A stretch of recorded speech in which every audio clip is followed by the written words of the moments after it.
sulu emumu lo wala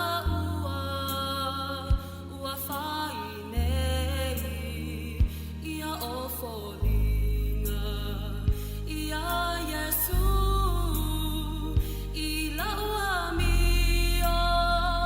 amio lele ia fia vivi ia Yesu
O te whātalo whātu I le tunu o le nei tai o fau, wha mālo le soifua le lei, soifua manuia, le asong fua o tātou iai, le aso ono me lua awhi lua sifu man wha. O le amatalia fo le tautua le si fonga le na mua pe o le masani ai. E alo mai o le tātou sanu ngā loto le nei tai au, le ataita ia le sunga le whaafionga, Reverend Nove Vaila au. Mai le kalesia, whaapotonga ke wisiano Samoa, Porirua. Ieusi mai no le whaafonga.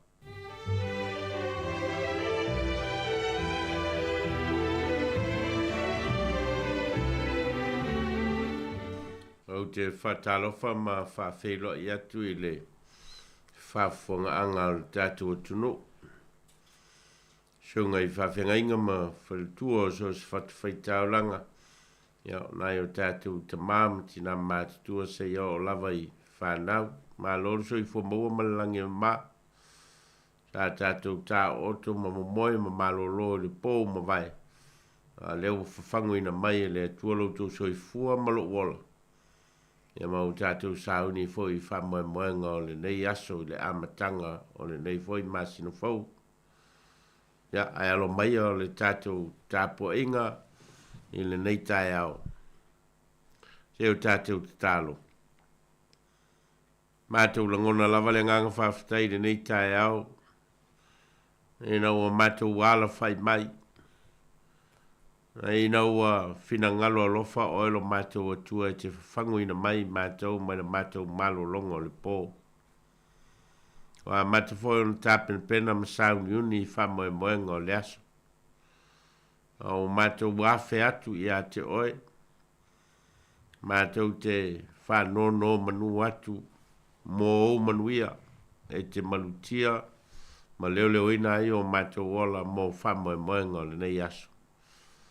Se yo mātou whalongolongo foi lo feta lai mai moi mātou. Awe mai lo nganga le mātou tāpo inga wawa mātou te tālo e ala ia Yesu Keriso le li I man whaola. Amene.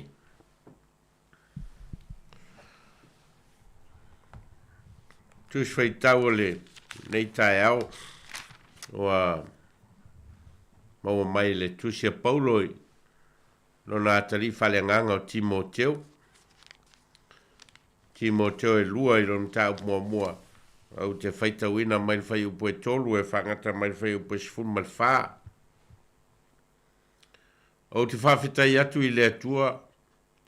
O leo te au auna iai ma le loto fuati e ifo o mama e pei o utupu anga. Ina ua o mana tua oe e le au noa I au whaatonga I le pō ma le au.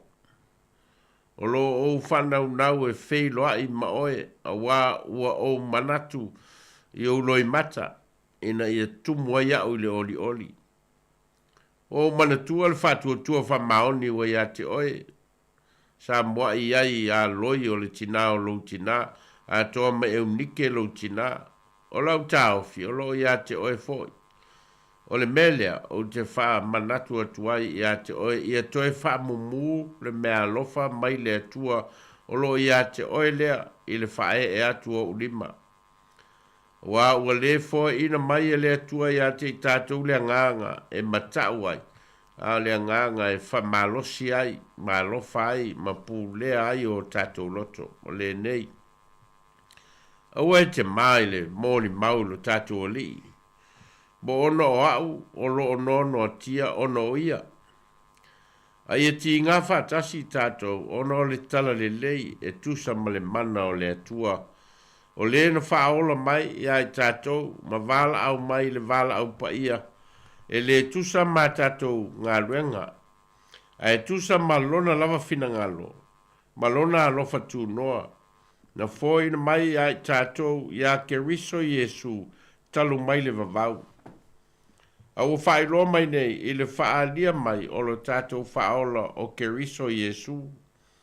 O le ua whao matia lava leoti. A au leola ma le lei u vale ua wha malamla mai na mai lea e ia I le tala le lei. Ua tōwhia iau o le tālai ma le profeta ma le apostolo ma le awao. O le melea ua tinga ina iau I ia mea. Au te le malava. A wā ua o loa o ia, ua o whatua tua iai. o mautino fo i o mawhaia lava e ia ona leo i le mea na ia tu ina mai ai i a tau e o atu i lela vaso. O matua o upo e o lai, na e whalongolongo mai ai i a tau. I e tau fia i le whatuatua ma le alofa i a keriso Iesu. O le mele lei utu i natu wai i a te oi, i e tau sia le soasani o le nganga pa ia, o no nofo i totonu i a tātou. Amani mai le nganga o le tua le tātou whaitau ma whalongolonga i a nā fionga mai e tū mau i a te ia lo na lava vi inga, nei se i o i le whaavavau lava. Ai mawhawhonga whale nganga mo i tātou le nei tai au, o alo whaiva atu fo i whamoemoenga i le ngata i tutono a inga, ia e whapea fo i le soifua ngā rurue o le tātou atunu. O le mea lea o te whamanatu atu wai i a te oe, i a toe whamumu le mea lofa mai le atua o loo i a te oe. E le te tununga whasa moa le tangata malona tupuanga o le tangata foi malona whasino manga. E ase isi o i tātou e le aisona tupuanga maniona ngafa tu whasolo. Nei voi se isi o i tātou e le aisona whasino manga e a ngai ai lona lumanai, ma le lumanai o tangata o lo tutupu mai a te ia. O le tangata malona tupuanga o le tangata malona whasino manga. Timoteo se tangata talavou sa whamoe moe i ai Paulo na te tausia le au lotu i Efeso. E lua tusi e Paulo mo Timoteo e whau tua ai i ngā ruenga i Efeso. O le tusi lona lua la leo a mata wha solo mo a tātou whainga lotu i le nei vai aso. O lo a mata le tusi lona lua a Paulo i a Timoteo i le whaai loa e Paulo lona fia fei loa i a Timoteo. O mai Paulo o lo o whanau nau e fia fei loa i maoe. Ma ua o manatu i au loi mata. Ina ia tu mawai au le wha i le oli. O upu e wha ilo ai le mawhanawhana o le sota inga i le wao Paulo malona atari wha le nganga leo Timoteo. O upu e wha ilo ai le whiuru ulu tai o le mawhitanga Paulo ma le whaife au leo Timoteo. Na umalo na wha soe Paulo lona nau e fia fei loa i a Timoteo. Se loa Paulo e wha manatu i a Timoteo le sao a tūpuanga o Timoteo. O lona tinao e unike ma le tinao lona tinao o loi i le whawhawina o le whatuatua o Timoteo. Mai Paulo ua o mana tua le whatuatua whamaoni wa i a te oe. Sa moa iai i a loi o le tina o lo tina. Ma e unike lo tina o lau ta ofi o lo i a te oe foi.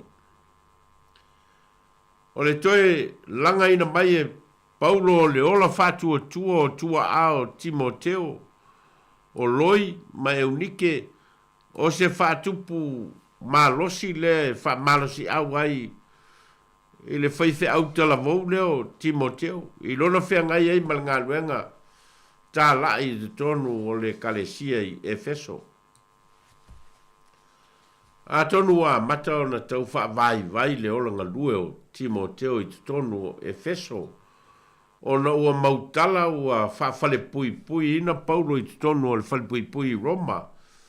I lalo le teita inga le Emperor Roma o Emperor Nero. A tonu a mata foio na vea matau wha matau le vea matangata Kerisiano i le vai tau. Ono le tua ia so tangata Kerisiano i le tele o mea leanga e tu tupu mai tu tonu o le malo Roma. O le vai tau foi lea. Sa fea ngai ai tangata kerisiano ma sa wanga mai le malo Roma. Le lau o tusi atu Paulo ia Timoteo ma toe wha manatu ia Timoteo le wha tua wha maoni sa iona tua a. Ina ia toe wha o Sofia ai lo na ola wha tua i le ngā luenga le atua. Mafuanga tonu lava lea na lai o na tusia e Paulo upu ia o whaima matua o le mea lea o te wha manatu atuai ia te oe, ia toe wha mumu le mea lofa mai le atua o loo ia te oe. O le mea lofa, o le wha tua wha maoni teimi o whaingatā. O le tu wha solo o le wha tua mai lea, au ngā tūpulanga i lea au ngā tūpulanga. O se au wala o lo whao ngā ina i le whenga inga tuai, e whaai loa ai e le isi au ngā tūpulanga, i le isi au ngā tūpulanga, mea mamana na whai e le atua i le tala whasolopito o tangata Israelu. Ina wa uma o na sopo ia i Osua ma le nua Israelu le vai o Yoritana, whaatonu le i Osua e whai se whaaputu ngā maa. A fesili mai au ngā tūpulanga o le lumanai, po ai ma ia whai loa iai, o le whai longa o le mana whaola o le atua ia Israelu. O le itua inga filosofia lea, o lea foi ua whao ngā e Paulo. E toe whafangu wai i le loto o Timoteo, le tā ua o le ola whatua tua whamaoni i teimi e lui tau inai i tātou. A whai sa ola ai, ona tua a o loi, mai o nike, o lo ia te ia foi. A wae ta tau ona tu whaasolo le whatua tua i le atua, ua oma ona to ina i loto, ma nganga o tua ao Timoteo. O le toe wha mumu o se mea lofa o tau mou atu. O le toe whafango ina mai o se mea lofa mai le atua, ua tau au ina mate. O le nganga leo Paulo na mafua ia na ia toe susua e anga i tua le i tu lau o le tala whasolopito Timoteo. I le whatua tua whamaoni. Sa iona tua a o loi mai unike. E i teimi tātou te wha vai ai. Ma whatala le ai le ola whatua tua. Ai peitai a toi wha manatu mai ngā ruenga tua au mawai. E toi wha mumu mai ai ai tātou ni me tāua. Wa tau au ina tātou furi tua iai. Ma tau au ina mau atu i o tātou o langa. E foi tu aso e lui tau ina ai o tātou wola tali tonu i le atua. Pea tātou whengai mati ngā o le ola nei. E ina ua tala noa Paulo i ona ti ngā, ona whai mai leo Paulo a ia ti ngā whātasi i tātou, ona o le tale le lei. E tusa ma le mana o le atua, o le na whaola mai ai tātou ma vala au mai i le vala au pa ia. Ao ina lui tau ina o tātou wola, na o le mana lava o le atua tātou te malu losi ai.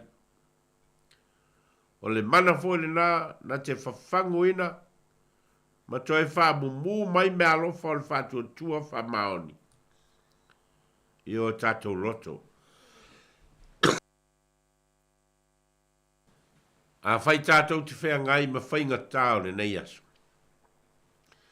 Ia toi wha mumu mai ele nganga o le atua lo tātou whatua tua wha maoni. Tātou te manu malo ai mea whainga tā uma. Ina ua whapopole ina le kalesia i Roma o na sāwanga. O ne tusi atu leo Paulo ma whapea atu. A wawa o mauti noa. E le ma whaia e leoti po leola. Po angelu po ali. Po e malolosi, po mei nei ona po mea atali. Po le maualunga, po le loroto. po se tasi mea na fai. E le ma fai e ia mea. O na wha te ese ina mai tātou le lofa o le atua. O lo ia ke riso Iesu lo tātou ali. Ia wha mamui na pēr le nganga o le atua lo wha tua. Pe a e whea ngai ma whainga tāo le nei aso. E o tātou vi le tua il pese o saunia.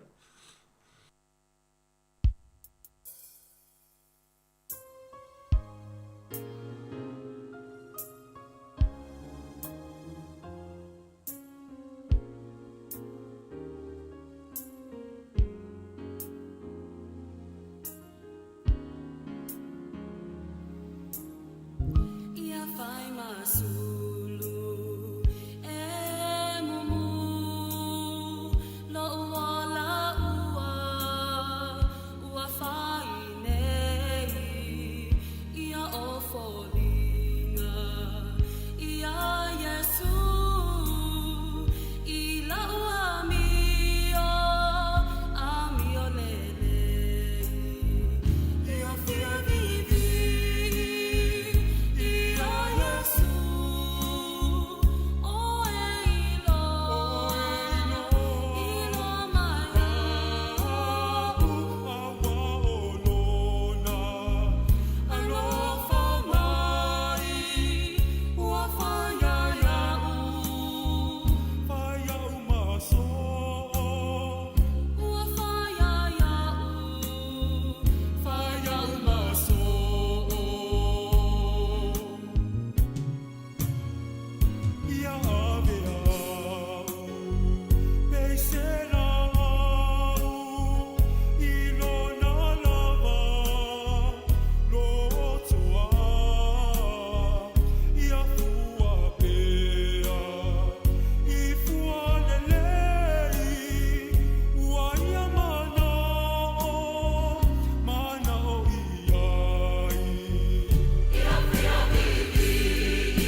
E o tātou tālo.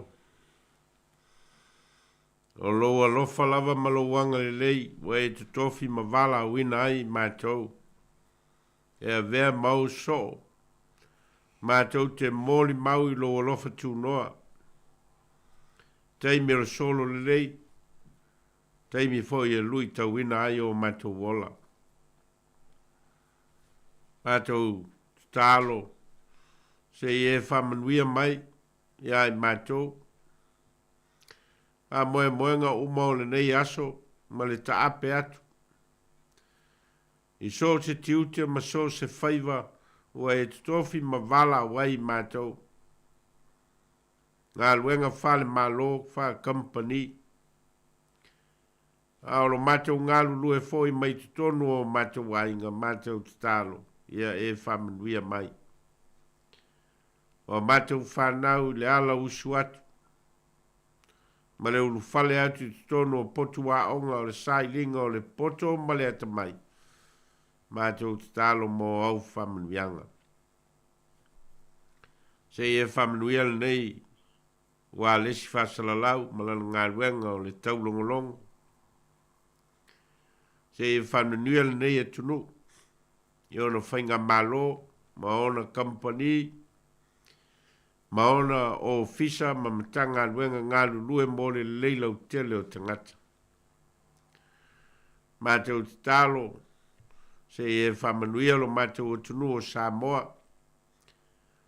O ana foi whainga upu whai o malo e maise o pūlenga i tutonu o nu malalawhanga a pia foi le ngā luenga tā lai a lawe kalesia se e whamanuia.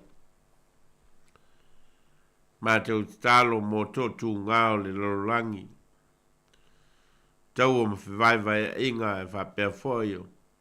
O tunu o awha ina o no whalawe lawe whanātua mātou talo mō au whamnuianga. Mātou talo mō wha ngāso longa o le nei vai aso i lona amatanga. Ma le angai atu i lono whai unga mātou talo i ei lau fio e te mua au mamuli au i so se whamoe moenga. Nai o mātou ta mamti nā mātutua o lo whatau tonia tono au ngase po a inga. Ono tino le ato toa mātou talo mo au whamnuianga mau whamalolonga. Tāpe atu o lo no. Mau tangata i whi au mga luenga o le nei aso. O lau fio lava e manui ai mea uma mātou te whai. O lau folo le nei tai au. Ia whātupu manatu, whātupu langona i ai mātou. Mātou te o ai ma le mauti noa e le tu blafo ina i mātou e lo loftu noa. Ia o ia mātou te talo. Ma talo lilo al tangata ai le lilo lava i lau si la whanga whaialo lava fina ngalo ai le o mātou lotu. Wau mātou talo e ala ia Jesu Keriso le li i malfaola. Amene. E tu mau yo mātou lunga ma lunga o lau whanau le langi ato le alofa ma le file mua lau fio le tua lo mātou tama. Le alofa si le ese o Jesu Keriso le li i malfaola. Ma futa i mātou mlo lava nganga pa ia nei se iau le whawavau lava. Amene.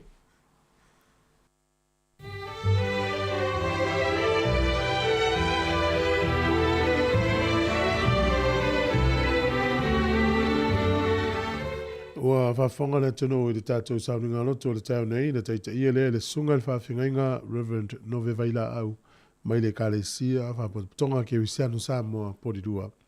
Nga whaftai muni atu lau sunga le whawhingainga, whamalo tā pena, whaftai tele mo tātou sauninga loto mātango fia le yaso te ton foi, o atu le ayo whingano le tino, ia le upusa folofolo ina i tau ina i folofolo ngol le yaso mfuafuanga, na leile tua mwhamanui atu lau sunga whaftai. Luas fo fitu minute u te enel fitu o le ingo le tua mai le whakasa porirua mai alea, ia le whanga solo leo le tātou polkalame.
ata o le taia, siufofonga o le laumua, aso ngafua i le aso faraile. Ata o le taia.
O le tautua le nene simfonga la mua o amatalia foi lana tautua le tae nei o le asonga fua. O ono aso le tato folaunga le masina nei o me, ma lon folau manuia, te tonu sa manuia ma longa o le pōna pō ma le sa uninga o le wha ingo le vaiaso ni se kalesia i le astona i o tele lawa kalesia o le aso nafi. Aso fua le tato iai, ma lo lawa le folau manuia.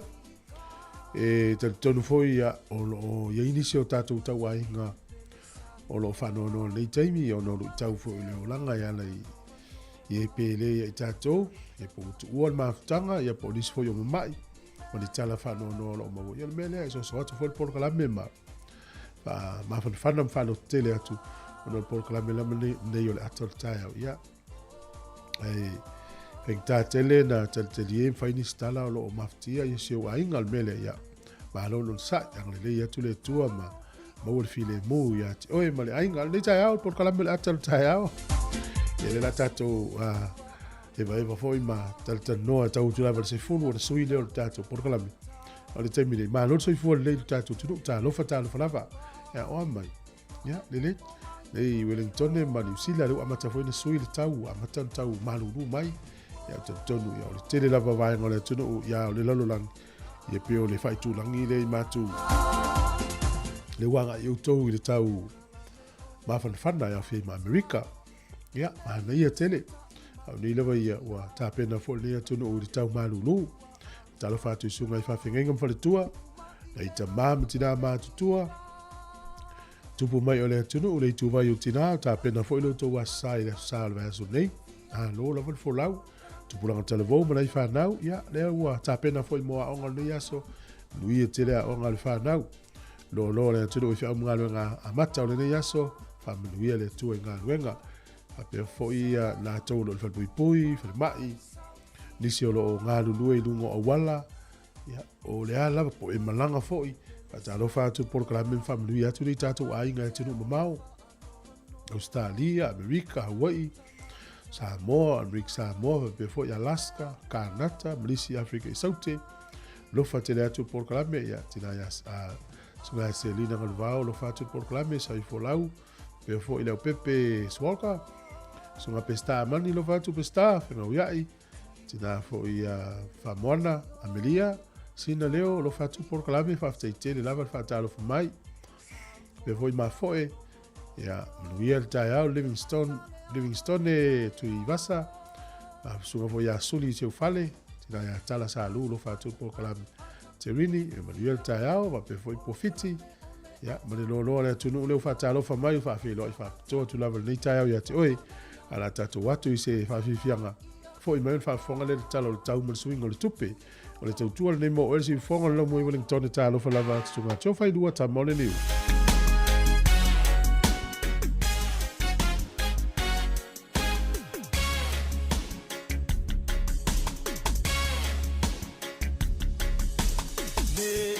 fesilingia ita isa ufanonga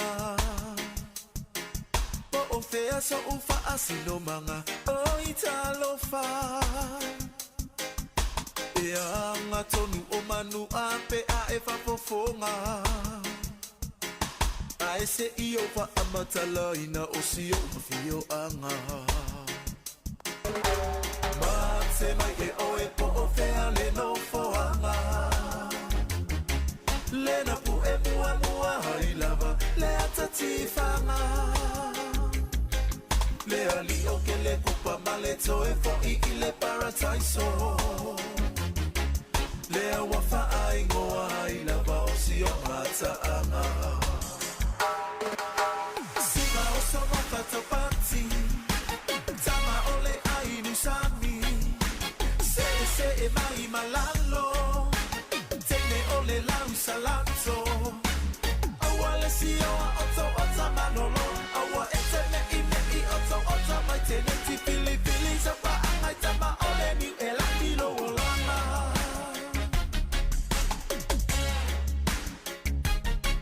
Toe mate mai le isi o mata anga Le uana na ia I turisi Masa moana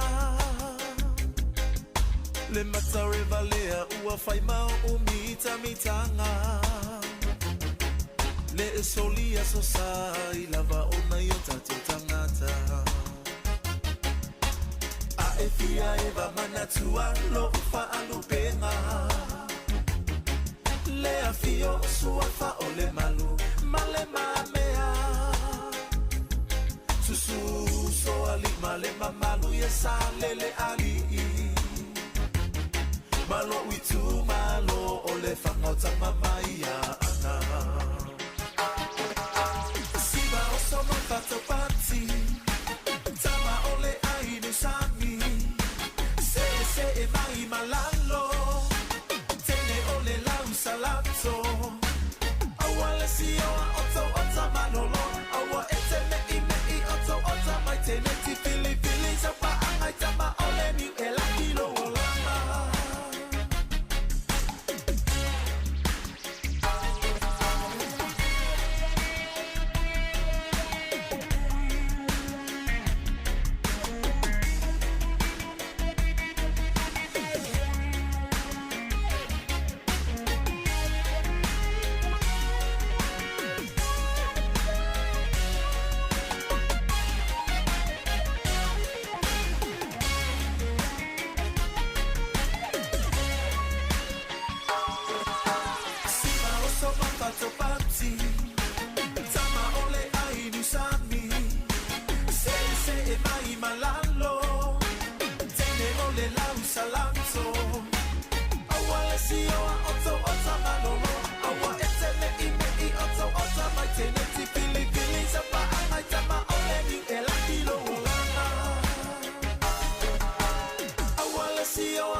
Talo le tau mo le tai au pe fati l'official vai tau le so mai e nai timu ile aso le nei o le aso atai au e langi le lei le tau o le aso lulu e langi le lei fo le tau o le stofi e nai timu le aso le langi le lei fo le tau ka piti manu tu fa nui ma tau na ki mtu langi le lei o ile te fa sawa e matua e timu le aso le nei fa malu ruatu ia e timu fo le tau po o Hawke's Bay wa rapa ma Marlborough e nai timu le so va ia le mata le line si o taimi va vai le motu i saute le so nei e lang le ni si va nga e fie le soni ia o motueka o no ulatane ia e tau ia nai timu ni si o taimi Picton le va Picton ma le soni na tau ia nai timu va ia le mata le line te le o taimi le so kala estete Queenstown Dunedin ma Invercargill e nai timu ni si o taimi ia e vai ele mato le la se vangana in veka ko na pe for dinga timu ale so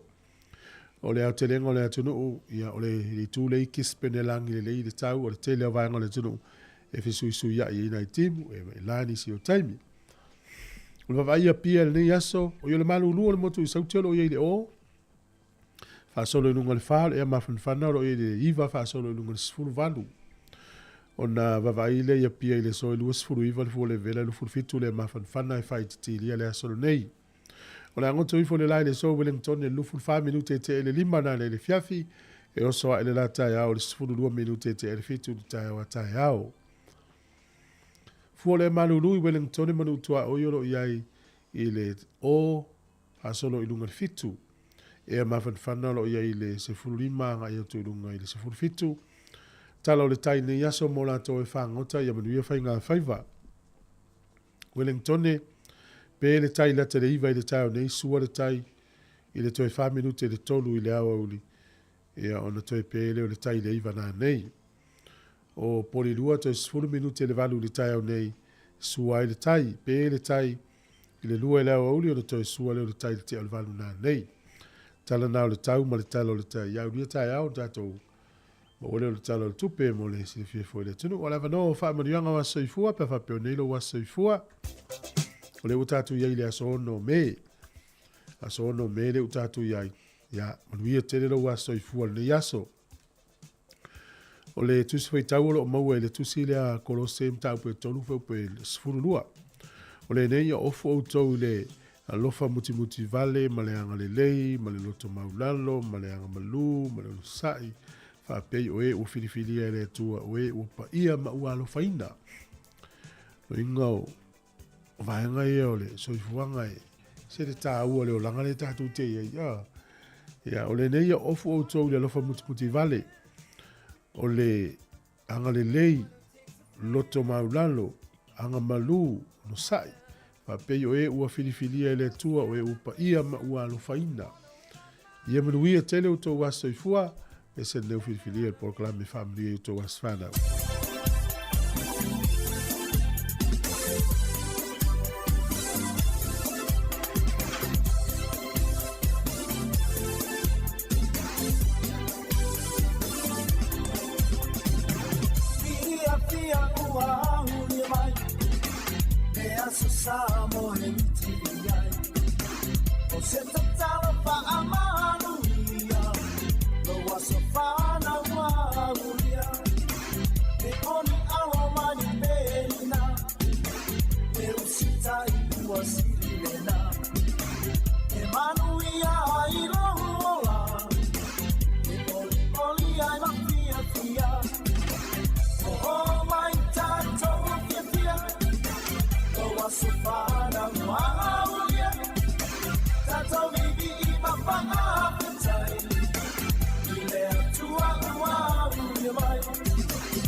So far,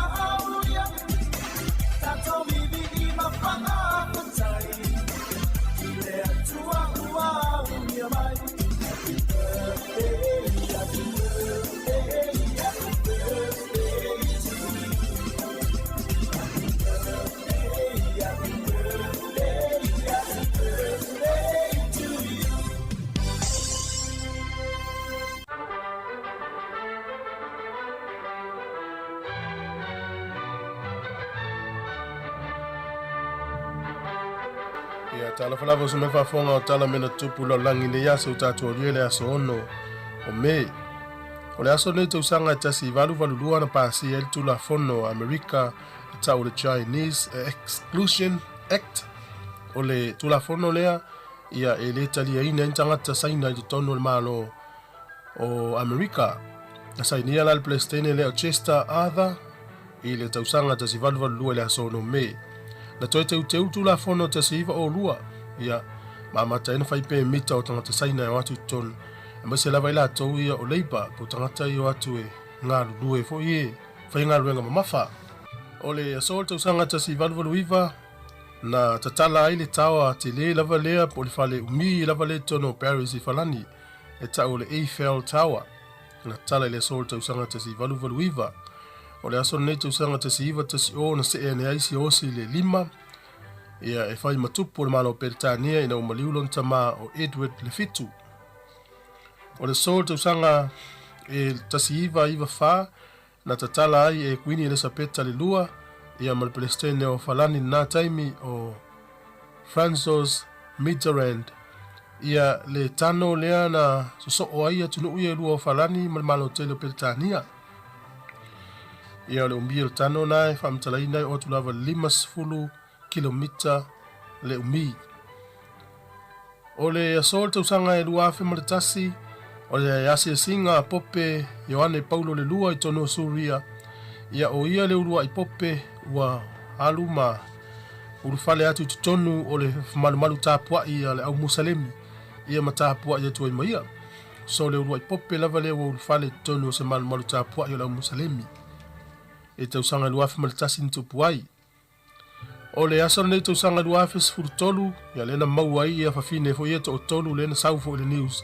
Na tau fia whaapango tā le tangata lo Ariel Castro e te tono Cleveland i Ohio i Amerika.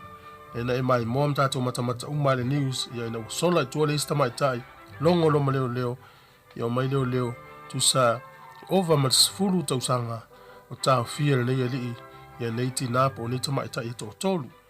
Ia o tātou tala ia to e maul whapoponga te masani whaftai lava.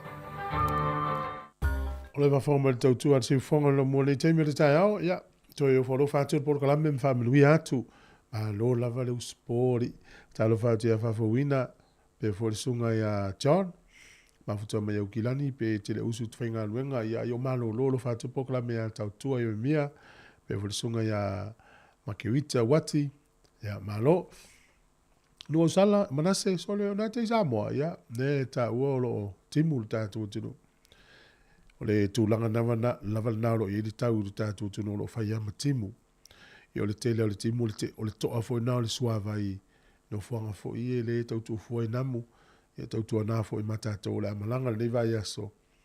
Le fiva, ngā le tanki fiva e whiawea i namu ia, siama ia, te ua faina o le yalva i le o la fo mai te le mlanga lo fa to Aaron Sila mo le tai au le minuto fa fo lo le tatu tel fo fa fianga ma le sunga ya te na i tua o le pesenen tu sia e le fionga ya tu sunga le tawa le fa la ngila no follow le la uto le ngina le sunga ya te na i tua to fa tal fa tu le tono o le taimi le uto 10 minute o le talo le valu fa fonga tel fo pe tal valu.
taunga ese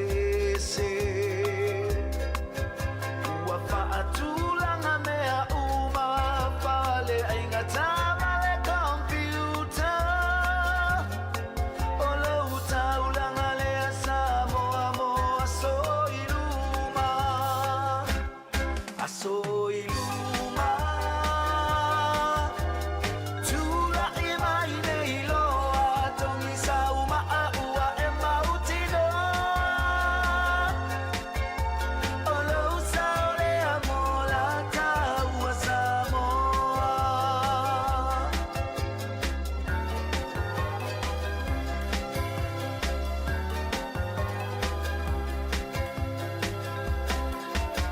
e paloma le oli fa petai nei molo utofi o la Samoa o le fatu o le Pasifika inane I moatu ave ese le faitu au e tele aiota ai e mau hele mawai se Samoa mautu mafavavau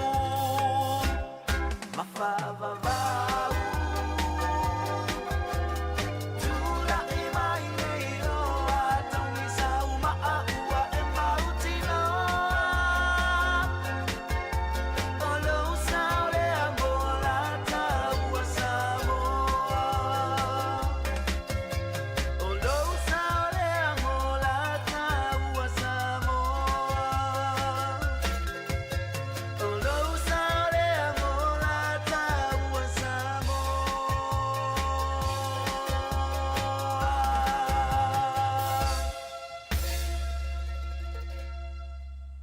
Talofa, I'm Tiana from Miti. Keep listening to Samoa Capital Radio Wellington.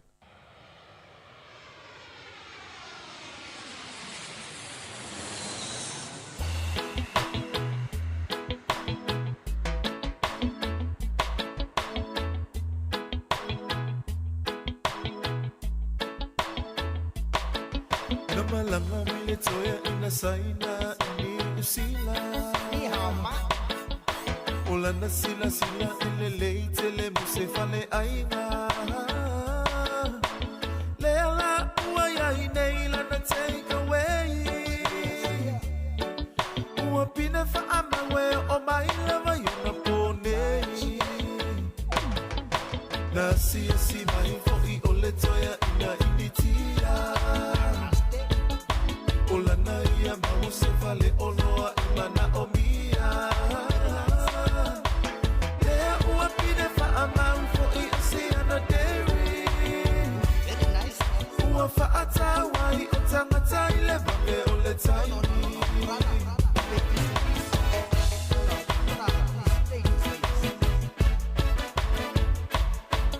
Ai tau nuku mai loa male toya ina Samoa Ua tie mata mamai moa Mawale tonu se I faatu loa sana lotu Ola na ia maufa amua mole ami o tonu Ole fa amatala inana Oli usila Ile fina mai ole au initia masaina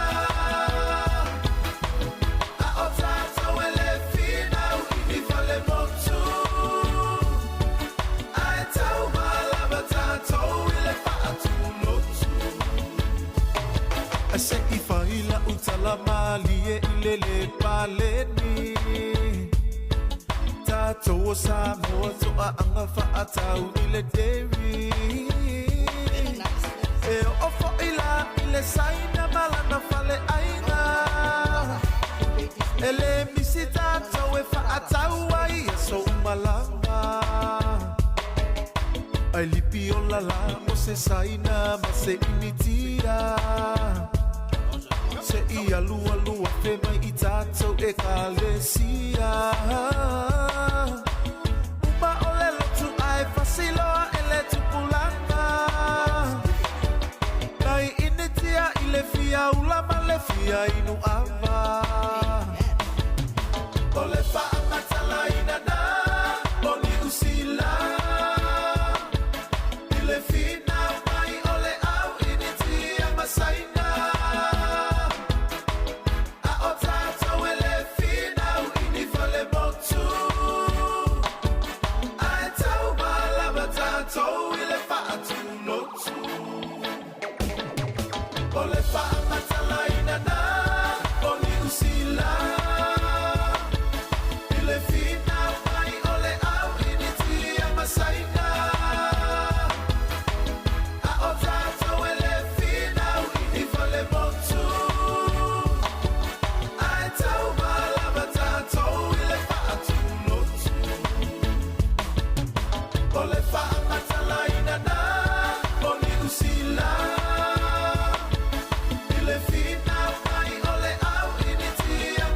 Ole whaamatala ina na o New Zealand. Nai whawhiwhianga o le tae au ina utoi 2 minuti o na tālea o le valu whawhiwhonga i tātou telefou, whamalo whawhitaisi uwhonga sunga tō whailua ia mai New Zealand.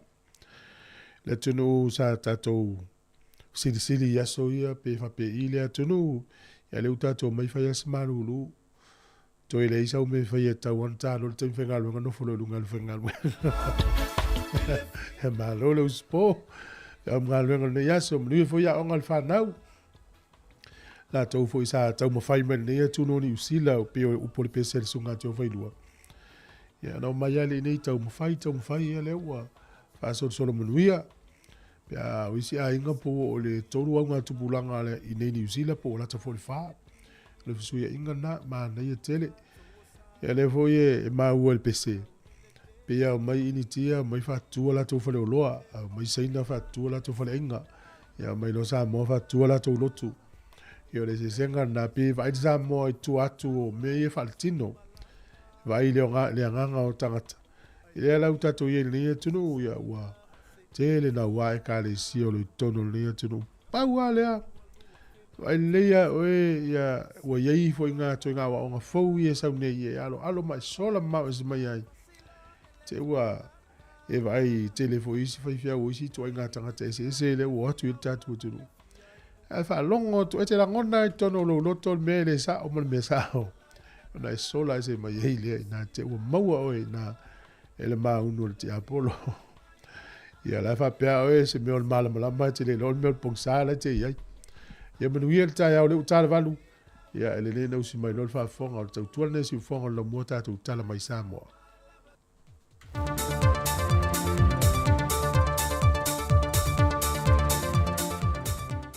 Fatal fatul tant putunu is a fa o poponga o telefou mai Samoa i le amatanga o le nei vai aso.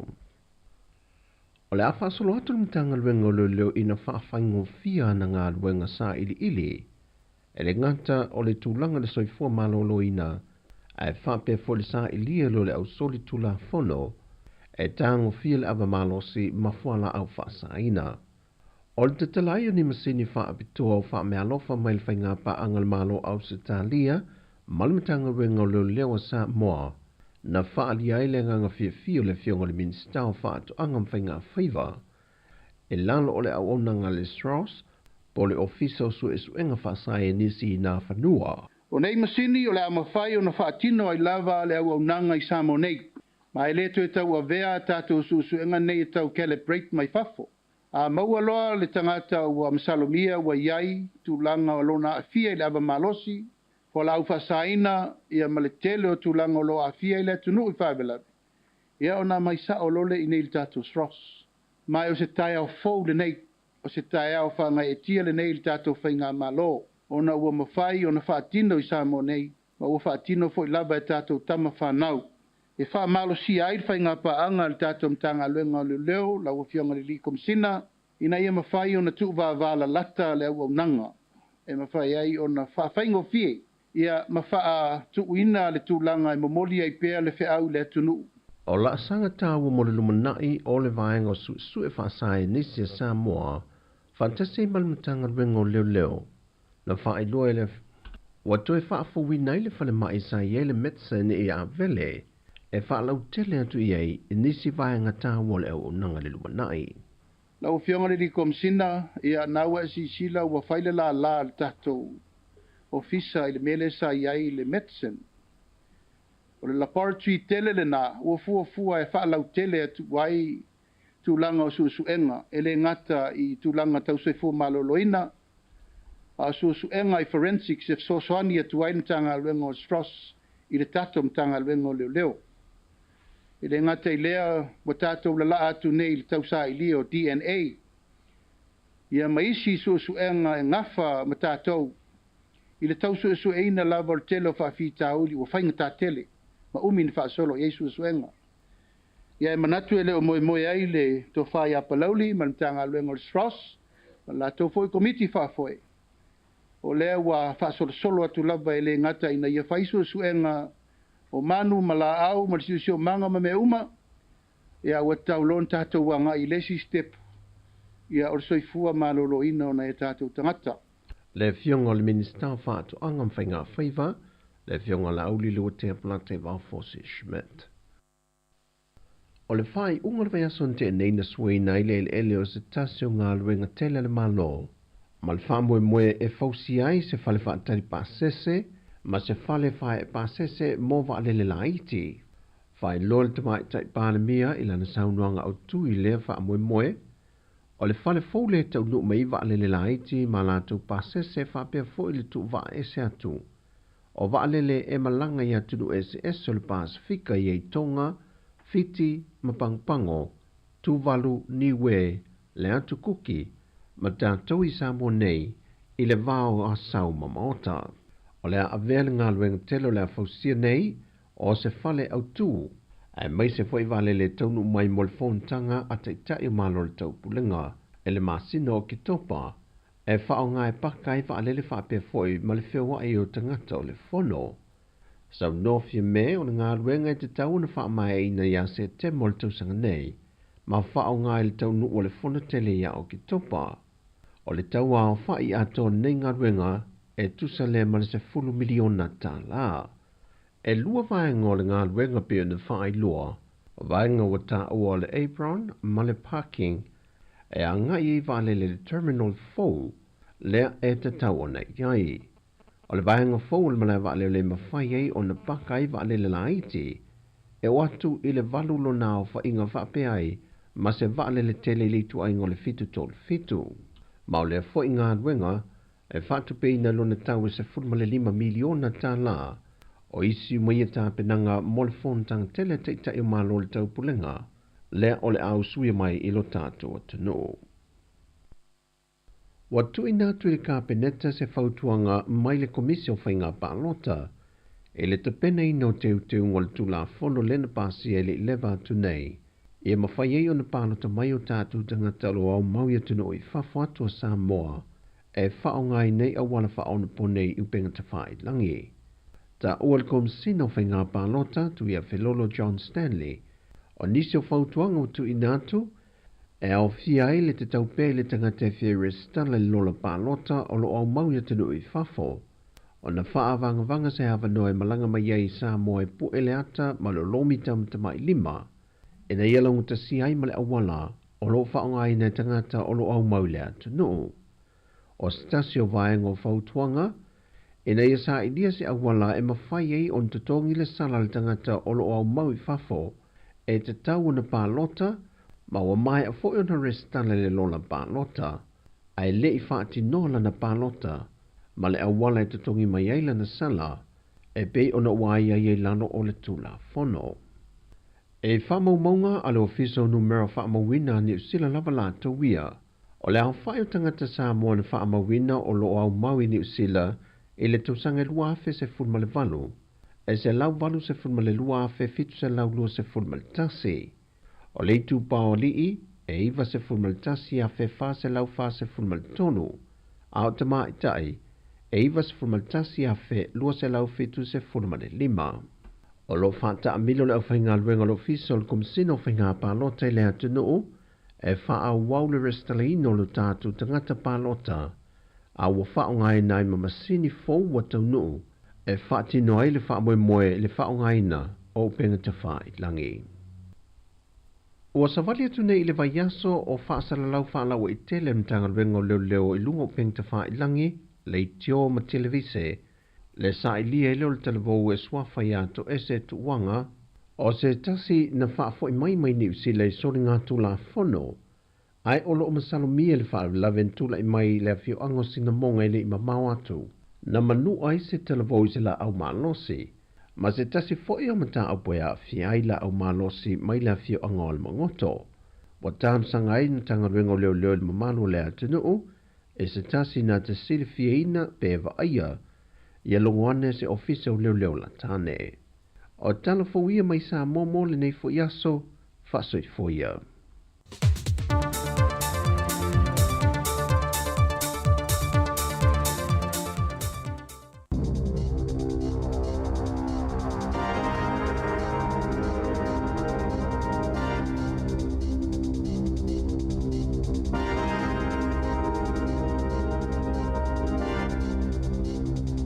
Talofa lava i le vaenga mua le nei o telefou le si ufonga le lo mua i Wellington mo le nei aso ngafua o le aso ono le nei o le masina o me lua afe luas hulu mo le wha o le tala mua.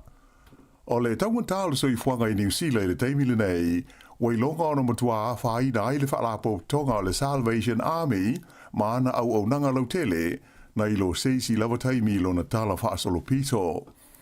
O le vai aso nei le ua ato i ai le onus fulu o tausanga talo na amata mai i le polkalame sa i di tupe le Salvation Army o le Red Shield Appeal. Le masani o na afia ai le tusa o le fasa lau limas fulu o tangata i tu SS o New Zealand.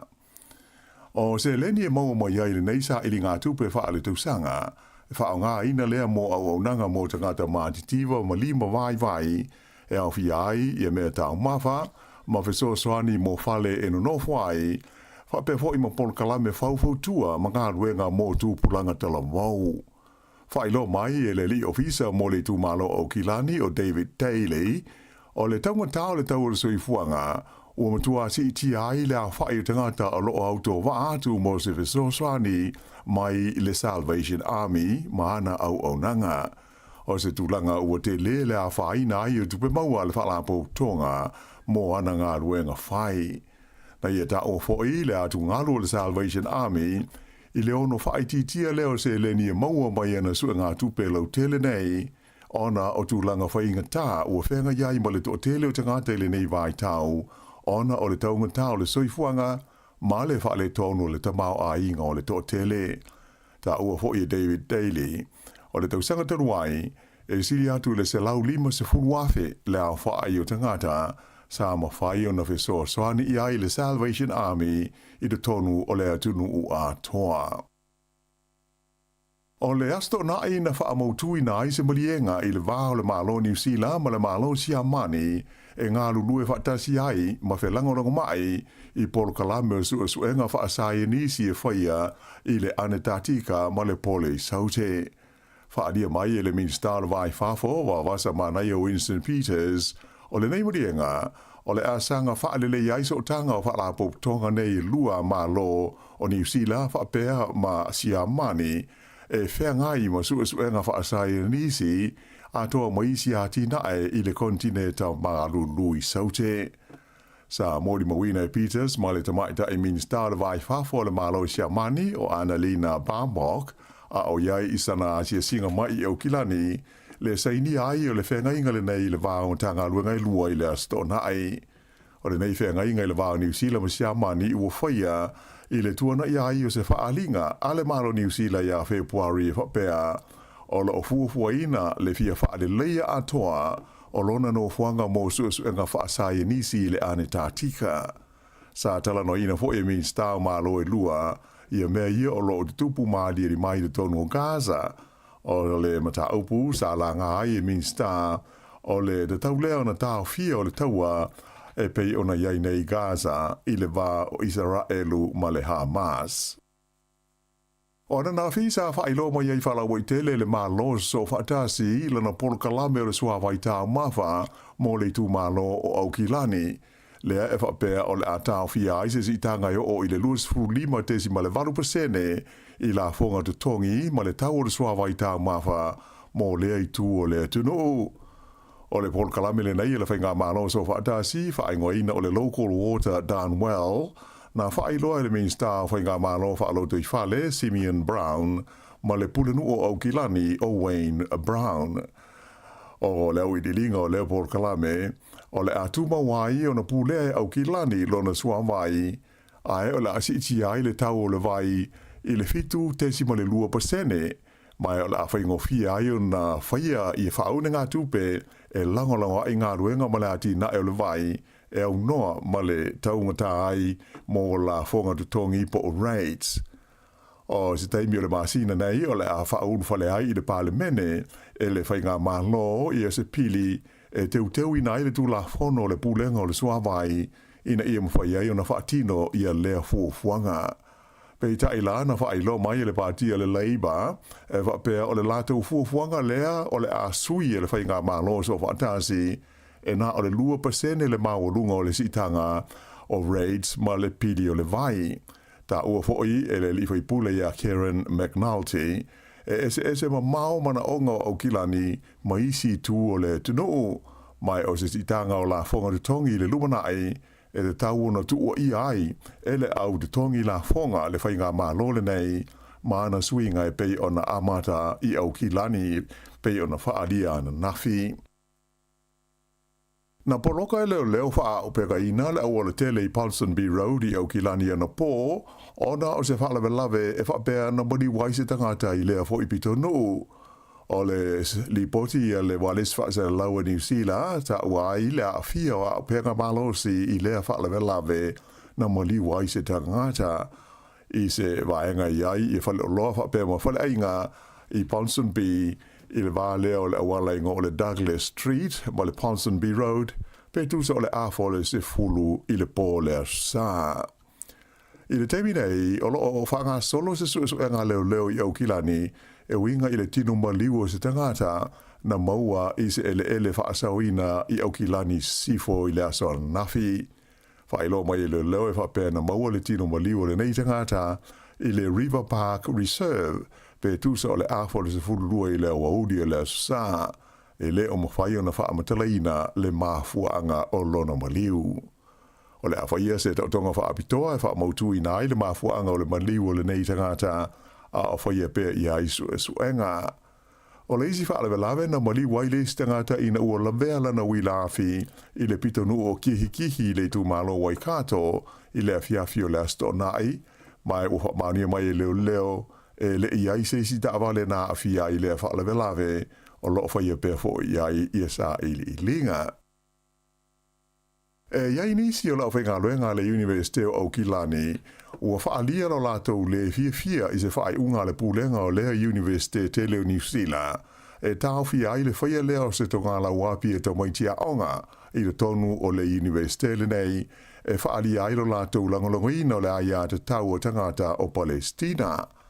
Whailo mai le pūlenga o le University o Aukilani, lātou te langolongoina le aia te tau o tamaitia onga, e whai aise te te file mū matala whea ngai ma le tū la whono. Pei ta ai la tau te le langolangoina le whai o se tongala wā pipo o se camp, e anuai ma le pō, ona o popo lenga i le saunga le mū ma le soifua maloloina o tangata e a fia ai.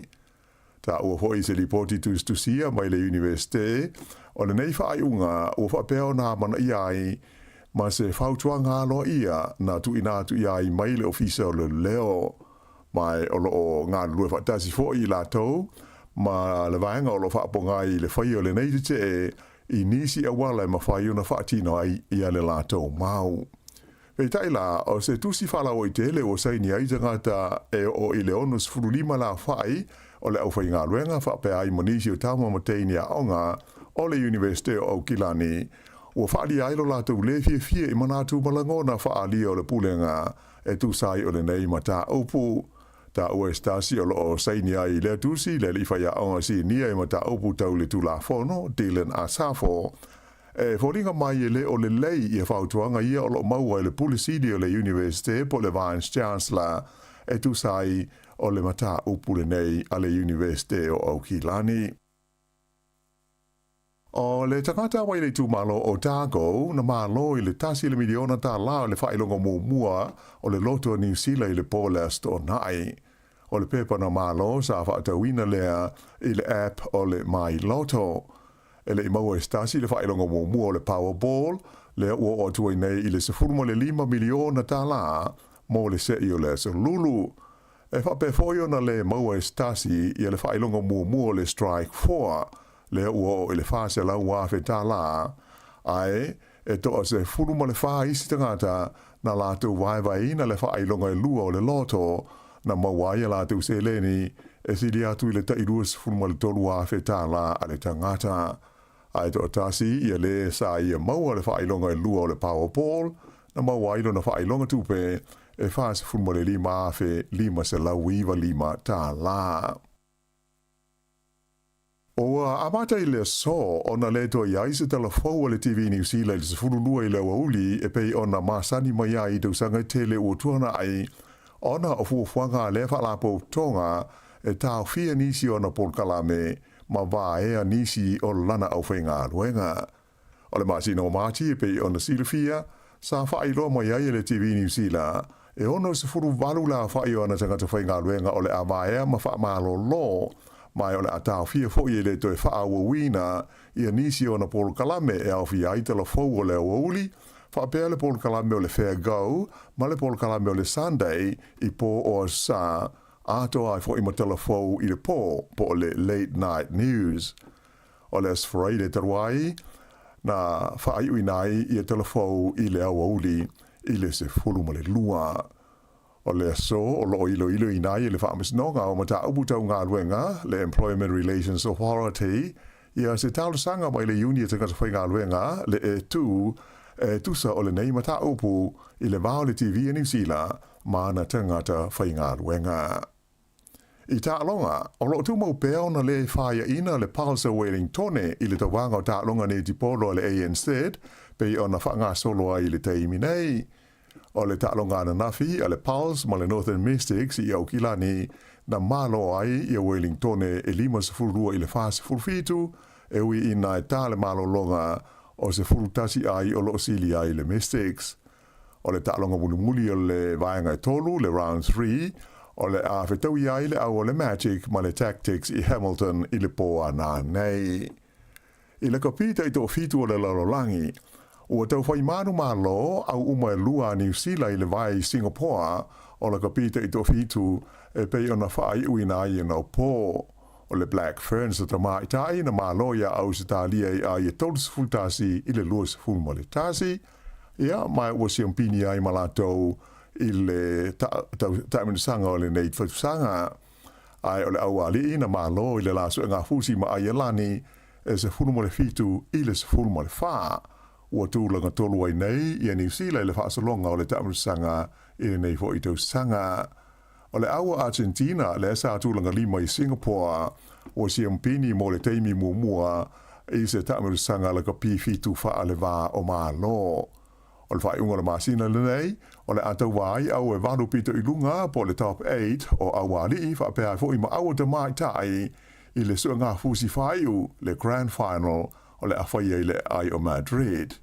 Ai o au e wha pito i lalo, o le ata alo i ta longa fo i nei o le pau manofo po le promotion relegation. O le vaenga o lii o au e wha o le au fia i le vaenga o le au a Amerika, Sepania, Kanata, whapea male au a Samoa. Ia o le whai ungana nao le nei vaenga mua o Talafou.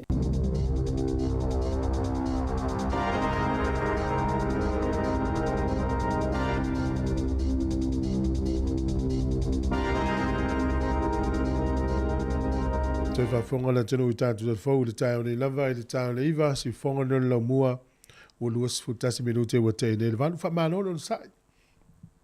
A malole tau tua le lei te tonu e nisi na usu le 5 le vaveao po le 5 le vaveao la o tāle malolonga le te minei po si na malolonga pupu toi wha ua ua ilea malolo lava le whai o le whaiva a wale vave fwoi na usu whai ngā luenga le vave fwoi na na manava o nisi wha tuai e tuai fwoi na manava i le fiafi le umai tau ina le nei taimi le suinga o le tau e tāne 5 ua amatana bongsa ia o ele te vave usu ia tāne 2 po le torua e manava i tau alai au ya maloa o le tala mai le Indian Revenue New Zealand po le vaenga o la fonga tu se fase lau fitu miliona tala le tupe le nofo i te tonu te unga tupe po le whaputu ngā tupe le IRD o fisa la fonga New Zealand tupe tangata lau tele ele au maia o le whai o tangata ana le tupe le tu se fase lau sifuri mafi la nofo i o le fase lau fitu miliona tala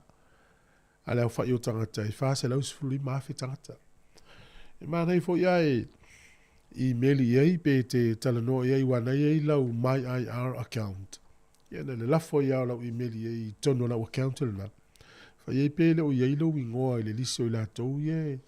E au mai i latou tupe lai o le IRD i au mai. E lo pe te o whapea mai le IRD o le iei isi au. Si au vaenga i, ia te ia leo mo fo isi e whapoponga o neva yaso tāpena i le sautina. O le a tātou watu se whawhiwhianga e inisi o tātou au nanga e whiwhala uloa me se o le o nanga nei mo utou I Wellington I tāpenanga le tau pulanga no me so ni so fala ulo le sautina le tāpena mai te tiji sao fa be foi ia ma le tau tua foi le te tau on ave lau fasia on no lo tom o tatu ritio e alu lava I mate te ina lava ia I fasala launga patula fo no fasala launga le tu New Zealand si fonga no la mo le fa fianga so flo ia taia talo fa lava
Talofa, Sunny here from Miti. Keep listening to Samoa Capital Radio Wellington. Wata pena nei ele DJ Sound ni whailonga tupe e se ina yes for ele te tasi mo leo Sound tina. O taimi mo lava e lafo e lau top up lus futala pe sili atu I telefoni DJ Sound I Samoa maisi atu lungo le Pasifika. Pe whaunga fo ile tautunga ale ClickX, Western Union, MoneyGram, Ria, male Rocket Remit. E lafo e tupe I telefoni DJ Sound. Ole a mawailo avroa ile se imo whailonga e lima ta I tolu se lau tala I vai aso te tasi. E lima whailonga ta I tolu se lau tala mo New Zealand. Lima foi whailonga ta I tolu se lau tala mo Australia. Ia marui e tele leo Sound tida I pa anga uma ale DJ Sound. E ia inga ole nei whaapitoa. Sekia DJ Sound.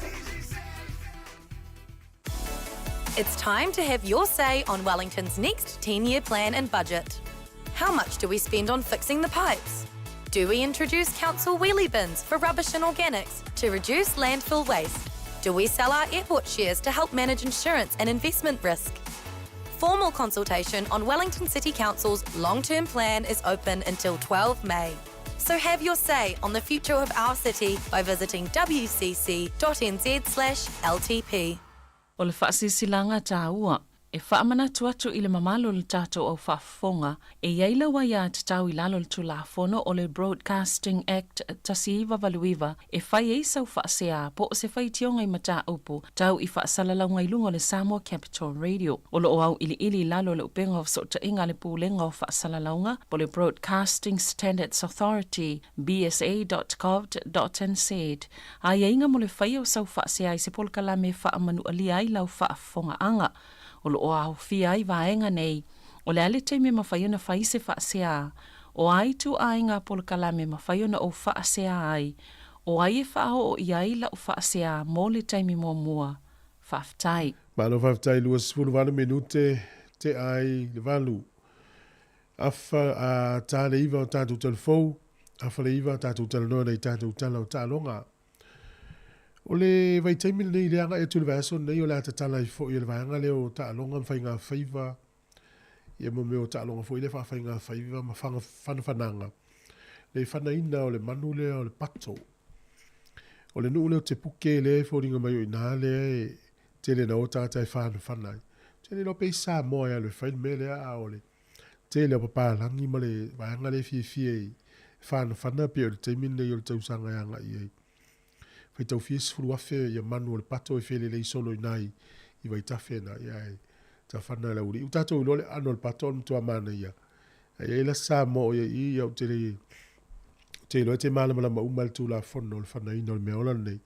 Ia wane e soria le tu la fono. E matua ima malu la vale tu la fono. Ia ila tina Wellington e swafa ia Melissa Liza. Tina le sa nofo ia Amerika alula e mo moli la no whana ulea onga. E fo ima le fale o na sau lea, o le tala lea na lea tu sia el tinane. E sau, o le whai tio ilo na toa lua. E se le tele o le la pisi, se le tele o le la pisi tātou awala ma tātou tua oi ma le tātou o ngai le tau ti Amerika lea. E whai lo na toa lua, a me te le tango oi a matai. O le mea vete sa vale tau la pisi tango oi a mata wha mamalo, pe fata ita i duenisi. E whai lo le tira lea. Taim nei la. O le la amata e toi fo ilai di amata i o mel masina o kusol tau sanga le na tene walata i le fia tele kilo fo ile o le lapisi na o le tina nei i le mena sa vali solo pe amale afe kilo le lapisi afe kilo kalama le mamafa le lapisi tu sol tau tu altina le lapisi fa putu mao makilia mfama uma e afe kilo le mafa la piscina yao ina ai fuala la piscina o tanga pepa ila o tingi apa o tingi fangu o le ala o le amata i Wellington e tolu kilomita o ngā fuile lo mata fanga i Wellington e atoa e Field Heart Valley manu uma ila talata Wellington o le asa vali e tinale nei e ao la pisi o la na misiona na le la fai e te nei ia ole a eva aila tinale a mese o to wie fangota i ngata i fale a vai tinale o mo solo i tafa o ma ati telefo ie ia va pepo a me le tinale fai ole na ruato e kilingi ma la bisi alfa mnato fo le mo tato e fangota tu na la bisi a tanga pepa o tingi apa o me ave uto me ai ia umar fa nga ma tu tanga pepa ma ave ta vale tia i le fale la bisi le fale le fa mena to i fo nga luenga le yo lo fa ye sine itina le o fa nga solo i to tono Wellington ma na ye tele e tatou tala no tala tu tatou le ina le tolu fa lu rimma lo fa ta si tatou fa so ola so fina nga lo ile fu nga si tatou malo sa mo le wa nga ye e peta ilima ia tau sanga ma fa manatu le tu to tasi ia e fa popola i fa fianga pes falenga no o siva tu ngā waa ai fai asa uni ngol tu to tasi tausanga umai ta idi malo tausanga pela a audia leo no lima tausanga i ona wha popole i o wha fianga falenga no o siva o tu ngā waa ia le toi vāfo i lea toi atoa le fitus fu tausanga toi fai fo i lea ane foi tātou tal no ai nei vaenga na o le o whātoru valu lima lo whātasi le tātou leina na whaina tala tu tātou whaso iai. E se a inga na pa usela au o whamau maunga le a inga lea La aule o le pohu tu kawa tui. Fitu se lau tau sanga le matua o le la aule. Ma fau alea al vapeo fo ta ita pa ula aule o te latua tu lo wa ya. Vai le la au ma ave la pisi fa putu le fa fi. Ai se fo ile fa ta wo ina istanga ta o la au so fo ma se la tu no nei. Le pa ula au fa le ai ngale nei ina I te waka I se tasio vai ga o lu nei New Zealand le la tonga sa ili atu. Ya wale ngai la ta vale le ainga.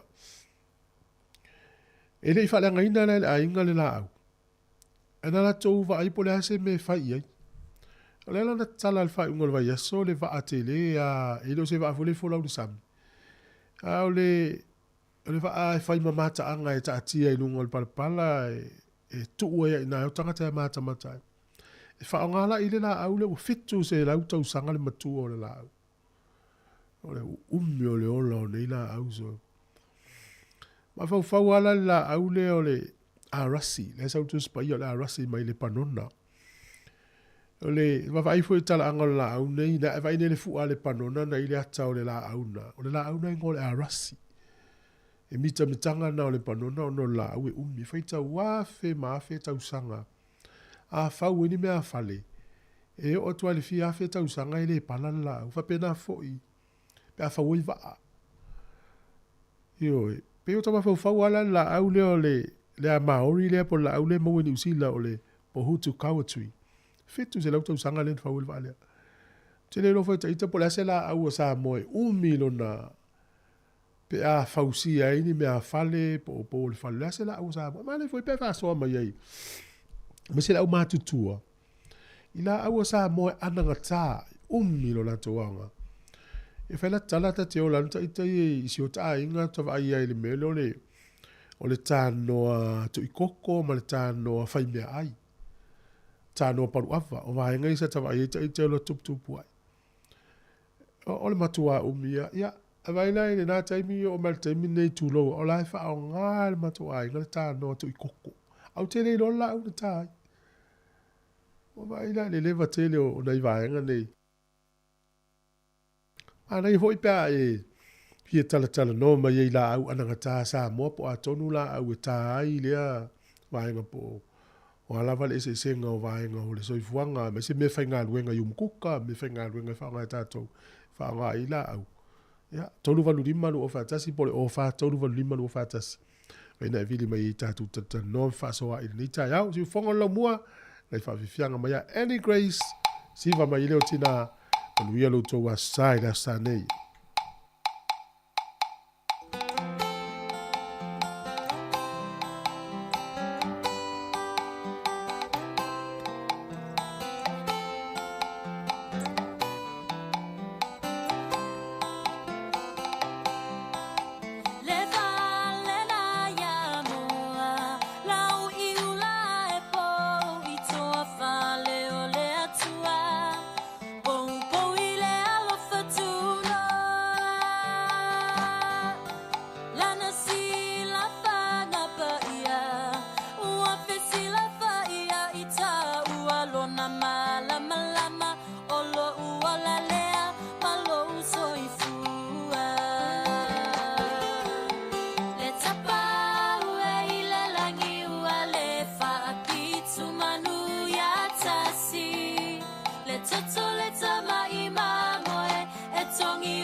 alofa Samoa le tiongi e whafo au lalo o le tia maa le nei manuia fe au mga luenga o le nei astu whaafonga mai pea i le si ufonga o le lau mua i Wellington.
Au ngalua is whātoanga pese mana pese re tia maa. O teimi lea ua toi se fitu minuti o na tā lea o le iwa. Awi fianga so filo i o le tā au tautua le si whongo la mua. Mata notu rason te nei se tama la ititi na Australia. Le vanga Australia ta o le Northern Territory. Mana malo le tasi le miliona tā lai na woia mo se i a whaasau. Por kalame lea tu se sifurima le tausanga na whaia le tūle Australia. E whapipi i whailonga po le tēki le ia. Whaso sola le iwai tawhi, ai o tangata e whangot. Te leo ia e ta isifuru mon tupu wafe whailonga o le tēki le maua. Tamale, na ia maua le ia le sāle na tēnei, e miliona tāla Australia. O lea lai, whaatala noa solo e wala ulia solo voile le e televise ma le tio e Australia e whaatala noa le tamatala vaula sifuru iwa tausang. Al mela utupu. Walanga ilunga istanga te fasa lau Australia ia mea se na fai stamale ia sola titi. Tulang fole leo le ave fa leanga ia mea tō tino ngā luenga sanga lue ai e au fi ai pe ai whanga oi ne nisi o loa. Ia o lala o le fie ai tangata i la uri fasa lau ia le toe langa ma ilunga ele o le mafua anga le na interview o le tamam fa na wala udia ya lungo leitio malungo isi televise ya la ta Australia e alu fa matala mai mese na ye fa ya so ya so le mafu anga na wala udia ai o le fa matala ina o na manu le miliona ta la A le ua tuli e la wali, ia le ala. O matu a li liwa tu lo, leo tangata lau te leo stadi, mtu a whai le ofe lau tamale e. Ia la lau tape e isi ana account social media, ona o matu a whai e tangata. Peo le sona fo le mo tatou, ai, na fato ese la titi le le si fatal no nga mo mo va son te ni mai ta will te mi le titi o ma fa se tu lo wale o ian tau talai ai na fa ama ngalo la ta malo nana na ile taimi na ta mai ti le vai male li ile ya fa le la to fitu fitu na inga ma tal no nga ma tu o tam tal vole ya so le titi va tu lo le fa fa nga le nga fu el fa ngol va ya so tu tongi men fa la nga ina la uria e o ifo ila tate whamana tua tua tu pulanga televo. Tau tua nā ma o tau le teimi le tau televo. Awal so na whaia leo langa. Wai maua uma sol tu la whono nei wha mau ngā peilau New Zealand. E ta tala atu le whaila wa e matua le teimi nā pe a umilo na malimalo si po e lufu lima po e tau se fulu. Oka se lisi o mea na e whaia yaso e le titi. Po le au tele o tusi atu se isi a le whatu lau televo. Ai loa oe e afia oe ta anga tupulanga ne te anwoi. Alo ese mai ai. Tu nunga alu tau fale. E te ilo leia ta mai te pipi i ema ta mai te au e te pipi i ai. Tato iei lea tunu u le tupu tele o tu langa whengatafa pena lo whianga i menei manai nisi mātua. O na wa mionga na ala tau whanau i le tele o sorunga tu la funo e se le tau te mai tau o le taimil nei. E la ua maua i malai titi lei. Pe whare whamina tau tu tanonga nisi aso. Su eni ngā luenga a tangata mesi level tupulanga. Ua telefoi na o ngā luenga siaki lau social media account. Po le a level au ala le te whangaina. Tele lau lai tele whangaina le Facebook, pe o le Twitter, TikTok, Instagram. Wa umo maisi mau mea ua. Pe o mātou ne mātua na le Facebook kare o. Ia, o le Twitter e na ua X i le teimile nei le ingoa nau whai ngoai. Whai le lei, aua ne i so ona whai aini tala, maniata, mani videos. Wa o le teimile su e lau ngā luenga. E tasi alwa ia ngā luenga ia oe. Ia pe ma maula le teim. Se vai me ie whai lunga social media. Me ma pe nai wha mlato tua i nei whanau. E le lau a maua la i titi lea, ai pangalea. Ia, ua... sa malai loa tele o tangata lau tele Australia le li fai interview lea lo to su o me o tea la tato watu le pese a mai lea o yo nai tau tua foi fi fa la no fa tal no fa tai la to ye fai no mai o la au o le aoa o la au o le la disi la au le fai ngo mai o le ifi lele ia pe yo nisi na la au ilonga i a mai le tātou tunu e tā i me whai ngā ruenga ni whao ngai tāu i tono tātou tū noa e au fiai i ale tāno atu i koko tāno whai mea ai ia oa uma maisi vaenga whapena e whao ngai tono tū noa maumkuka i aso ia e pe o la aulana o le aoa malai file le whaftai whaso mai la tātou pese whawhiwhianga o le tai au tau tua ni mo e si fonga lomua.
Malu no atu tato pese mai a suao. Le wenu ngol tato le nele fionga le pepte le tala ilene.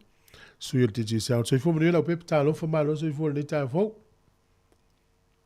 Ya fa felo ya tu le sunga tu koe. Wa tu la me fo le fo le nita ya o wa tau to ino malu le tunu tono le mua. Ya fa felo ya tu fo il pa io sa mua. Ya o lo mafuta mai le tato po kalame malo le fa malo singa luenga amatol ni va yaso. Amalo foi la ofionga la pepe fa malo fo ile tau tu mo le tu fa tai ti fonga lo mo tanto fa nga pa anga lo fa o pea ya la ngo mai le tau tu o nanga le tau tu nei la ngo foi la o nanga nei la tu fa malo fa yo fa va ya o mai la sunga po la ofiong foi me se le ofisa ma o nanga nei vai tai ya le fatu a mai a fo yona molia tu tamai tila onga ya tau ta pen penatu ya fa awol nei vai aso ona crazy pisi ono le vai aso le asatina ya ole la fia fa afsilia tu ole foringa mai wana o ya lo sal nei aso ya lo no winga ole fenga luenga ya tasi o lo no ya la walu amata su el me lo fatina ya sa ole ya pe ole lo uso le o lo las vai termine pe e au sulu esa ili lava se mea me se lava lai ele mau e Wellington el mea lo fale mana o tina la inga piuli sile ma fuanga la pepe no ya la de foi le vana foi mai foi fanga malanga tina fai mea lo favo ye tu si mas ya uto fi malanga la tina e ne te ua pisi tele ya le uso esa ili na te sila fiele mau ina mea lo fale tona avertina la le ba de el malanga tu fai ngol va se o kila ni fa ya sautina ya Io, de ai al ma fo fawe. Le manui al tam fengal tau au pe alu le o mai ma ya vai e au mai le tau au. Ya a fai ona tu ala satina. Ya ele la se me se dia tu la na lo no fo le na fai fe au tina ma fai uma fe au ne vai aso. Ya se to matasi tina ma le telo tiu tem fai va tonu lai. Pe fo ringa mai le fai no le la fai ngol verso ne auto. Ya o tata no me isi au fa me o I ala loile au ta un champini ta sanga nei ya o payatu ya o manatu na au ta pua ya de hurricanes al mato au ya o le to around skululua to tolu isi round pe fa ya le to o melo ta va ya o le fa pe ai o to malo si mele au al crusaders a do ba tun to fa le tonu vol au o la le reds ele fa ngofi o te le o lo po ye se tai mi to fe lo e ma red ta longa ye to e tu fut o le reds ele wala kia an tau di score le se di fitine ma mulu se manu fa ina to au lucky le to malo ya le lo fa ina mo ya crusaders eu te lo a fa nei te o fa ina ya ma to pe ya te o se ko to va ya tu calendar o mana ia ho na o le atu le red matua I fai le mitir to au lumo to au matamata Wa na mata mai da lo Christchurch ya fa solo mai na ya auto. Ya ala wo mana tolerate mai le la le blue sala le au le tona o tu fai ngole tamusanga le tona tu lai mai. Ya ai mana ya a ye ni so to au ta pua yo malanga mai lunga ya fai lo mai je fai le se ava ma yo a pe on masanya ko ya fai lo inga masanya se tatu atu aone ngalo ya o pe yo le malanga tu le hurricanes fai ngol vai yes o nei ta longa sa tu malanga mai lo nei len to atu ai le se o so rang tua te wa ngalo men na me tau to si le fia around ele o te mana tua le mato au le na ta longa o fai si mau te le atu tua o ta longa tau lia la vai aso le nei ya wa le vai ya ele fai ngofi lo to malanga mai i se ta pena le atu foi so malanga a fai dei fai mai so mato au le otunga ya no winga ta foi fa pena fai ngoto au ta foi atu no ya le lo viola be ta se atu ile fa lo fo ile sautina mo si fia la fa fonga ya mantua le vai asonte nei ya o na fatino fo il tatu se ilo na fa na o le mother state ya o na fa mai ai le vai asole nei o le tatu se muli ai mai ta watu ya tatu entry small Samoa ya e lua fo ya tatu fai longa na maua ya a oila tau mai na manmalo sa fa ngale tau tu al click x ya e la foi se leni ya yo se leni la satinale na matala fo vason tele ya le fa mani nai ol tato enchi mua o matalena eli le star ile account le click x sa la fo tu pele fitu luaiva limono o lua fitu luaiva limono o lua mo tau se la o matalena Leise tato entry, ya, o le whaungaina fo o le click X, e la fo se le ni Samoa, o fosi tolo vai le swafo le o papeona iai lunga le tato disi lea, sa la fo le numero le fitulua tolu o 5 fitulua tolu o 5 ya, mo fo tolu se lau tala ni sila, o ise tato entry se tolu o le top up na fatau faloloa la fo ivan watu, a tonga e fa pena foi le ente tasi mo fiti na fa ngale click x mo na to lo tapoi me Australia e lo foi tato fai longa mo Australian family ma o folinga mai foi la to foi na fa ngale click x e la foi se le ni Samoa o le se le ni mo mona la fo o si le pata titi manoa sa la foi le fitu tolu tasiva tastolu fitu tolu tasiva tastolu o le se tato entry o lo le stara ya langi tu manvao sa la foi le fitulu ono 5 tolu fitulu ono 5 tolu fitu ya mo fo to se la tala au se talia ya tato se mulmulio nei vai aso mantua a fataso top up mai falo loit tono Wellington fatau le lua se fulu por tolu se fulu por 5 fulu fatino lava o le la foi no top up ya na mo le lo wa no tono el tato se ya la foi se tu per nei vai aso ya fa un tato quick x a tono te mo so wa no te man malo ai malo le pe fa te tele mo le fa so mai e si fa ngo te malo telefoni mo ni se ni fe si di wa le foi ma o le va so nei le tele nga solo il fondo in malo ya mo la tu na mia tato sim card ya fa so tai mele o do tasi limono tolu fa o do tasi limono tolu fa ya ona so so mia tu le tulang ala mo se tato updated tato proclame la stock to ko a manu tele fa um tu nias ya manu fa um ngalo nias fa tele fa so fu mo nei taimi so fu fa la web tele pe on tan no me kilani tato proclame si fu ngalo mo fa wa pc ya me fa nga so Felice Mikael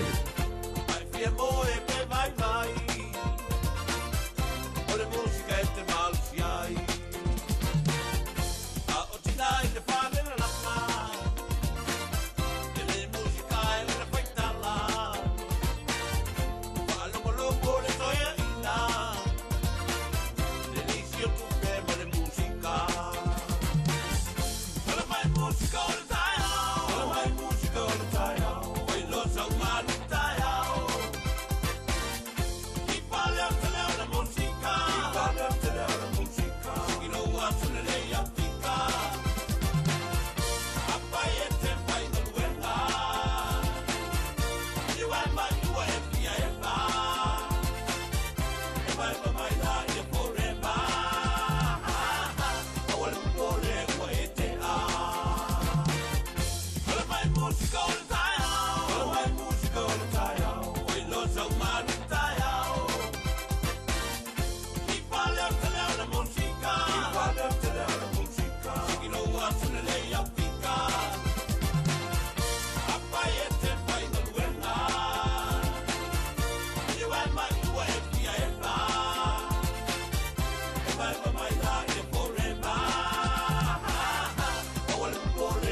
Fatal fatul tant watunu is fa o popongo telefo mai Samoa i le amatanga o le nei vai aso. O le afa solo atu mtanga lwenga leo ina whaafango fia na ngā lwenga sa ili. E le ngata o le tūlanga le soifua malolo ina, ai whape fo le sa ilia lo le au soli tula fono, e tango fia le ava malosi mafuala au whaasa ina. O le tatalaia ni masini whaapitoa o wha mea lofa mai le whainga pa angal malo au se talia, malamatanga lwenga leo sa moa, na whaali aile nganga fia le fionga le minsta o whaatu angam whainga whaiva, e lalo o le au onanga le Strauss, po le ofisa su enga whaasai nisi na whanua. O nei masini o le amawhai o na whaatino ai lava le au nanga i samo nei. Ma e leto e tau a vea tātou su enga nei e tau calibrate mai fafo. A maua loa le tangata ua masalomia ua iai tūlanga o lona a fia i le ava malosi, po la ufasaina ia ma le tele o tūlanga o loa a fia i le tunu i whaivela. Ia o na mai sa o lole i nei le tātou Sross. Mai o se tai au fau le nei, o se tai au whanga e tia le nei le tātou whainga malo. Ona ua mawhai o na whaatino i Samoa nei, ma ua whaatino fo i lava e tātou tama whanau. E wha malo si ai whainga pa anga le tātou mtanga luenga o leo, la ua fionga le li komsina, ina ia mawhai o na tuwa vala lata le au nanga. E mawhai ai o na whaingo fie, ia mawha tuuina le tūlanga e momoli ai pēr le whiau le tunu. O la sanga tāua mo le lumanai o le vaenga o su e whaasai nisi a Samoa, fantasi malamatanga luenga o leo, na wha ilua ele wato e wha whawina i le whale mai sa i ele medicine i a vele, e wha lau tele atu i ei i nisi vaenga tāua le au nanga le lumanai. Lau fionga li komsina ia naua si sila ua whaile la le tātou ofisa i le mele sa i ai le medicine. O le laboratory tele le na, ua fua e wha lau tele atu wai tūlanga o suenga, ele ngata i tūlanga tau soifua maloloina, a suenga i forensics e sosoani atu wai mtanga luenga o Stross i le tato mtanga luenga o leo.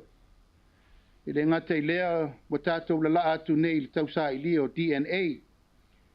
Ia maisi suenga e ngafa ma tātou. I le tau sueina lava o tele o whaafi tāuli o whainga tā tele. Ma umi ni whaasolo i suenga. Ia e manatu ele o moe ai le to whai apalauli ma mtanga luenga o Stross. Ma la tau foi komiti whaafoe. O lea wa whaasolo atu lava ele ngata ina ia whaisu suenga o manu mala au ma sio manga ma me uma ia wa taulon tatou wanga i lesi step ia o soifua malolo ina na e tatou tangata le fionga le minister fatu angam whainga whaiva le fionga la auli lua te plate wa fosi Schmidt o le whai ungar vai ason te neina sui na ile ele o se tasio ngā luenga tele le malo ma le whamoe moe e fausi ai se whale whaatari pasese ma se fale fai pasese mo va le laiti fai lol te mai tai palemia ila na saunuanga au tu i le fa moe o le fale fole te unu mai va le laiti ma la tu pasese fa pe fo ile tu va ese atu o va le e malanga ia tu SS le Pasifika i Tonga Fiti ma pangpango tu valu niwe le atu kuki ma tātou i Samoa nei i le vao a sau mamota. O lea avele ngā luenga telo lea fausia nei, o se fale au tū. E mai se fwoi vale le taunu mai mo le whontanga a te tai malo le tau pulenga, e le masina o ki topa, e whao ngā e pakai wa alele whape fwoi ma le whiawa e o tangata o le whono. Sau nofia me o ngā luenga e te tau na wha mai ina ia se te mo le tausanga nei, ma whao ngā e le taunu o le whono tele ia o ki topa. O le tau a o whai ato nei ngā luenga, e tusa le ma le se 10 miliona tā la. E lua vaenga o le ngā luenga pia na whai lua, o vaenga o tā ua le apron, ma le parking, e a ngai i vale le terminal 4, lea e te tau o nei iai. O le vaenga 4 ma le vale le mawhai ei o na paka i vale le laiti, e watu i le valulo nao wha inga whape ai, ma se vale le tele litu ai ngole fitu tol fitu. Ma o le fo inga luenga, e whatu peina lona tau se 5 miliona tā la, o isi mai tā penanga mole fontang tele te tai malo le tau pulenga, le o le au suia mai i lo tātou atu no. Watu ina tu le kapeneta se fautuanga mai le komisio whainga pālota. E le tapena ino teu ngol tula fono lena pasi e le leva atu nei. Ia mawhai ei o na pālota mai o tātu tangata lo au mau ia tunu i whawha atua Samoa. E whao ngai nei a wala whao na ponei upenga te whai langi. Ta ual kom sino whainga pālota tu ia Felolo John Stanley. O nisi o fautuanga o tu inatu, e au fia ai le te taupe le tangata e fia restala le lola pālota o lo au mau ia tunu i whafo. O na wha vanga se hawa noe malanga mai ai Samoa e pu ele ata ma lo lomi tamai 5. E na ia longu ta si ai male awala o lo whaonga ai nei tangata o lo au mau le atu no. O stasio vaenga o fautuanga, e na ia sa idia se awala e mawhai ei on tutongi le sala le tangata o lo au mau i whafo e te tau na pālota ma wa mai a fo na restala le lola pālota ai le i whaati nola na pālota ma le awala e tutongi mai eila na sala e pei ona wai ai lano o le tula fono. E whamaumaunga a le ofiso numero whamauina ni usila lava la tawia. O le au whai o tangata Samoa na whamauina o lo au maui ni usila e le tausanga lua afe se fulma le valu. E se lau valu se fulma le lua afe fitu se lau lua se fulma le tasi. O le itu pao lii e iwa se fulma le tasi afe fa se lau fa se fulma le tonu. A o tama itai e iwa se fulma le tasi afe lua se lau fitu se fulma le 5. O lo whata amilo le au whainga luenga lo fiso le komisino whainga pālota i le atunuu, e wha au wau le restalaino lo tātu tangata pālota, a wa whao ngai nai mamasini fau wa taunuu, e whati noai le wha moe le whao ngai na o penga te whai langi. Ua savali atu nei le vaiaso o whaasalalau whaalau i tele mtanga luenga leo i lungo penga te whai langi, le tio ma televise, le sa ilia leo le televou e swafa ia to ese tuanga, o se tasi na whaafo i mai ni usi le sori ngā tula fono, ai olo o masalo mia le wha laven tula i mai le fio ango singa monga ile i mamau atu, na manu ai se televou se la au malosi, ma se tasi fo i o mata au poia fi ai la au malosi mai le fio ango al mangoto, wa tan sanga ai na tanga rengo leo le mamalo le atunuu, e se tasi na te sili fieina peva aia, ia longoane se ofisa o leo la tane. O tala fo ia mai sa momo le nei fo iaso, faso i fo ia.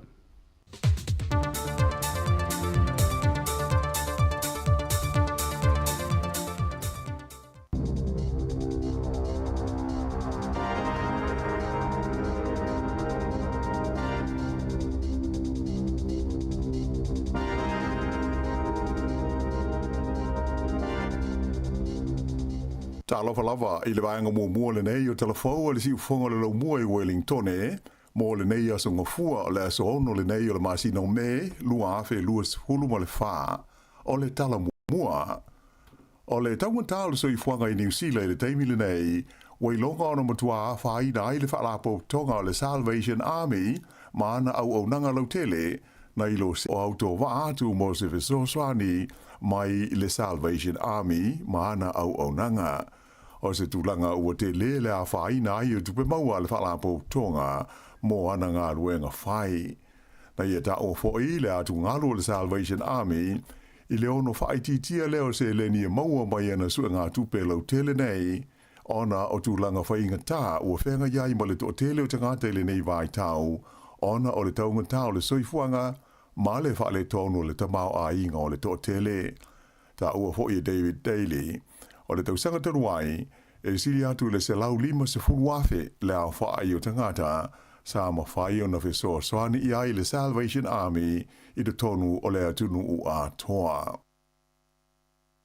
O le asto na i na whaamautui na i se malienga i le vāo le malo New Zealand ma le malo Siamani e ngā lulue whaatasi ai ma whelangorongo mai i Polo Kalame suenga whaasai nisi e whaia i le Anetatika ma le pole i saute. Whaadia mai e le Minster le vai whafo wa wasa manai o Winston Peters o le neimurienga o le asanga whaalele iaiso tanga o whaalapo tonga nei lua ma lo o New Zealand whaapea ma Siamani e whea ngai ma suenga whaasai nisi a toa maisi a tina e i le kontinenta ma lului saute. Sa mori mawina e Peters ma le tamaita e minister le vai fafo le malo Siamani o Annalena Bambok a o iai isana asia singa mai o kilani le saini ai o le whenga inga le nei le vāo tanga luenga i lua i le astona ai. O le nei whenga inga i le vāo New Zealand ma Siamani i ua whaia i le tuana i ai o se whaalinga a le malo New Zealand ia Februari e whapea o le ofuafua ina le fia whaale leia atoa o lona no fuanga mo suenga whaasai nisi le ane tātika. Sa tala no ina fo e min stau malo e lua ia mea ia o lo o tupu maali e mai de tonu o Gaza o le mata upu sa la ngā ai e min sta o le de tau leo na tau fia o le taua e pei ona iai nei Gaza i le va o Israelu ma le Hamas. Ora na fisa fa ilo mo iai fala wai tele le malo so fa tasi lana polo kalame o le sua vai tau mafa mo le tu malo o Aukilani. Lea e whapea o le atao fia aise si tanga o i le luas furu lima tesi ma le 2% i la fonga te tongi ma le tau o le sua vai tau mafa mo lea i tu o le tunu.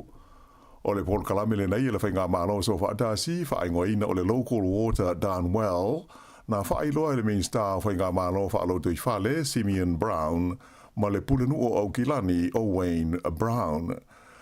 O le au i dilinga o Leopold Kalame o le atuma wai o na pulea Aukilani lona suamai ae o le asiti ai le tau o le vai i le fitu tesi ma le 2% mai o le awhaingofia ai o na whaia i e whaune ngā tupe e langolango i ngā ruenga ma le ati na e o le vai e au noa ma le taungata ai mo la fonga tutongi po o raids.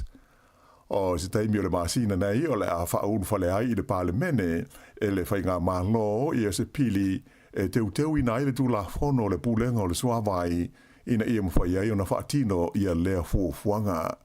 Pei tai la na whailo mai le partia le Labour e whapea o le lātou fuafuanga lea o le a sui e le whainga malo so whaatasi e na o le 2% le maolunga o le sitanga o raids ma le pili o le vai.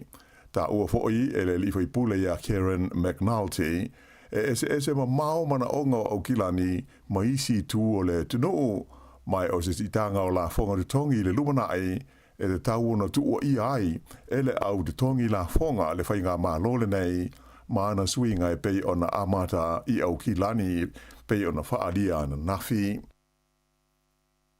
Na poloka e leo wha o peka ina le au le tele i Ponsonby Road i Aukilani ana pō, ona o se whalawe lave e whapea na moni waise tangata i lea fo i pito nuu. O le lipoti a le walis whaase laua New Zealand, ta ua i lea a fia o peka malosi i lea whalawe lave na moni waise tangata. I se vaenga iai i whale o loa whapea ma whale ainga i Ponsonby i le vā leo le awala ingo o le Douglas Street, ma le Ponsonby Road, pe tusa o le afole se fulu i le pō le sa. I le teimi nei, o lo o whanga solo se suenga leo i Aukilani, e winga i le tino maliu se tangata, na maua i se ele whaasawina i Aukilani sifo i le aso nafi. Whailo mai i leo e whapea na maua le tino maliu le nei tangata, i le River Park Reserve, pe tusa o le afole se fululua i le waudi e le sa, e le o mawhai o na whaamatalaina le mafuanga o lona maliu. O le awhaia se tautonga whaapitoa e whaamautu i nai le mafuanga o le maliu o le nei tangata a o whaia pēr i aisu e suenga. O le isi whaalewe lawe na maliu waile isi tangata ina ua lavea na wilafi i le pito nu o kihi le tu malo waikato i le afiafi o le asto nai, mai ufa mania mai leo e le iai se si ta'awale na afia i le whaalewe lawe o lo whaia pēr fo iai i sa i linga. E iai nisi o lau whainga luenga le University o Aukilani, ua whaalia lo lātou le fia i se whaai unga le pūlenga o lea University te leo New Zealand, e tāu fia ai le whaia lea o se tonga la wapi e tau maitia onga i le tonu o le University le nei, e whaalia ai lo lātou langolongoina o le aia te tau o tangata o Palestina. Whailo mai le pūlenga o le University o Aukilani, lātou te langolongoina le aia te tau o tau maitia onga, e whai aise te te file mu matala whea ngai ma le tū la whono. Pei ta ai la tau te le langolango ina le whai o se tonga la wā pipo o se camp, e anuai ma le pō, ona o popo lenga i le saunga le mu ma le soifua ma lolo ina o tangata e a fia ai. ta ua fo i se lipoti tu sia mai le universite, o le nei wha unga ua wha peo nā mana iai, ma se whautua ngā lo ia na tu ina tu iai mai le ofisa o le leo, mai o lo o ngā lua wha tasi fo i la tau, ma le vaenga o lo wha apongai le whai o le nei te i nisi awala ma whai una wha tino ai ia le la tau mau. Pei taila, o se tusi whala o i tele o saini ai tangata e o i le onus furulima la whai, o le au whai ngā luenga wha pe ai manisi o tama mateini a onga, o le Universite o Aukilani, ua whaali ailo la tau le fie i manatu malangona wha ali o le pulenga, e tu sai o le nei ma tā upu, ta ua stasi o lo saini ai le tusi, le li whai a onga si nia i ma tā upu tau le tu la fono, Dylan Asafo, e whoringa mai e le o le lei i a whautuanga ia o lo maua e le pulisidi o le Universite po le Vice Chancellor e tu sai o le mata upule nei a le Universite o Aukilani. O le takata wai le tūmalo o Tago na malo i le tasi le miliona tā la o le whailonga mua o le loto New Zealand i le Paulast o nai. O le pepa na malo sa whaatawina lea i le app o le My Lotto. E le imaua estasi le whailonga mua o le Powerball, le ua o tuai nei i le 1.5 miliona tā la, mo le sei o le Lulu. E whape foio na le maua estasi i le whailonga mua o le Strike 4, le ua o le whase lau wafe tā la, ai, e toa se furuma le wha isi tangata na lātou waewai na le whailonga e lua o le loto, na mawai a lātou se leni, e sili atu i le tairuas furuma le tolu wafe tā la a le tangata. Ai to tasi ia le sa ia maua le whailonga e lua o le Powerball, na maua ilo na whailonga tupe e whaase fulma le 5 afe 5 se lau iwa 5 tā la. Oa amata i le so ona le to ia ise telefou le TV New Zealand se fulunua i le wauli e pei ona masani mai ai tau sanga tele ua tuana ai ona o fuafuanga le whalapo tonga e tau fia nisi ona polkalame ma va e nisi o lana au whainga luenga.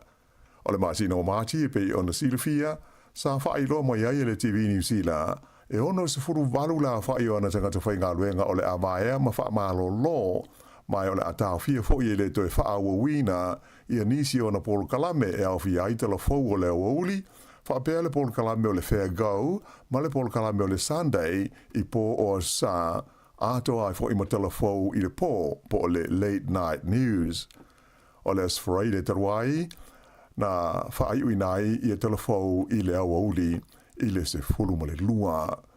O le aso, o lo ilo i nai i le whaamasnonga o mata ubutau ngā luenga, le Employment Relations Authority, i a se talusanga mai le unia tangata whai ngā luenga, le e tusa o le nei mata upu i le vao le TV New Zealand, ma na tangata whai ngā luenga.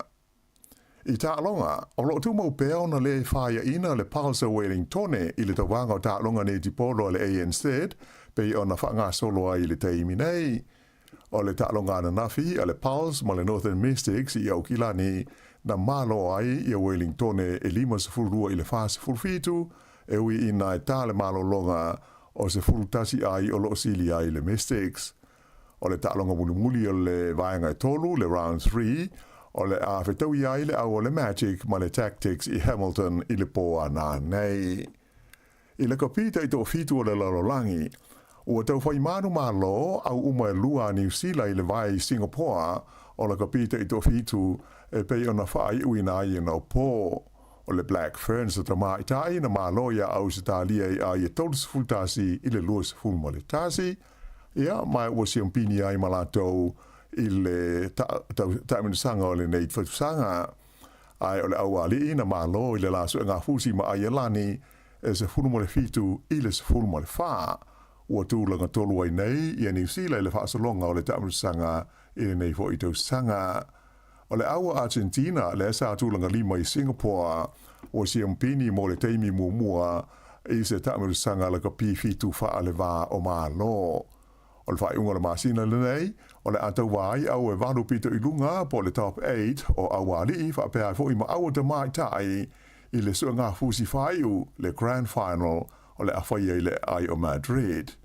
Ai o au e wha pito i lalo, o le ata alo i ta longa fo i nei o le pa uma nofo po le promotion relegation. O le vaenga o lii o au e wha o le ao fia I lea vaenga o le au a Amerika, Sepania, Kanata, whapea ma le au a Samoa. Ia o le whaiunga le nao le nei vaenga mua o Talafou.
Fianga mai a Dave Parker fa tau I Avita Valley. O lea ua luas furuono minute ua te ai le iva. Nei minute on fa fonga le nei tātou tala o ta longa I le nei tae au tātou tala noa. Fa so vol tu longa nei ta longa le fa iungo le va yaso. Le pesela na Avita Valley. O le vaenga o lo va ia ta valley ni usila o tanga luenga ta o le NCTA waka kotahi. O leo whaelo mai e le minista wa i la tau app wa teu whaalelei. Ia po le porokalame lea e mawhai ai ona e maua i lunga lau telefoni whiawhiai. O mawhai la le app lea ona tutongi ai lau sala. Ona tutongi ai se au wala tutongi le tupena e uieile ni usila. Whaafou ai lau le stala. Whaafou ai ma le World of Fitness o lau taawali whaina tongi umai lunga ina. Ai e mawhai ona avea o e matangata ta o le testa. Tangata e te whaatita ia se mea fau ia po o le teuteunga o le app o le vanga leo taawali a whia ni usila. Ona avea le ia i o sau hoi whina ngalo in mai vanga tau na whaale leia. Le lau whai noa me le temi nei. O iai le vanga phone na mane e fo. Le lau tom whai e tu fo i lau telefoni. Ia e loka ia na wha maunga o so mai lava le whamanatu o le la expire pe umale o ngā o lau pepa le o lau taavale. E le mawhaina whaonga ina le app le whai malai sene e taavale o se isi e whaari leo leo. Tau ana whaonga pe lau pepa mano fo i leo lau nei sene e taavale. O le whamini nonga na. Mo lato umai nei Wellington e atoa me se nei whanau tala vau le tau su ene lato ngā luenga. Ma le vanga le in tata SS. Le ave e tau kos foile le trades. Pa lama ka muta insinia. O le halava le to e ngā luenga. Tupulanga tala vau le tau sa ili ngā luenga. O le aso tofi nei. O le a whaia le expo. Po le whaalinga na i te Raubra Arena i Porirua. Ma nei alo su mai e te whaoma e mahata mata i le tele o nanga e i tu tonu. Le lope te ua maua i nasa o ngā luenga. Ia mai mata mata i po whea fwoi sea o ngā wai telefo ia matata e ma nisi universite o le a yeitono le whare tele le i Porirua. E te mata mata ma esa ili ai. Le lopo o le vaenga leo le anga ia i lo uoranga talavo. I mtato fwoi le matua. O le aso tofi nei. Te Raubra Arena ma nei a fwoi le whaatasinga i oi a wai matamatai. Le la fua le lei fwoi tato li te o ia i nga taimi ia mosiava noe asi fwoi ei ma matamatai. Ia ma vili mai telefoni le lo e tau mai ei e watu le aturu. Ma nei a tele, a wale misia la stofi nei wha maula u kalenda. A whapea fwoi e ini au malo asi. Po a fwoi le ini au me whai le stofi.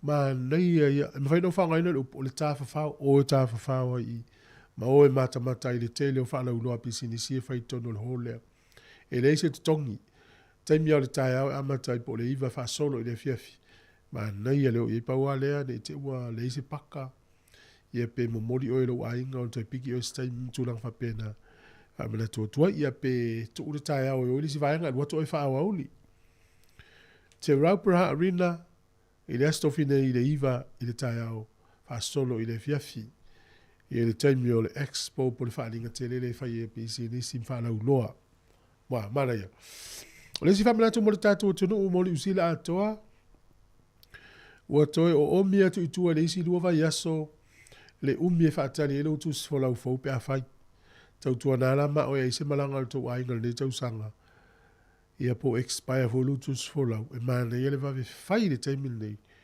te oe se malanga fafo se ipo se me tupu mai sa mo po feti tau na malanga i ala ele o le leilo lutus fo lau o nolo fafo le system po por kala me ia e whaangalue ina e fai e tus fo lau o tātou ni usila e leo matua le fie e tangatan fua o tā fau o nole umi tele ia o le tūlanga le nā pio na whaino mai la tātou atu na whawhiwhianga mai te maa si ufonga nero lau mua.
te te lo fe pese le tia mai. E tata wala unenu ngol tatou laina fi fa so me tūlanga o la au pe no fe atu tai. So i fo manuia le tai au ta alofa lava. Ia. Se walo pala stunga le ia wao. Tai, ya, o mai. Ia le mangwe ka skai. Maro nga gue. Alo fa. Tai, wenga lue po na te fale. Ia le fai ngai fe out fale. Oi, ya, ma lo. Nei Wellington. Ia, nei Wellington. Ia, le. Sau no mai. Ia, ke rola ule ka o mako ngu. Ia, ua. O aso ia sa ele mele sa kua vango mako ngu i uka fo i uka le. Ile vao. E kar ngaka ia me malo si orang kar o tere fu nga long famua. Ia. Ia ai la au nga e fa mai aso ka mai aso ia kara ki. Pai o mu la au ia. Ahora a ka ki fisida ku po ngora o so i ola unha le penga isa unha karuan ka ko ola mai sa mo ka ka ko ke ro ke ola au yu ka ile vao ai ola au siringa nga ka o ka ko ku ola langa o ke la ka ile ku malo le va fonki ia o pe ola ko ia le fie fai vale sa mo le kamanga ngai ka ko le mero ka ngoa mari to se kwa nga me ka ulima ia ola aula ia o le kava ia o le ifilele yo ola aunga mama lava tele ko nga la au ko le va o ka falo nga i lo ka ma fo ia o ka le va o Tui ia ola aunga me fa sa ola nga ia nga ka ia o ka male mo le ka ngoa foi le ka ngoa ku koko kulo wa fa nga ele ka ngoa paru ava ka ngoa foi le fai me ai ia tano fai me le ku ia mo ka folo ia moli mo po nga le fai au rue si ia nga ka vai la ia ile ese le anga ka ola aunga e sa nga au ka fies se fu ka usanga ia o whaonga ia o Amerika mi o la whaonga me o kasaua i laso o la ia la ka kia la kua o la keu le ia pingi mea singa fo ele le ka kou i le ka u o la au ia i keu whapese si ai o le la au le pou muli e anka le ia mo i lang o la au e maros fo i le ka ke va sia sila ia i maka kowa i e fai e whaua ia ai me sea me o maoka fo i ma i me o i le pou ia fa peasi ai anga ka mo ia malo si la au ko e malo ia ai ka me va anga para ngai lo la au ia o fa le o nga ia al ka o ngal ka fu si fa ri fo i singa ro ke o fa o kai ngai ke le ai si la au ngai ke lo ngai e ko fa fo i ma fa ko ka ko inga ka ko aku ia ngala ku si la fia ingola au ia malo fa soa ku ngani ka ma ia fo ile langa i mele lei koe wha mangaku menga i kako mea singa sa wha o ngai las. Malo, whaftai mo le wala au, alo fa te lea tu manu i wha umga lunga le yaso. Ia whaftai lawa, mangiero aso. Safe kona. Mana ia te le ia le whalongo fo i muli maua la tau. Wala tala moni au te le loi a inga le te mine po to ia ni a inga o to toe mai ia me whai ngā luenga i wha o ngai i umukuka yaso i po tu noa. E mautu uma o ainga uma i sa mo ya so ia e tu lo wa nga ngana e te longo fiele ainga e le ai me fenga luenga ia o ina e ta o le pi e la ta uma ia e tu langa na o le ainga e le mautu le so o se ainga e ta una ile to ipua e ile sa sai e ia la to wamo te la tamana ia amo fa to e le te alo te ases e ia la to tano fa me ai po le umeke e ta unga te usise au. E ia tano tu i koko, e tano paru awa. E mautu umala tau ti tata tuwai la popoa ulo faisaka. O vaenga umai o me whenga luenga i tono tu noa inga saa moa i te tauana ia. E u tatou i loa le lei a tatou mātua ia so e su e loa se mea i se a inga. Me se a mea i o me whenga luenga whaongal tu noa. Na i loa loreo i nai wha masino i tau tua le tangata pele le. Pio nei vaenga na i loa. E ma eu fo i le songa ana u tātuanga te whaonga i no la au ananga la au ia malolosi. E tai, tā noa, ia o tu i koko, paru ava, whai mea ai. So se taimi ai te ruatu la umana fufuru le wha whaole le ia.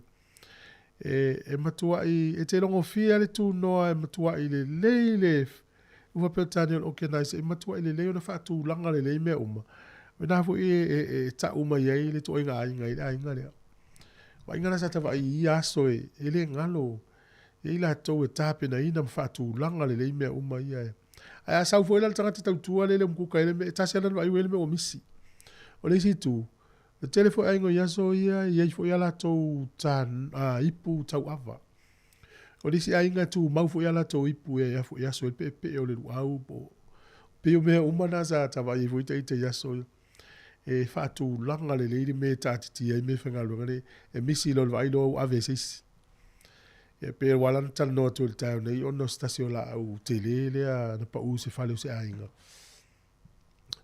le wa fawe le stanga le va fa ta usanga le fawe le va fitu se la ta usanga le matu le la au le ta ole po hutu kawatui ta se la auto to o le usila ele no fa so tu fo i le la au le arasi le mita ai le no le panona le te va ai le fu le panona ia o le ata o le la au le nana i lungo le latu tanga vai ta la anga fa mo fo le la au e o tu fai tau fia fe tau sanga e fai ni me a fale le anga le foi la mo e lo papa time nei ya langa la tweet o tu e vai la au ton ata te fa longo la fo fale ma tu ale le la au le arasi pe a fausi ai e fale ma ala ngata te le la pe o le mita tanga na o le no le mala to fai ai le fu o la to tu no tu ia ile ata o le la au le arasi mai le panona e ma foi na ola la au yo arasi o fai tau e o fa male a fe tau sanga yo lai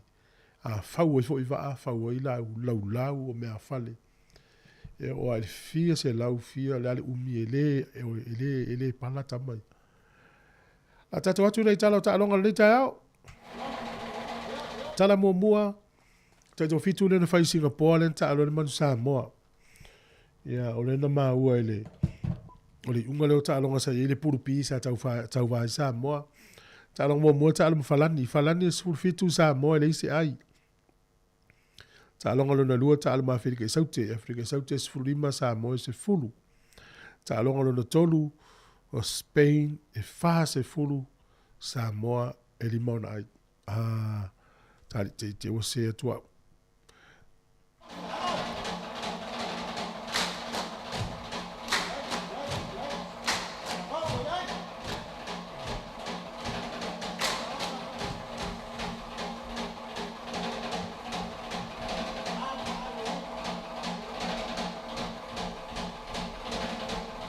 na Samoa e limon ai o Spain e fase fulu ai o Spain i ta longa nam Samoa na ta alo foi la mentua la le we di swing na fulu au le tau vai le te tau fitu na ole au e valu pito lunga su e lipu ai to toi au na e fa e tau vai la lo fa tali le au e pa u mai lunga su e no mai le tau vai la lo tu langa na into ta alo foi ta tau ma Spain le unga ta longa na fa ina foi Samoa sfulu iva sfulu lua e ona se atu leo Samoa ta alo Canada yo le unga ta longa na lana malo i Samoa lan ta longa mo le fitu Singapore Samoa sfulu fitu o Canada e se fulu male lua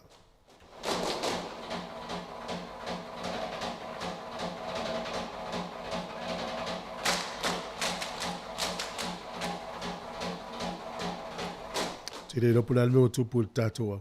Faia ne o lau fam senonga e lau asiri sila ma lau mai tau. O mai tau ina i ni usila te min nei le tupu tele o ta mai tia ta alo i first 15 na onga. E pu e vai lua le liki. E o lau ilo ta mai ti e le tele se maketi o le uni e o mai le fai tau fiafe o ta mai ti. Pe e fai ngō fia tu na oanga i le liki.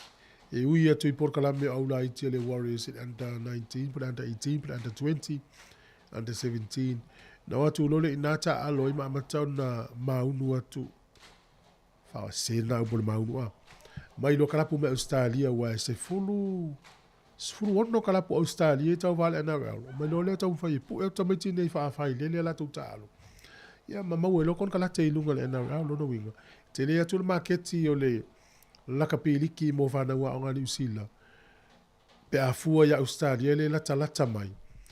Pe a whatustusa i le iuni ia i to tonu anu zila wai le umalol fes 15 anu le stamiti ia pani po engelani ta alo po fanani se longa po lo fesa to ama na o mai fafo.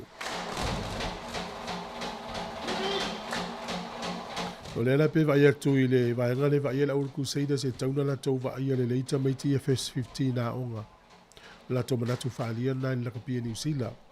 No le mai tau atu pe o le tele na watu to meti mo na le liki. El mana e vol na tele to meti o liki o telefone na to meti manuio na la to ainga pe a mau ko kana tele lei. O le sista to tala o le falia mai o le tama la kapia liki mo mua le ua mau ane so enga na fai na fo ilo na fai ai i ta alonga. Man tuane le mau te le atu na mali wa iseli isa ta alo i le la kapia uni. Ele le o pili kaiten le ta alo le blues. Alela ua mau mal tama la kapili ki mua mua. O le vai tau le tasiva o le sfulu tasiva fitu sfulu ta alo ele tama le ilo ta ua lona ingoa. Na maliu la pena anu retire pena malolo retire mal ta alonga o la kapili ki. Ta alo le kiwi i le tau sfumo tupona tau sanga. Ea a teila ua maliu ina wana sfumo tupona tau sanga ua matua. Ave lolo na fai ai se tulo ave faiso isu nga maua e na afia fol fai ai o le li ile melod concussion po le te leo le afia ngal fai ai o tamal feto ai ulu feto ai tau o tu vai le ulu manu anga i mene o talonga o le foi la fango to le tato por kala me matu o lo ave la to fa na u talonga ye tu il tino la piliki la piuni fusuanga ia ele leilo no fo fam talanga nei ta pena ye o e te fautua i nai se ua tali ima se ua fine i tūlanga o tālonga. O ista mai ti ngana vea mana o tālo. A lau whea tūl fō mai pol whaya o ngai sa utua. O le li i leo Mackenzie lea na la vea nei fōl whae ungol vai solo na ulu. O ili swinga o le vava ai le lakapi uni le vai le NRL. E umistai me malo lo ai fato am whai ona to e tālo. O le fefefe umata alonga nei i sula tau en tangata alo lumana. Ia ona lea i lo lun tupe ata alonga nei. Ona le leiva ai o tamata alo.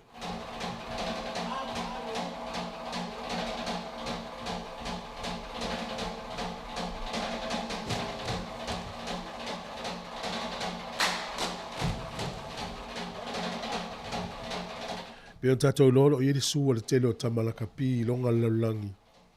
E fa tau la kapia la langi ia ona ole le o vai ngola tau te mio ta la kapi la vei malele I folo Carl Heyman le na musulo blacks ai luta alo I fafo le uto I fo me la vei la malele mal prop malo si na le ta mal lo ya le holidays ila tau o suina la kapia la langi me vela le fa mena to fo ma tua na uto wala mfa na uto tua na ona no ta alo vai so I fu malo lo ina o le si tu ai te tauna mo tātou ai al whaamnatu o tu whatama nei tama iau tau whai leila onga I lea onga I lelei wa pe an pe fea tupu mai ai le whaawa wina tūlanga taalo hona o tūlanga manua ala iei le ngā luenga e te tua tu I ala iei lau degree o poto umana o ina oe wena mau isau ngā luenga nisi nā vaengai ta pena alu lua le taalonga ma lea onga ai vai atua ulelei ia lea onga I le taalonga ia e mauti no le ele fa vauta alu isi umane le tonu sfuru mo tupu tau sanga le matua ua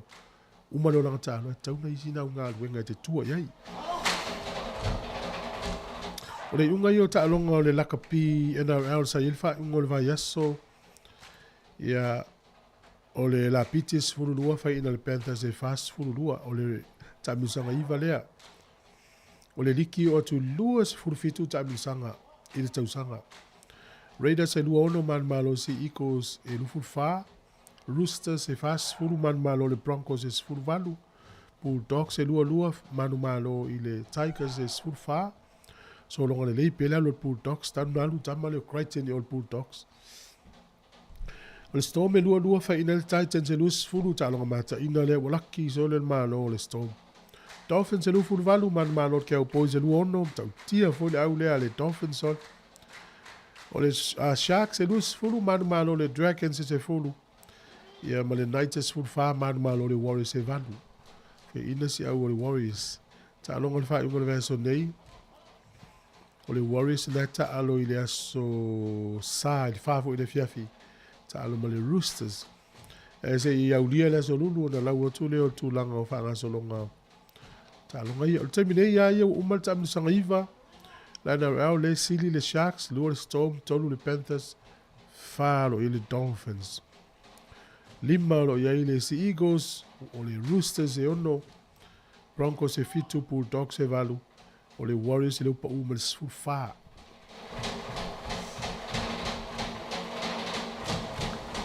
Whaiunga ta'alonga le Super Kapisa, il whaiunga le vaiaso, o le ta'amirisanga fia le na uma le whaiunga le vaiaso. O le ta'amirisanga se fulu ma le tasi. O le Hurricanes se whātasi manu malo le Waratahs e sfulu lua. O le Blues e tolu valu manu malo le Rebels e sfulu tasi. Le Highlanders e lua valu manu malo le Moana Pasifika e sfulu fitu ta'alonga le whai tonga.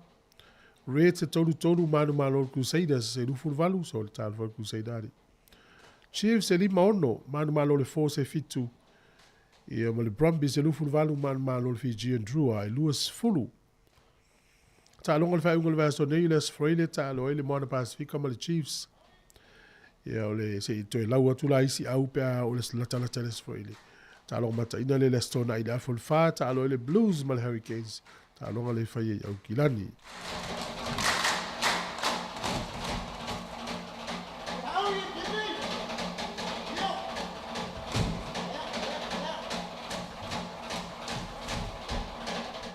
O le ape whai leo no i te mit whaatulanganga o ta'alonga le Super Kapiu mai a ele tamisanga sfutasi. O lo tūlanga mua le Hurricanes e fast fulu lua na ai. So o le Blues e tūlanga lua e whaatasi ai. Tolu le Brumbies e tolu lima. Wha le Chiefs e tolu. Lima le Reds e lufuru fitu o na ai. Ono le Rebels e lufuru wha o na ai. Fitu le Highlanders e sfulu iwa o na ai. Valu le Fijian Drua e sfulu fitu o na ai. Moana Pasifika tūlanga iwa. Sfulu wha ai. Crusaders tūlanga sfulu e sfulu tolu o na ai. Waratahs e tūlanga sfulu tasi.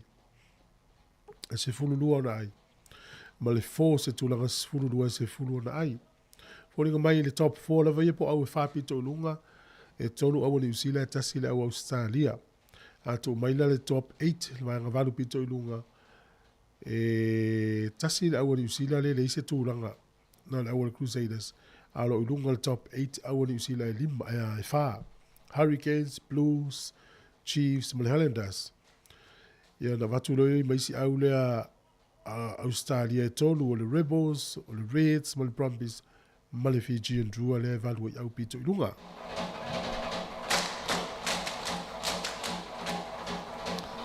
O le whaiunga le meso nei o le atani maloi Spain e le vai whai ule o le taimi le sanga te to fitu. Se i leta foi le whaiunga le vaiaso na whairotu leo taimi o tālonga le tātou au. A le mea mauti noa ua me isa mo le whapito i lalo. O le la tau wā ma au le whapito i lunga mai au ia tau sueni awa noa i lunga. E a vea ma au mautu o le luafe lua lima. Ma tau lia ime tau o core teams. Au na mausa lilo la tau wā luafe lua lima. E valu la au ia ua mautu tūlanga. Le au fia New Zealand, Australia, Fiji, ia o Peletania. Ale umana la watu ono leo te mawhauwhau iai. Ian wha manuru watu lea Afrika e Saute, au ilonga ia e valu pito ilunga. Ia ai ua misi isi tātou au. Tātou le wo ilalo ma Kanata, Amerika, Samoa. Ia se i o vai atu po isi au ino vai atu e kalena. Ia na whailo atu e lea. Ia peo le whengatana o tātou au. Awa pea e le manuia le whaunga le vea nei. Ia olo na winga. Wa le te wa ai al tātou au in tami sanga se o fito la langi le masa ni tātou matamata i whaunga vai aso. O au na. Ia le la se uwa vai atu le teipol teimil nei le tūpāo lii. Ia le uia uluma i le so. Ia o au ia le wanga waa nei. E o ilunga. New Zealand, Australia, le ai. E o Sele, e valei. O Argentina, Ielani, New Zealand, Australia, Fiji, Falani, Afrika Saute, ma Peritania, au na e valu le wo ilunga, au e whare wo ilalo, Kanata, Samoa, Spain, ma Amerika. O au la ia e wha, e tau wā ma au, e whala e tau su e mania wanoa e o mai ilunga e a vea makoa teams po au tua lua fe lua lima. Ale manuia e tato au na, ia e le toi matamata tatou le au a Samoa. I tato fitu lua fe lua lima i vai e whanga solo le laulangi atoa. Ai a manuia, ia wato e sao mai la tatou ilunga, ia ona fi nau lo le lua fe lua lima, o te loa e. Talo fofo se whaia onga, ia a misfoio na i tamalo taalo. Peo le whawhita auli le maua le tatou au o le tele o le tamai e umalona develop ma awa o le lei wai tu tonu le whata usanga o tau mwhaia le whaia onga tu whatasi. Ia amata foi le o na sui atu i stama wai la vevea la ulina. A fua le tama la la vevea ma tamai le ia inu whawhai le mai muri anga tele. A to tele o la ulina ia e fau umane tamai tele le temile. Stasio alo le tunu sa mata no le vasio na tua. Sa ta alo le fito ni usila ta alo le fito sa mo la ulita ua tunu suafa. Fa mai au ta ulo na ingoa. Le ofisili la iai ona na tala e toiti a whata usanga o tau whamasani ai le fitu. E ole umi o le taimi tau whamasani. E fua vole nei tamati lei nei. O tele la uri i e fau. E ngala atu mau pesa mo ai iai ala uri i a e tau whaila amatana. Awa o le lei whamasani. Ia tarsi e o tu i leisi whata usanga ua le lei pe a whai o le tūlanga na. Ia pe o misia la uri i tuai le wo ese o le tatou au. Ia o na konkalate ua sui vaenga ua iau la vevea isi. Ia le leo tu nei tamai tifou ia ua a whai nenu la tau tau mwhai. Ia tālu si alwha ingo le vaso nei whaista ua tele mo Samoa. O le stūlanga le leo le au taito fito Samoa le tai mua mua le tala whasa o le pito. O le Olimpeka. O le ata alo i Samoa le Olimpeka. Mai tau sanga i tele umwa vai e ua lua Olimpeka ua fia tole fitu pea. E le i ai Samoa i tonu ele i au lu. A le wau. O le tūlanga maa nei ana i lata matamata atu iai. Mai ato ina tatou tala o talonga, mahalo whawhitai le tunu, whamangal mai fo i le wamnanga le atau taia, wala tatou mafuta pe tau le fiafi a i le tau le tasi. O na momoli ato i fo i le e tasesa whasa launga i lo monta malau lawa. O fia lawa i te iai i se taimi lava o le ne yaso po le tau le tasi. Ia, us mai whafonga le tatou whawhianga, si ufonga le lomo o whawhitai lava.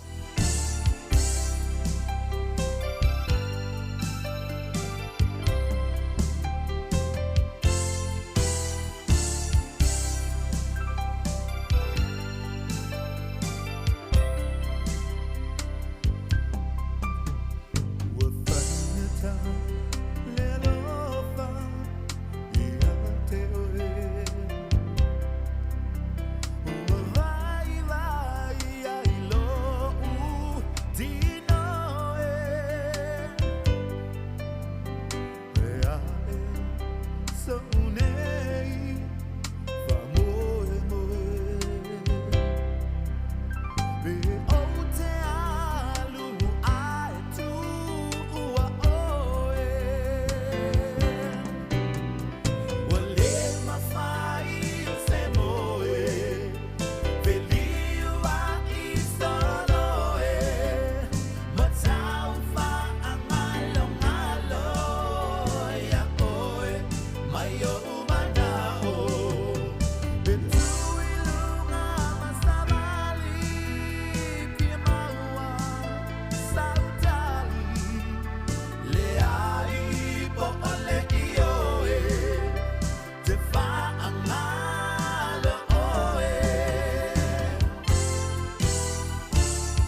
So sili sili le manongi ta utino mai no ta ofi mausali no fa amaoni tu ma pe se io o ile oti ta la la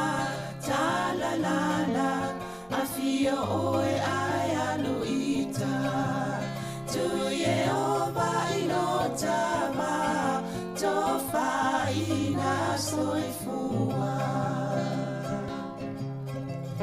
Lava alif sili le sasana I tu e fa o samoana E fa atosina yo anganga Ya te o e sumalete ine tausala La ula falawa avea Talua yo e sungale mana mea Bea fai ua elekea Tu uai bea sia mea e tafea La upua tau no folene I tawai so se e siline la lelei Ma le fuaro sa mumu E te faata patima e tuli usisu Ta la la Afio oe ai aluita Tu Yehova ilotava Tofa ina soifua Ta la la Afio oe ai aluita Tu Yehova ilotava Tala falava ma lor soifua ya tau umalava lo mfen whaafonga mai. Ia meise fo ila tau whaamanola tau taime whaafonga mai tau toma sanle si fonga lau mo por Samoa Capital Radio I Wellington e nei talofa ma lo lava lo soifua. Po kalamel nei o tala la walunga o lvaiaso tal noa tuai me le fionga le li pule af masanga te alu moresi tal noa tili ngā luenga le si fonga lau mua ia whaatase ma le whaalau te lenga o nisi o mta upe o ngā mo tātou ia o tātou iai I le nei atunu. Ma lor soifua talofa lau fionga af masanga. Talofa savanina ma lofa soifua lau le. A talofa tuai pe maulunga o tātou whaafonga masani si ufonga lau mua ma lo lava le. Fo maumalangi maa.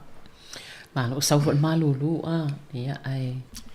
Yoi, o le tan o fa no me tan no me ta se sei sa mo tu foi vivelo sa mo. Ya ta to le a matan man li nei le. Ya to no fai malu sa mo ala fo vela tele e to solo mai ai sta mo ese. Tu langa suye fo le talo tau.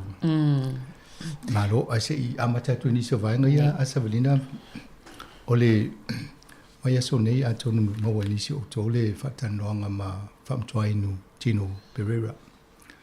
O ia o le CEO o le Central Pacific Collective. O le whaalaputonga le wa ienga ruenga swani o tātou tangata Pasifika I le nei whaitu o New Zealand. Ma tau lia le taimina tula I mai le whainga malo mbai atu sa whai collective se wha loa au kilani tasi o Wellington tasi le motu I saute. O le collective la leva ai la to na amata mai o va ai taula ile va ai le soifo maloloina ai le va ai to le wanga I me fisoasoani i mau soifua maloloina o tangata i o tūlanga o fale.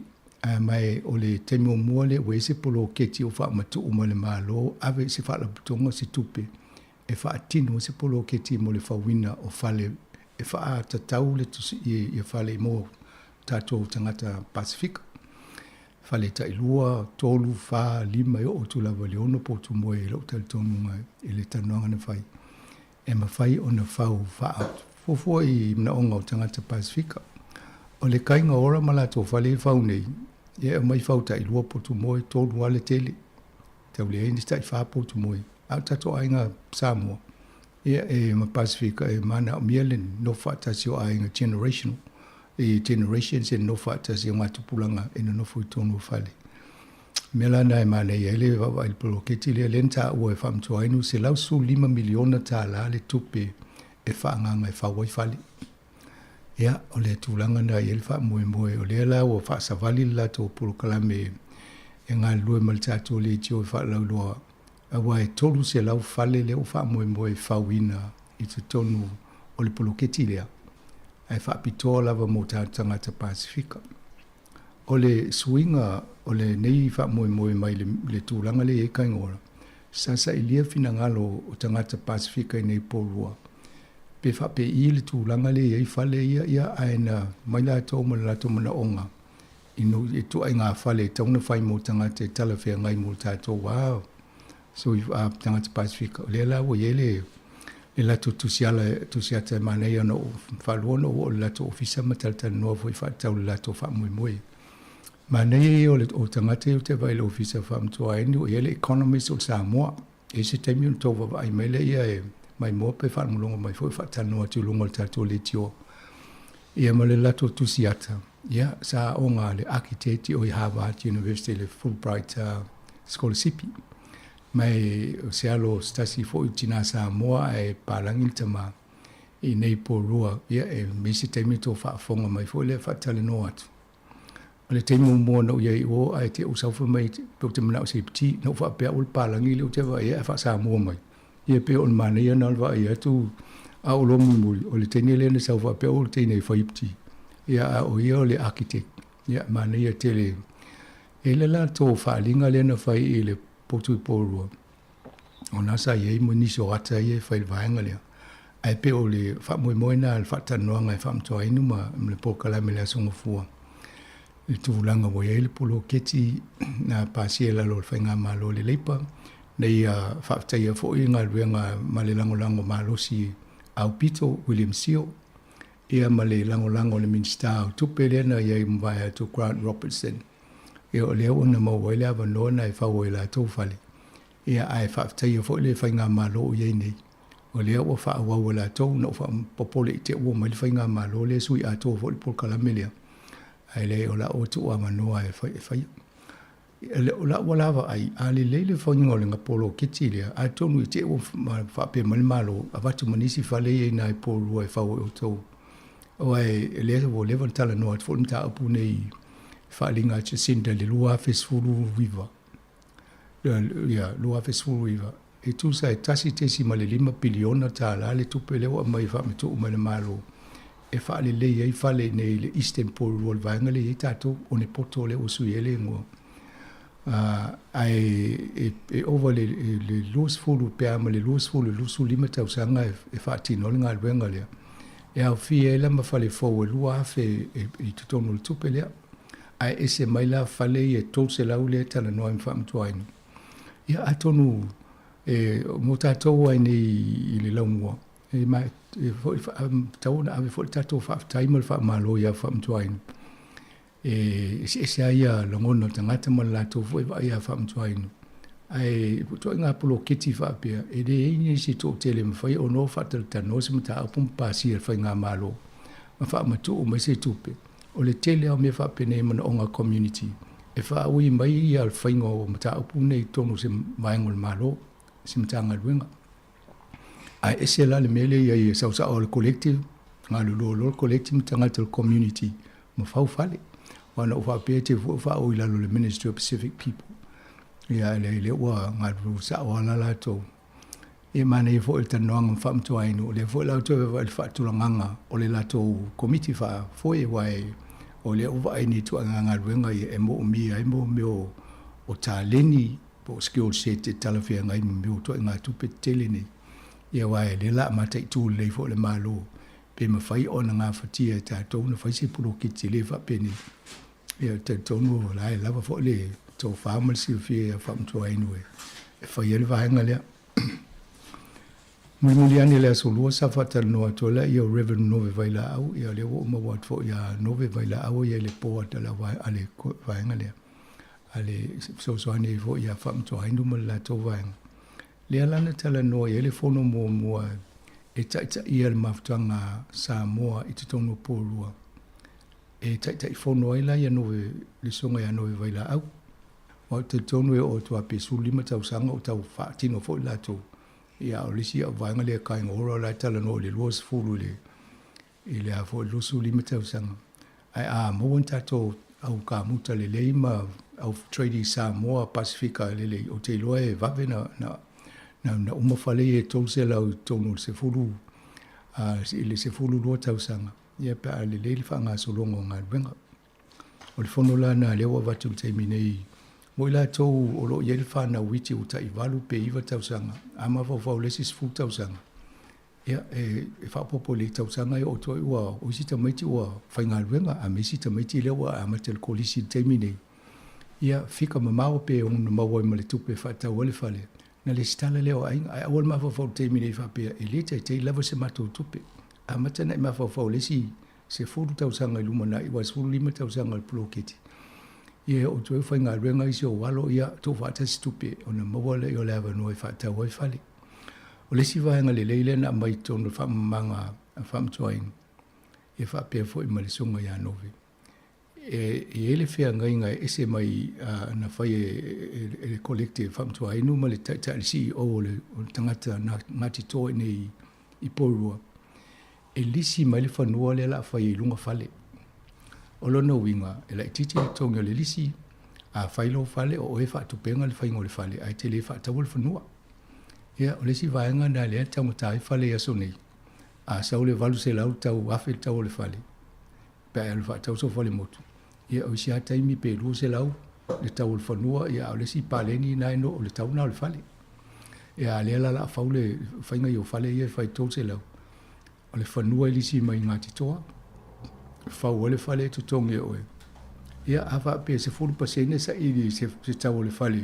Fai ta inga pe fa se lau se le fale. Pe lima se lau fo. Ia lo inga lima se fulu wafe le pe se fulu pasene le tupe mumia. Ai awa pe lua se fulu ia na lua mfa lua ina le numero na o se lau. Awa inga umana e mane fo ipa mana tuna tueni fisili. E fisili e ipa to a wale fono le fai ele e kale sia i Louis Grove, na numero lua, Louis Grove i Neipo Rua. Ia nala a whai e fo i maripti, ia ma tau talatala noa, ma homo e fo i swa manga tidi. Ia a whai rola ia ma tape nanga la inga, a wale mo o si tupe, e wha tau o iso whale i le numanai. A tonu, mo wha whafonga fo i April kala me sa whai tato le tio ma le Pacific Pulse, e company ina whalaptonga na sa nga matonga lue atu. La whaele sa mataltal no atu. I fo i tape nanga a inga fia mozo la tu whale mutu. Ia ole me mumua na taltal no ma wha tele ilta noang. Ina ia whai titia i ta lafu pe wha tutongi uma i ta lafu i credit cards ma me wha pe na. Awa yeisi a inga e o se lau lima sfulu wafe tupe. Ai a mai le credit card o tele e nema whai lana i ta lafu se tupe ma le bank. Ia pe o mena e mana i ho tatu amata mafo fau iai mo le anga ilum. Al fono na mo le sa ne le wha le uli tau le i le ono. I le numero rua Louis Grove i Neipo Rua. O si lao o whasanga solonga a le vaenga nei a collective. O lo o iei fo i ma Anthony Carter i o ia le ma te whiutanga i ma le tato ofisa nei whatulanga ngō lato Polkalame. E o le amata o le asoliva nei le fono le ma tātou. A o le motu kiri pati. Ia mo o tau whaafonga mai malama lama fo tātou ngana. o le aso lulu le valu le aso valu ye le tau o mo ne fa so ta ye fo ye le vainga le o to ia o le aso tofi le aso ivo me o le atu kuki o le ono le afiafi fa ye le tau fono ia e fa i le fale le CPC collective Pacific collective ina i porua ele se fulu wi Nira Drive porua au le Tokelau community o pahina o Tokelau e fa ye le sultolu numero sultolu Kivo Street o le aso lulu le la sulu limo me i le ono le afiafi e au isi vaenga ye fa solo atu al masina ne o me o le Pacific Youth ye le fono fa pitole fa mo le Pacific Youth le tupulang talavo o tole la iti le wa amatam fa ngalwenga po fa foi ainga after fa ainga ia o le asoluso tasi o me i le ono fa il fono i le numerous fulu we Nira Drive i Porua ia o tau fiti ma rotuma o le nofuanga lava le tasi fa ile fono o tau i le afo le ono i le asolulu le asolusulu o me il masina ni luna winga o masina nei la tau whaafonga mai tanoanga i lunga o kato o le tio interview o tua inisi o tangata o lo o ngā lulua le service nei ina ia tau manino fo i po aila tau le whaafoea le polo keti nei ia wa fale mo tato tangata ia vainga mo moana e whaisina umi ai maa nei langa te le polo keti nei tau na whaamam lama le a wafo ia tato i vainga leo tato por kalame whaanga solo. O le si mata upule o le afo le lua leo li nei whaatala noa toi Professor Graham LeCrow o le Director leo le American Institute of Medical Research e whaatasi e ma scientist o Tamari Tonga e ngoia Chris Puliuvea sa na ia maua le si award o se whailonga tau loa taluai o na langa i fo sao i le COVID taimile na whai etu ingo le COVID au kilani. Ai whapitol ta noanga e le research le na whai e wa e po ato e ngai tu ese mai tātou Pasifika i tūlanga o teens. Ia ato no teens le whaafai fio la utala noa. E rea leina i e ma fo le tupu anga o tangata i e lona ia tamali anga. Ia peo nale wha autu e le tanoanga. E whaila le afo le lua le uli nei. Nga mo fo se am loa auto i e mwhain whanongolongo e le tanoanga na. O le si vaenga le fia whailoa tu te mine. Sa whatala noa atu le mata upo fo le toi whaafo i le citizeni i o tatangata sa mua le na i le swing o tu la fono le tasi iwa valulua. O le ala e avo e talo e o lo wala o ini fina ngalo le malo le atunu. E whai mei o submissions. I pe wha le lo fina ngalo.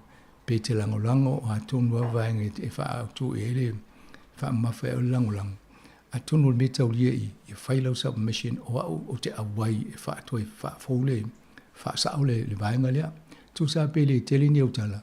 Ai male malo o le o atu sa pai e tātou tō tele. E na whai ngofie fo ele na whai ele fo fuanga le malo.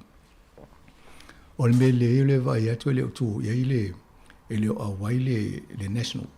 Le te le vai tolu va fo le coalition nei.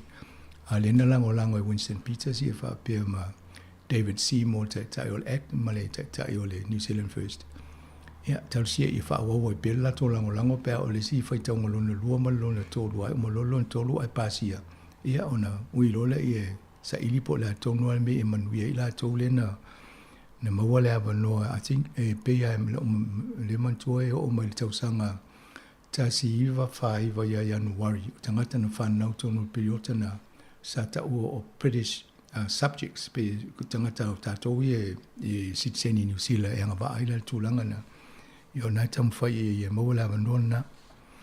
Ia, resi vaenga na oro iaila ia just to singa e whaasa mua man whaaperitani e lunga le o le upenga fsota inga fo i ala tau le ngafa ma le vaenga le e mwhai ona watu ia vaenga i stemi pe tu fo lunga tato website po tato Facebook ia na wanga ia le ia ima whatu moe lau pepa ia Savalina wa whaisina umi vaenga ia ai tahua tele o te li ta upu e tal no e fo mo le nga mo ta tu tangata ta ua me se fo no i e fai pe la sala ta wen ta upu yo fale ia e le al fa malo si ai wa o sino fa piado e fai mtato sui ia na saulo lo tangata le na lo fono fa so tu ia tu tangata le no fol fale i fisili e sa tauna wa im fa fisili ai le i tangata vai tu sa i fisili ia mta wale stala sa yo Malaysia vai ngai mo ina o le ia inga petianga va petele va wa mo mo e pen fam tale fam toinu e lo sit sini ia po la permanent residence ali ia hotel e wa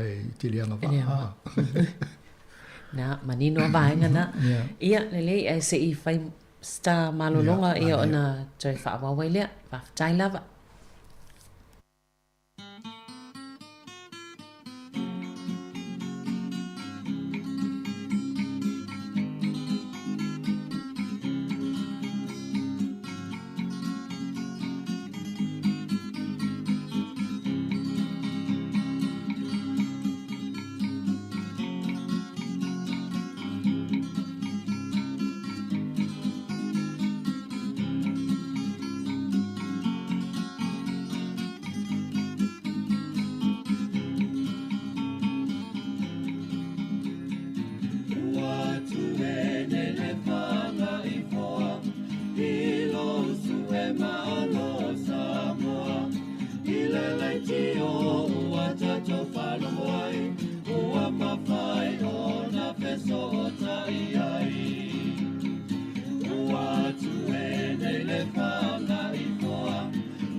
ia toi whaatal whaato o le vaenga lua o le whaatal noanga o le mta upu tala la walunga o le vaiaso.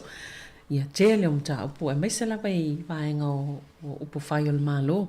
Mana ia se i mana i pia ta amata mumwe whaatal no mta upu i o inisiua. Ona o le wawa i atua i le sawoli poti tonga tau inisiua le mene o iei. Ia iei fwe whaala tonga po i ka le sia ua. Iei lava la tau fuafuanga e whai ea la tau lava inisiua e mama abenga ia la tau. Ani te ia atonu le na fai tatou tala le news ia le vai aso nei fatau o le Catholic Diocese o Dunedin ia pe o fala tonga le ekalesia katoliko le lo Dunedin foi wa e tu la tau ile lua fe lu sulua o ekalesia tu fata se lima se fulu e foi e se la tu su lima fe le tu pena te tongi insua ia foi na ekalesia ni ia ai le o va ia tu le tu langa le o tu la mai mo le tau sanga fo le o fa sa vali nei ia e o tu le lu se la lima se fulu afi le la va ila to po le me ele na fa va e ka le si ia o tu pe mai tanga tana avele tu ngile insua ai le tamo foi e so e ia nganga fa sa o ia nganga tanga ta ale la fa sa o le fa tu se au fa tu sanga o le la avele tu pe fa sa o le fa le tu o nganga tanga te le na le ne fa le lut manela to fa i mo le la o va ina to fa la to insurance trust fund e tu sa o le tu pe ton a o mas fu tau sanga va pe tongi nei tu sa pe fa o pe se la to su 5 miliona fe le na ia e o ma tau sanga o mo le tasissimo to miliona itala le tu pe e o no mo ai e si kue ma le na pe fa pena a va vai fu tato i tato e kalesia le nei ile ai vai le 5 fu tau sanga tua pe pola se tu pol insurance claim mai li ni se mea o te loa a lava fa tu o tangata lutu ia o to e au pele tu pe tu fa putu ai se me fa le tonu le tu pe te o ia al melo le ave tongel insurance a tonu e tu pele tu e foi mai a tonu e se mana tu te le va pe oi e man fa ngo fiel fa le tala a mu lo fa lo la me la fa o le risk na e tau na ma foi tato e o lo e tu le tonu le foi le ka le siele e mele ele fa pongo fa Britania o le calculated risk e te fika pe tala fea ngai le mele te faia mai va ai tu langa na fia le so fuanga le ka le si e tau sanga mai mai va i la langi pe fia ni e ka le si o muni la to falsa stai metas a tonu na ma fu e ma matangi ma me na le la veta to ba na misia i la to le fa ye i la to mal malu i no fuanga maulalo le ma o lo vai a me pena ia le tele ia ale anga se me ia po se fai to po fa malama o me na fa ia na sa to pe le ka le si ma tongi la to ai pe to pe mai maul va ia to pe a lo to pe va pe ai o mas fu tau sanga i le ai ma se me o claim ma se ia o tu langa na le ma ne te lo e tu le wa amata mea ai esi o le kalisia vo samo ai le te tonu sa fai fo la to tu pe fa pe ia pe le insurance va tu na tu pe mai mau la to fai tau ia fai lo la to vo trust fund la mo insurance ai tu el tu pe ia na va pu tu ala ia wa o ma se fu tau sanga a fa pe tons fu wa fe tu pe na tongi tau sanga o ma se fu wa tau sanga ia o tons la wa fe alo le stau sanga wonu se la wafe e ma fai anto e fa fo isi vai ngon sa ole jaman tuam sangai te fo ista po kala mi sa fai te tala no al vai ngai o lo insiwa tala no vai ngai pe a ole tau ngata o insiwa te tong ia ai le o ia yani me o tutupo ne e pe a ma fo fau ye te pa itu isi ole si me na fai le no tango so e amisia ye me ia ainga ia na mafatia la to fale ngai na la to fale i lo longa me ai le ia ma se me o tu se pe fia ni fale o fale ia ele injoina ia awa ole me le o ye ole wa apatu ma lo so ni ia lo ia pole injo le o na sa ole ai te taula na tato vai ana fai fo le malo sa na ia self say insurance fund ia fa fofola ia le te leo le enjoy i le tupe maua la hinga wai le ia le business te feitau biliona ia pe miliona ia tu mai lo le hinga voi pole e ka le si lima vai te leo le o tele tangata vai nga luenga le temine ia la titi fo tupe maua le lotu ti le titi le tupe ave fai nga luenga fai e tau fo la na fai le fo fanga ila to va ia tu langa ni pole ase tu nga fai ai o ele si vai ngana tala no ai ava pe ole fale ato ai pe fatisa inga lima se la wafi ia e to nga si o inchi wona ale afole ole tupelna ia la titi ele prim a ole te mi tu pos fala la o ele total tenua em faina claim mai o atu le maulunga na ai le faina claim ato le tawole ia elis na e pa tu se tamba pa insurance o se vai ai lo le tonge wa ava pe la tong se tu pe fa se fu wa fe le si e kalesia o si e kalesia o si di mai dem faina la to fa ali si e kalesia o la fa ia ye tu so le la to ya mai tu pe mai tanga te ave tongel insurance ai le fa o le nga luenga le lot ya pe o le ma na ye nga yo nga e ma talo le di fa tu le tu fa le vla tele le lot ma o se tsalto no tsa fa no al company insure le sa tong yang nga e insure wa le solvam tsalanga ana fa pe em faina insure to ma lotu ma o nga ya le lotu ya ele mfai ona e o la lotu la fono al malo ya se manu o tele atu mai si fa le ya e la lo va nga se lo le fa se company insure lotu sa malo lotu tu ela tu pe ia malo ia ole o isi vai ngai sa a te tele isi atua o va i lola ia poile insi wa company telele ia nei le tu mai ta tu a vai at ole IAG ato vai nei i ofu chesi ta to o la kapia le o pele la tu si ai mal matele mal IAG ole Insurance Australian Group Limited. Ia ole insurance. Ora inga la mimiti umala wanga le tupe o tatou lango mo mea. Mai fal tupe mimiti atu mai ma en siwa alu atu ai. Au tatou mai fa pita to misia fo peleki. Malo. Ia o mata upu ia I upu fai on malo musanga ia le vava atu e pe o le so Elena to ina to I se tu sia le ofisa lo ia le ai to mo tangata le Australia le sa vai se fa matalanga a le sui ban mia po le Minister vai fafu New Zealand Winston Peters on ol mta pulava le Ocos. Na ia o le tala no po femole o tu o tatou New Zealand I le vaenga le pe o le la tatou pipi e tu ai o le whainga paanga le whalitolu le a Amerika, Britania ma UK ma fo ma Australia. Ia o le ala o tau wawa ai po le ale tu ai ngā whainga e whai ai. Awa o le o amata o le whaulai fo e le tangata sa whai pūre mo mua Australia e ngoi a popka. Io whaali mauna ia langona fo le whaatau le maua a tatou minstao waifafu. Ia pe o le tōtā mai e loa winsa pia. Lan me te ai mai fo o te Australia.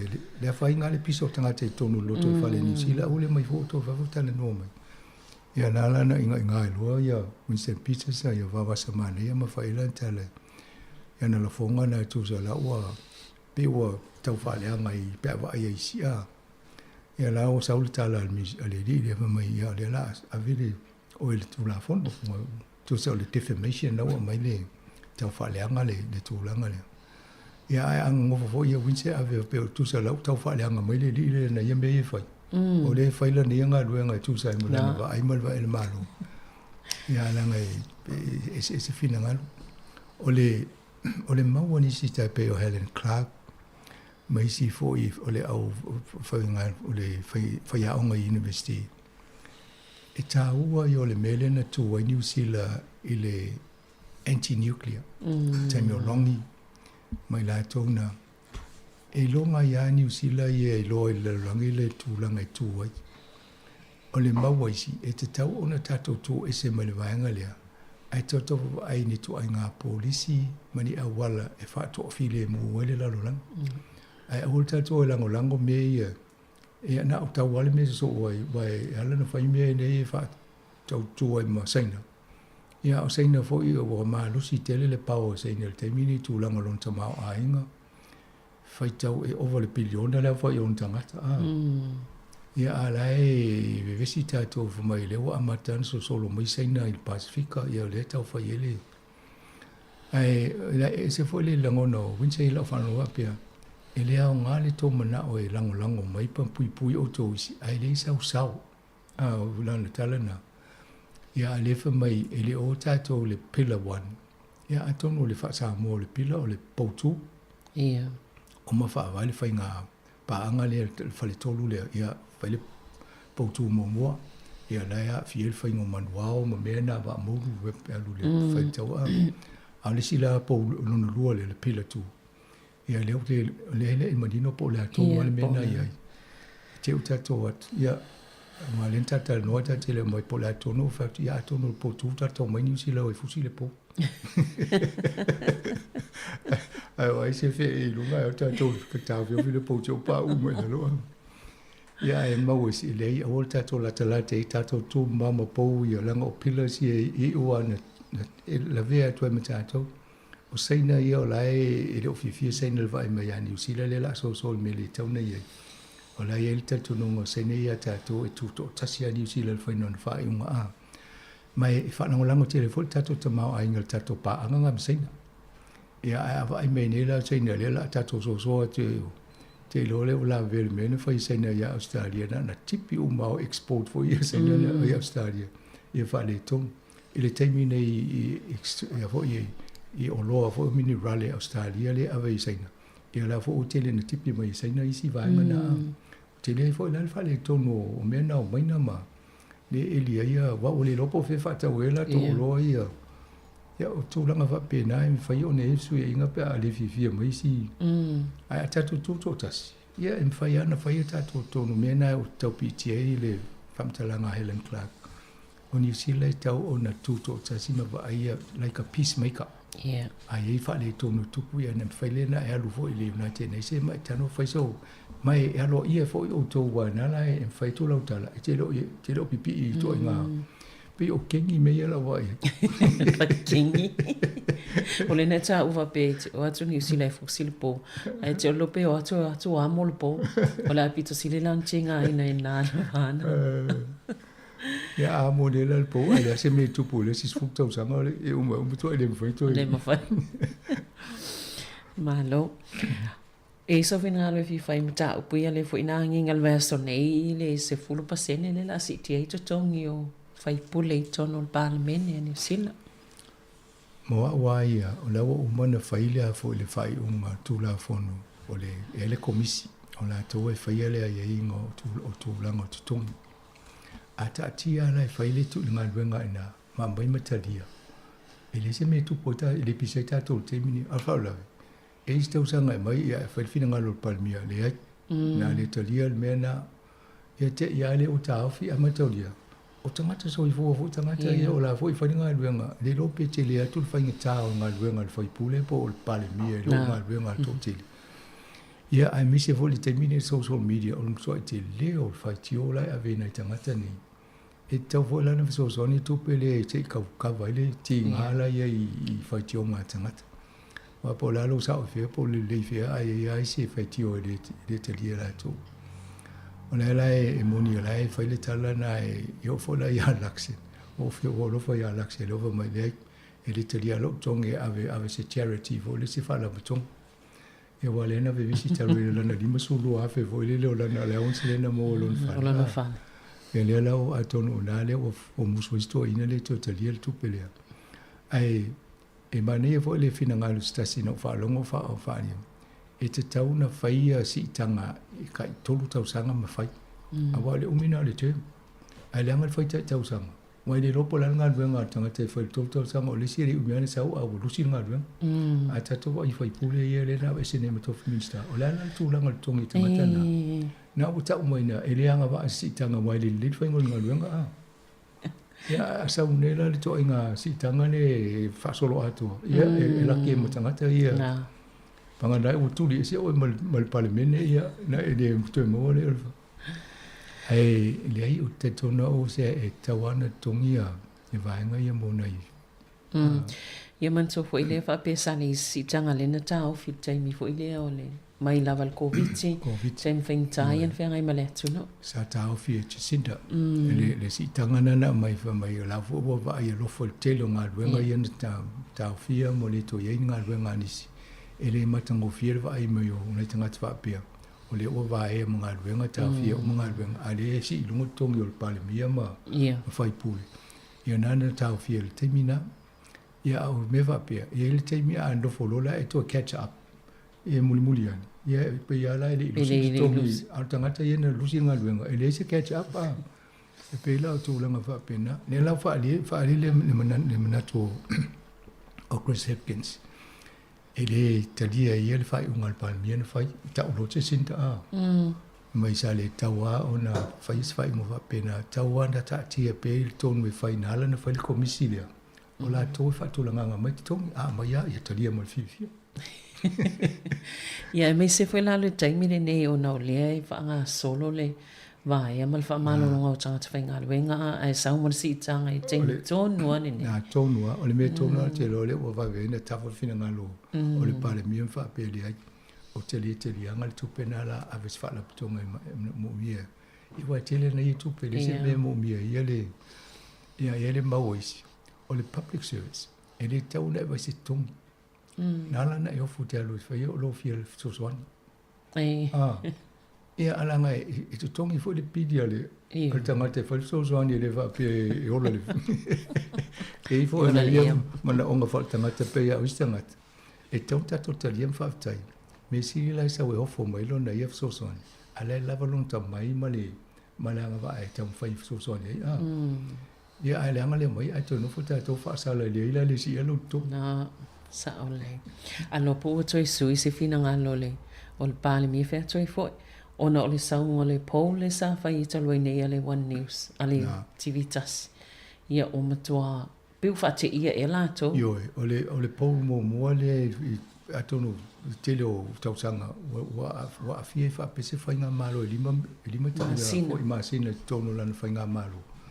Ai mbai mo toi tele alfa le tonu a fai nei se palo te mine le to pale mai. O tu so le aunga na le. Ia a me tau lia fo me fa pene. Se o le fto a mata le. Ia. Tele fo ia o fa le vela me le tu o le tele o me o sui le malo o tu la fono o me sa le ye ni usila. Ia o climate change ma me fa pena. Ia o tu rango faingo passing o me o fainga venga te tele le o tu minsta e tolu. O me le tala noa le te me le na fai ai. Ia to mai ave ia taxi fa am tele tu pe ale au vainga ye fali. Ai le ni priorities na ai le ni me na ale u paia ne to telo tangata. Ma tau lio a fa pe tolu wa fe tangata le vai ona wa ba ye o to ai lunga tu lo le tolu wa. O le to mo tangata in tupi. La le to fa tau ni si au nanga ye sa mi la to. La le ai vai tangata fa nga lunga fa lo loa o nanga sai hospitality. Wa le sia ma yelo fa nga lunga ni to tangata fa tau kofe ye ma sai no fa ka tau langa te mi la sa. Ya yo I mo papu me va pena. Ya matangi au te lela fa nga lunga tai na lo la stongi o pais. Ya o tu na fa firo yo mo. Ya mo le vai mai le yo me fa o le vai o istanga fa nga lunga. E te le ripple effect po le fo le ya fo le afianga le o tanga tala o tele le mene ya le la o fa so rai pe on tato mo fo tala nei le fo no fa no lo mal por kala me la wano ma ne fa tu langa ma ya la wano o tanga ta fa nga benga tanga benga se le fo sa ta no le por kala ye ma la fa tanga tala e va ya ma tu langa yo fa su ya ingana le fa a le va ia toa pe o toa le so fos fulu al masina ni o tau mai no mai ele telo o mana ya la wa matan tau fa tu langa ia wa le wa tau fie singa venga ai toi fa u singa venga I em fa ona fa ia mana o mal malo le ni ia no fa san la lo le o telo ala le telo singa tena vai ala toi mo ala tu ngal venga pe apply ai le tono o le mtanga venga le na ye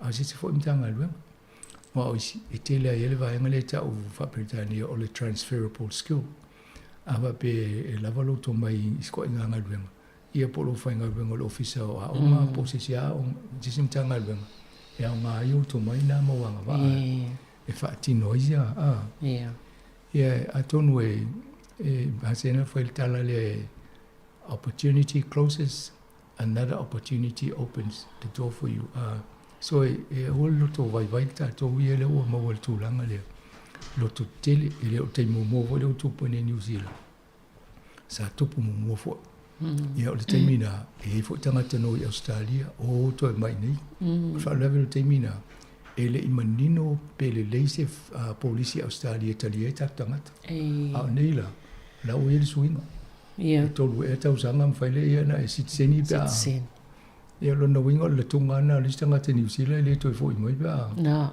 ia o lis afa pe ala o elo na fanu ala ainga le na te va ia me pe nga ia le fia be se no foi ni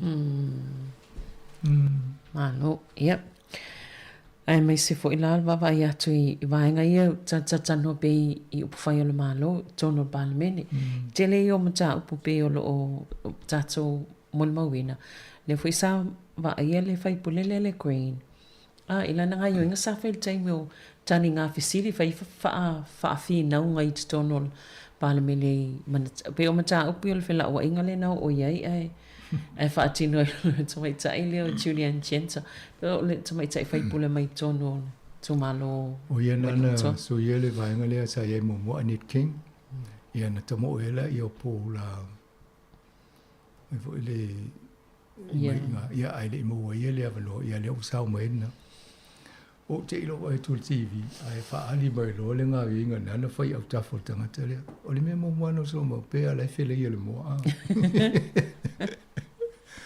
O va pe mau ai, o le va inga mo le tonu pale me ni sile se fainga va pe se sa vali atu mal la tu. Ele si tu, ele si tu. Ah, tu ai lu ye na tanga ta. Fai tau li poti. A tonu ai na fo ona ni ana va matalang o le pe o ko i o solo na lo to le fifia. O le fio fa mtala ai pe lai tele mai tala ai le fai tau li poti ai le le fa no. Ia na la alo yo ia mo to ile la volta yo fi ai. Te lea la ia tolinga tula fono la wo ia. O la wo uma fo ina fai tio i malo ia pati ese i tonu i vangana le kui. Ile avo ile fon fetalai. E fai se fai unga i. O so lia le fa vai o me fa lo inga le fa te. Io te lo fa te le kui le pati. Ai fa fa te ai. Io fa la vela. Anga se list MP. Se MP vo le lisi e la fai ngofia. Wan fai ana bese ava lista ma. Ia langa o fai pule to fia le. Ali tu malo. Lo inga ko fai le pa election pa bese nei a. Ia itali ala a fa pera fa te mai le fo fon fetere o fai pa election. Ia a fa pe tam fai le la vanga le queen e fai se ese mai a tu se me pui le no folia. Wa te lo a tu fai se pa election ele to e mo le queen le folia. O la le fai o ngale. Al fon fitala. Lai fai le fai o lai fa tali wa le o vatu nesi. O le ngol mena tu wa e ngela le fon fitala. Fai nelan fai ngwa le o vatu ia fai tionga alo ia le. Ia na va ilo ia tu la fondo. Po le ale au le tele o le sala e ono mau ai. Pe reprimand ngale awai. Ia. Abe la mano la ngol fai pule tofia. Wa ai fo ile avo ile. Le fonga fetalai le afianga le malo pe a fa sala le fai pule le fa te a au te lo ai la tau fa sisi a wale yo fa la fa lo ko sa wo mo le fa te a vo sta si fa lo lo ne tu malo ai na la tu fo ya lo ave ina le fo fine on le fa lo na mi sai vo me vo lo fa o so mai le me cycle wo lo mo lo fa lo le mo wo pisi ni si a ai na lo te fa ta wo te fo ngala ai Misa lo ina mole. Ina ava va foi mano fo video le fine le. Oiso. Ya lo no winga la wala va ai le party. Te lo ma o le tura ngai tona vesi. Ai va ai pola le tu pula afianga pe fa le palota. Si va ngana le fa le tono le. Tu fa ina la ya lo lunga la to. Le lang mo la to. Ma ne ya le tu lang na ya o mo ne le belo nga a to fa le si paul po to el foi la.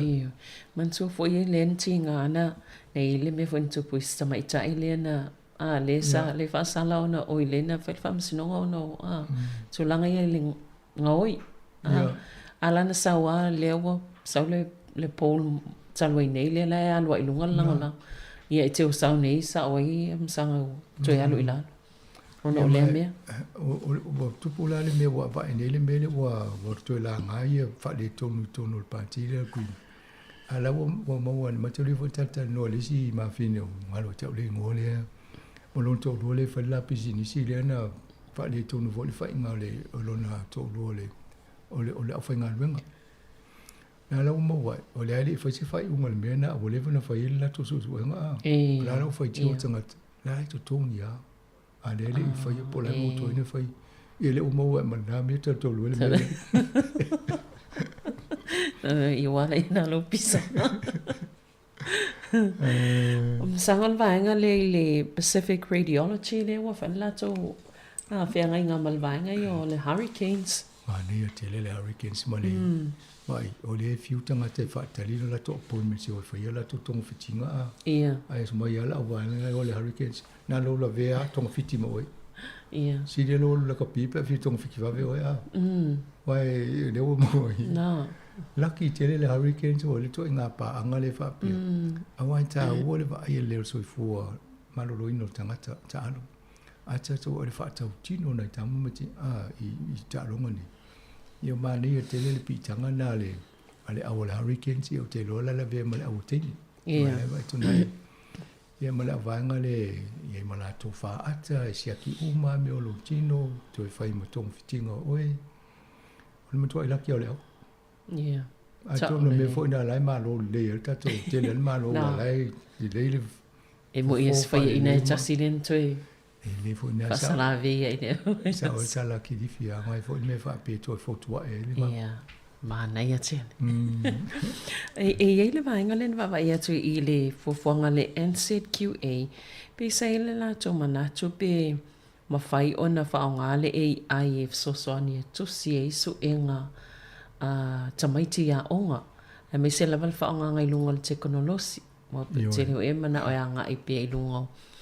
Whai isu e ngai lunga le teknolosi le tō whaonga pepa tustusi mo. O le mena e mua e te aluso e maia pepo su e ngai tau sanga mwai na e le whai lau study e te vai po a fesili na fesili a ina e wa pela I atonu ai tua meni so fesili a I mo le su e ngai le la le long ana o I ele maule e ona o le teknolosi le we nei e ma whai a na e fesili a e mai fo I mo tua I ngā fesili wa pela tusi mai nea fesili ono mai le su e ngai le loma nei e na no folole le e wha wasenga Loinga e alu nei so e mai po a fesidi mo mua le na fama ina sa fo ia mai lana ia fatulanga ngo fesidi na ia na le fai lau mea ma nei le la to vai ia ai e tau fo ena e tau to vai I pepa ia na fai mo mo e tau pa e tau I mame e te ua esia sala esia na fa le tonu ele o ia le si mea la va pe mai nei fai a onga e mana ia na pe fa pe lava ma ato toa le teknolosi a ingo galum fana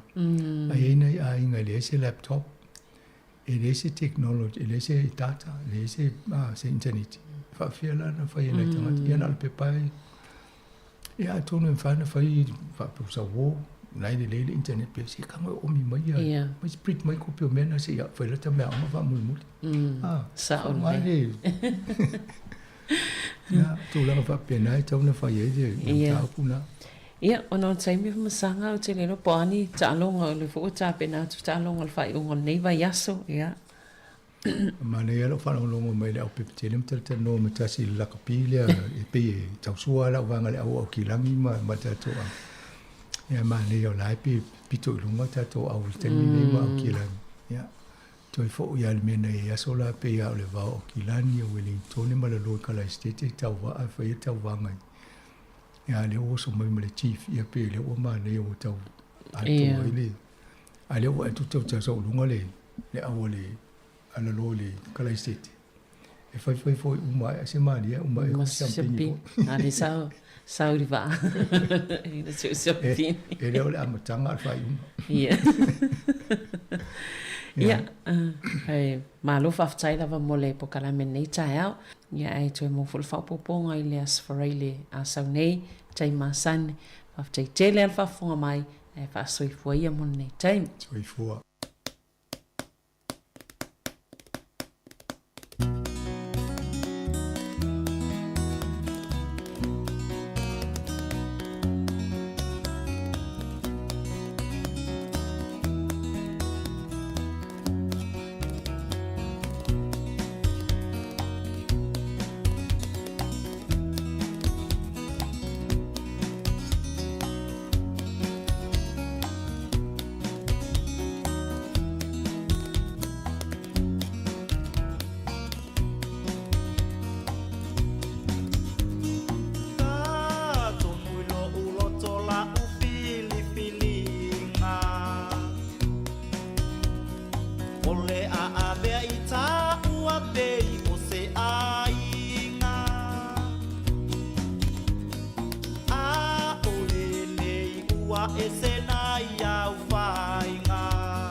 Da o walua ye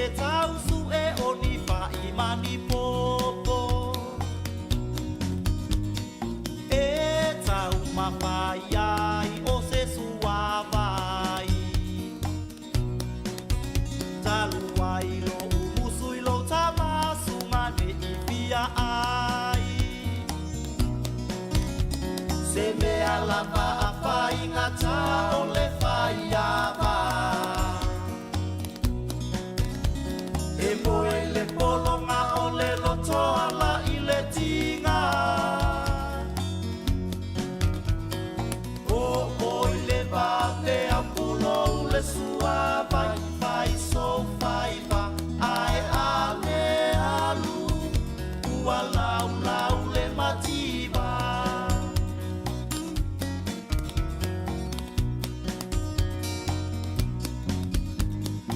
o te manga tuai na le mai olo tama na ule tangi mai le fia ai a tinga lo le lava malo vai vai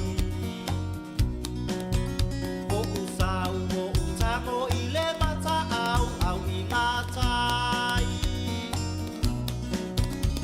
se me alava a fai ngata o le fai ava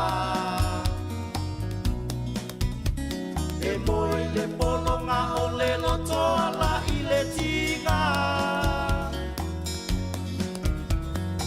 o i le vape a pulo le sua vai vai so vai va ai ale alu ua lau lau le mativa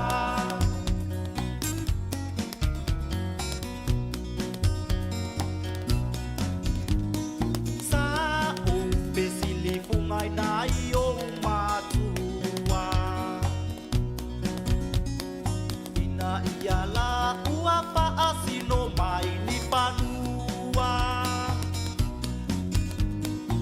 ua uma pa asino mai o panua awoi pepe uma e suma o le va o matua se me alava a fai ngata o le fai ava e moi le polonga o le loto ala i le tinga o i le vape a pulo le sua vai vai so vai va ai ale alu ua lau lau le mativa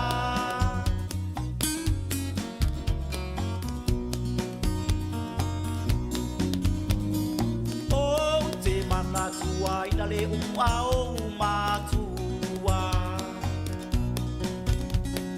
vai mai e silia ona te ata ua te opo ilo le alofa ina yo umata talu ai le musu olo tama e tala tu so ngapa se me alava a fai ngata o le fai ava e moi le polonga o le loto ala i le tinga o i le vape a pulo le sua vai so vai va ai ale alu ua lau lau le mativa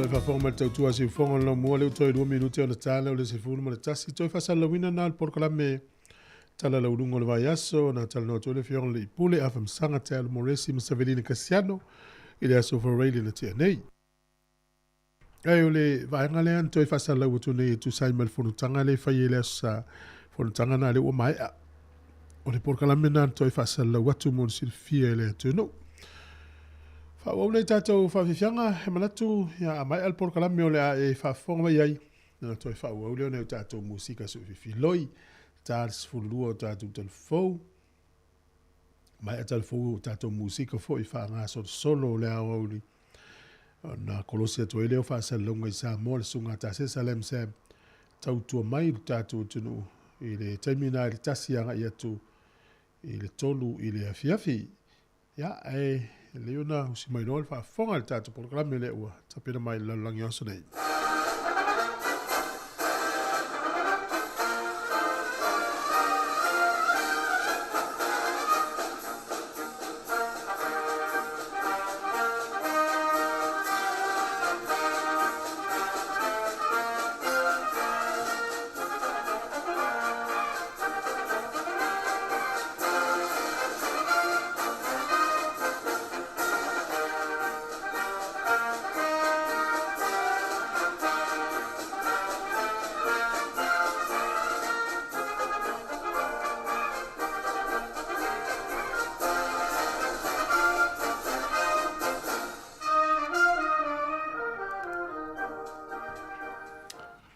Ia, fi lo fo i le nei vaenga o le tae ao mātou te toi whaatalofa ma whaafeila i atu i le malu uma o le au whaafonga.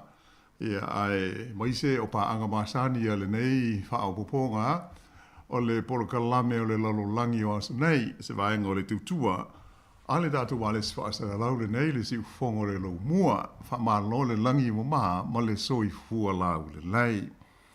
O te fifia fo i whaelo atu i lau tāpua inga Samoa o le sunga i atu fue fiso, sunga i le li awa o lo so sani mai, ia, ma te tautu o lua i le tui nātu le nei wha o poponga o le tātou ngā ruenga e pei o na wha atulanga ina, le o tātou se e mai i le nei taimi o le tae au, ia o na o nisi fo i o fuafuanga le ma alofia le li pule, a maise le tātou pulenga, ma le si ufonga le lumua, le melea, ia, e fifia fo i whaatalo hatu i lau sunga tu fue ma lo le ngā rulue, ma lo le uspo, mai le tae au se i o moi i le nei vaenga o le tae au, ma lo lawa whaafitai fo i le so sani mai i le tātou pol kalame le nei. Ia, whaatalo fo i lau fionga wano ma lo le so i fo lei, ma nei fo i toi filo i nia so fo reile.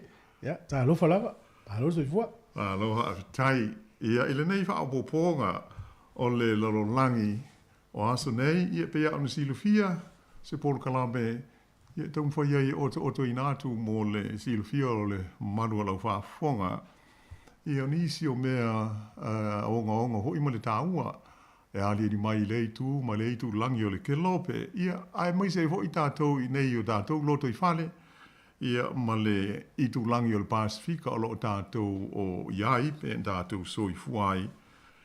Ia i lona tūlanga ia so uma. O le mele, ia o le a se atu loa mō le amatalia o le tātou tala i le nei fo i vai aso. O loo lauolunga i mea tupu i le Pasifika i le nei vai aso, le filifili ai lea o se pāle mia fou o le atu Solomona. E pei ona ta ua fo i tātou ripoti o telefou le amatanga o le nei vai aso. O le astofi o nafi, lea sa fono ai fo i pule o le pāle men fou o filifili o le atu Solomona, i lo lātou pālemene i honiara. Ea, mō le whaiai o se filifilinga, o lo lātou te tai o le malo po le tofi pālemia. Ma la lela ua tūlai mai ai e pei o na whai lo mai ai. O le li e swafa i a Jeremiah Manele. O ia lea ua manu malo ma tūlai mai i le tofi pālemia o le atu Solomona. Na ia maua pālota e tolu se fulu ma le tasi, whaatusa lea i le se furu ma le valu o pālota na maua le taitai o le itua ngai, lea sao la ua te wā o le li e swafa i a Matthew Wale. O le pālemene o Solomona e lima se furu la wha i ona fai pule. Ia peila ona maua mai e toru tasi lea na mano ai le pālemia fau i a Jeremia po o Jeremiah Manele, a e se furu ma le valu i a pālota a le na la ua te wā le taitai o le tua ngai o le pālemene o Matthew Wale. O le whiwhiringa e pei ona whailo mai fo i fiso te inga e tātou Wales whaasera lau ia maise o fiso te inga i lunga o penga o fiso te inga tele wawawe. Sa whaia i se pālota whaalilo lilo mai whapea o le liko wana sili o le atunu o David Vunangi sa ia whaailoa ina aloa ia le taunu unga i lumawhale o le maota o le pālemene ina o uma. A o tāpena ina aile nei whai ngā whiliwhilinga sa whaailoa mai e le tū na langolango ina le li pālemia fau o manele e whapea e luas fuma le valu la whai o whai pule ua langolango ina o ia. ai o le tua ngai, e whape lua se furu i ala la tau fuainu mela sa iai.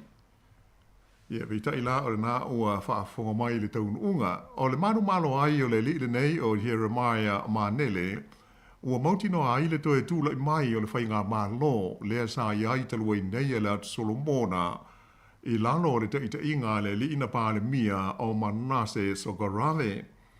Vita i la o le whainga malo ua taita ia nei a Manele, e tolu ia le a whai o pāti o le o au fia ai le tonu.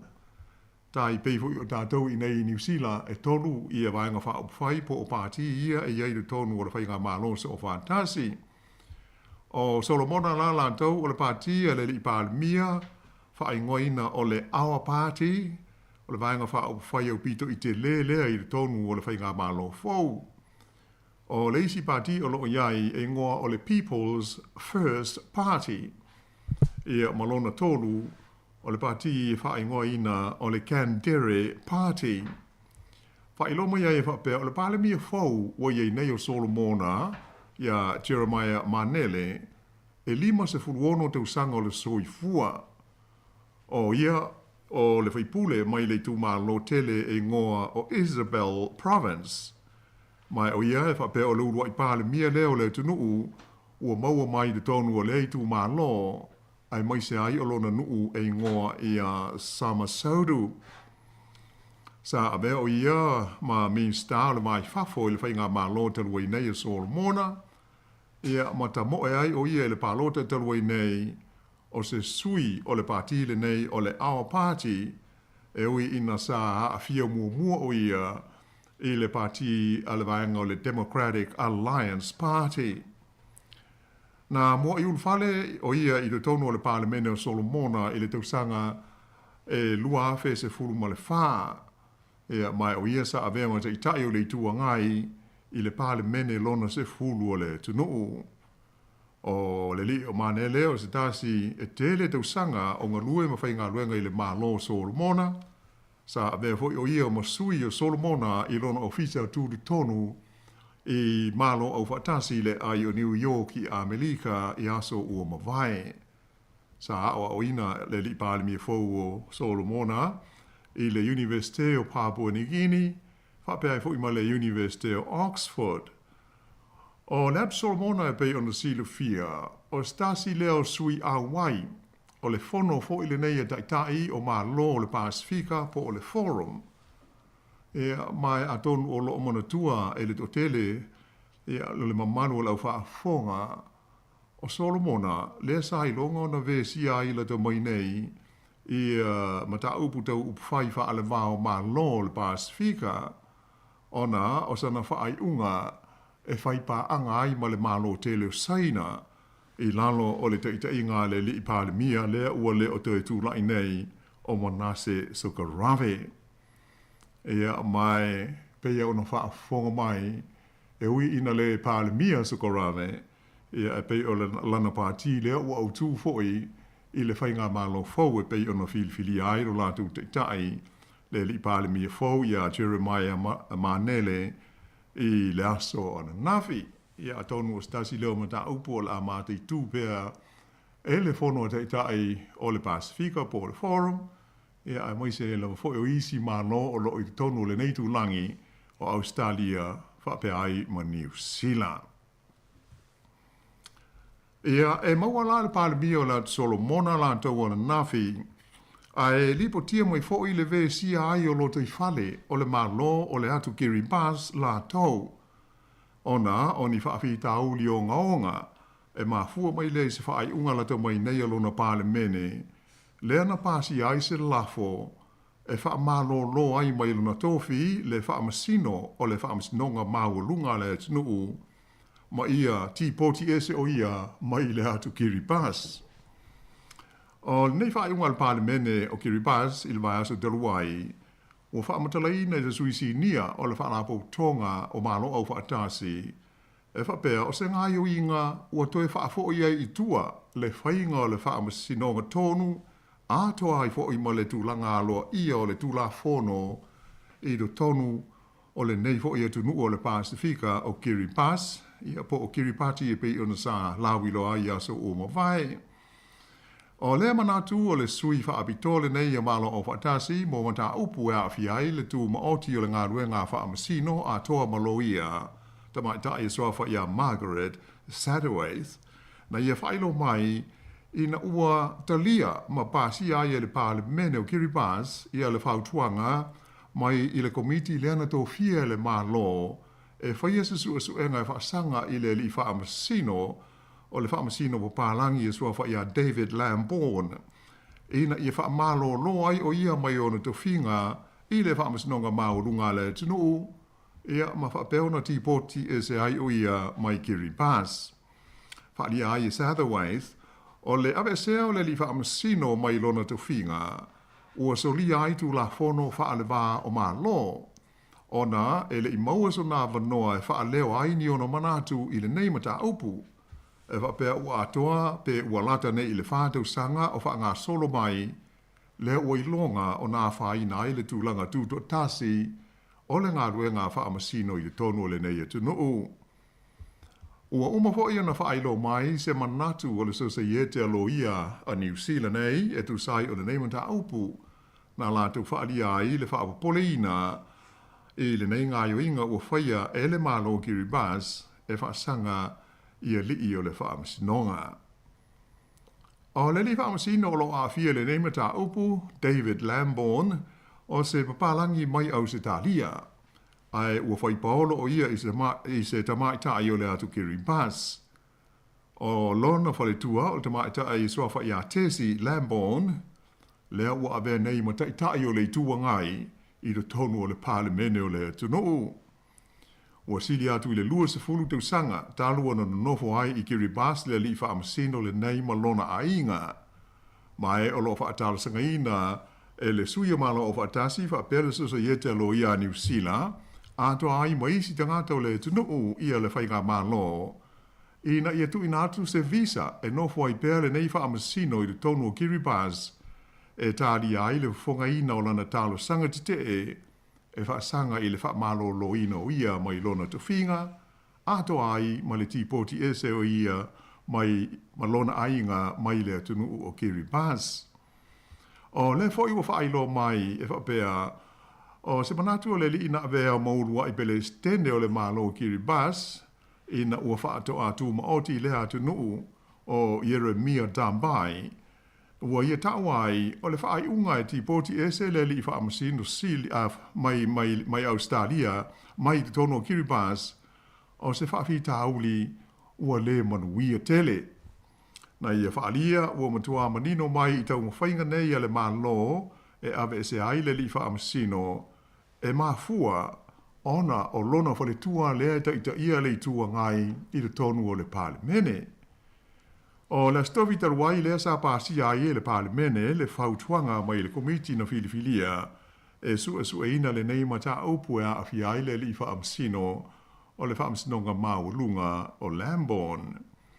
E o mai nei la e le ai se whaali ngā no ia ua tuina mai e le malo Kiribati se tusa o le nei mata upu se ia vanga na ai o se whaali ngā mai i le ofisa o le li Palestine o tā neti maamau le ana ta ua mai ai o le ati poti ese ma Kiribati le li whaamasino ona o ni amionga le tā la whea ngai. O le teimi nei la o le ua whaaopopo le tolu vai aso i le teimi e nofo ai pe Kiribati le li whaamasino mo le whaia o lana talo sanga apili. Ai ua whaalia a uma i le tolu vai aso lea ea ona tauloa leo nei atu ua le tunu i le vairuanga o le masina le nei o me. Ai mo le teimi nei ua tau ona o ese mai malona ainga ma le fale o le malo le o lo ono nofo ai le tonu o le ai o funafuti i te tonu o Kiribati po le lau mua le o Kiribati. Whaelo mai whaila e le o Jeremia Dambai le sa avea ma Palestine mua le tunu o tua inga uma ua whaia e whaasanga i le whaamasino le nei o ni whaunga lava le whainga malo ona o le fia i le avea o lono whale tua ma ta itai o le tua ngai i le tonu o lo nātou pāle mene. o le mai ai o le palota le atunu le latu palota tele sa fa peona wala uina ai le Palestine o Maamau ia le tamaita i pule le nei o tesi Lamborn po o le faletua le whaamsino ina ia whaatasi hatu o ia le latu i tū pe tai sa te ena e tesi ia po o le faletua le whaamsino na te le Italia ma ave ai o ia mataitai o le tua ngai o le pale mene o le stofi la o le taofi la o le lisa avea maurua i Palestine o Kiribati ia Jeremia Tabai ua manino mai o le manatu o le whainga malo sa whaia se os whainga e whaasanga i le li whaamsino le nei o le os whainga lava lea e whaasanga i lona wale tua le taitai o le tua ngai i le tonu o le pale mene.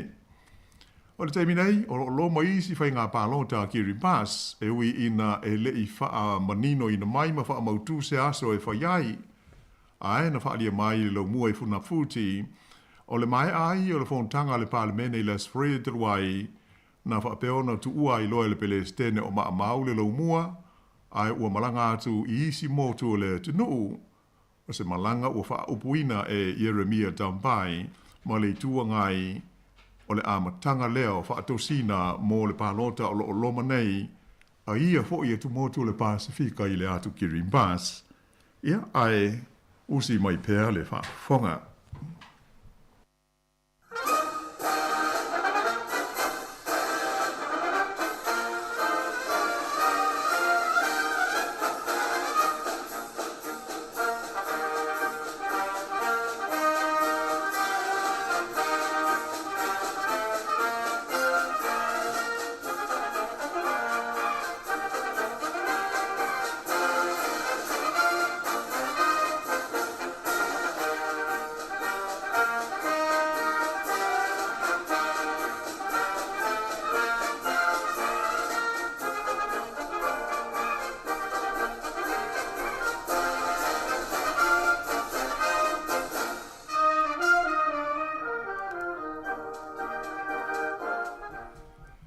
Ia o tātou iei pēla i le nei tūlangi o le ke lope i le Pasifika.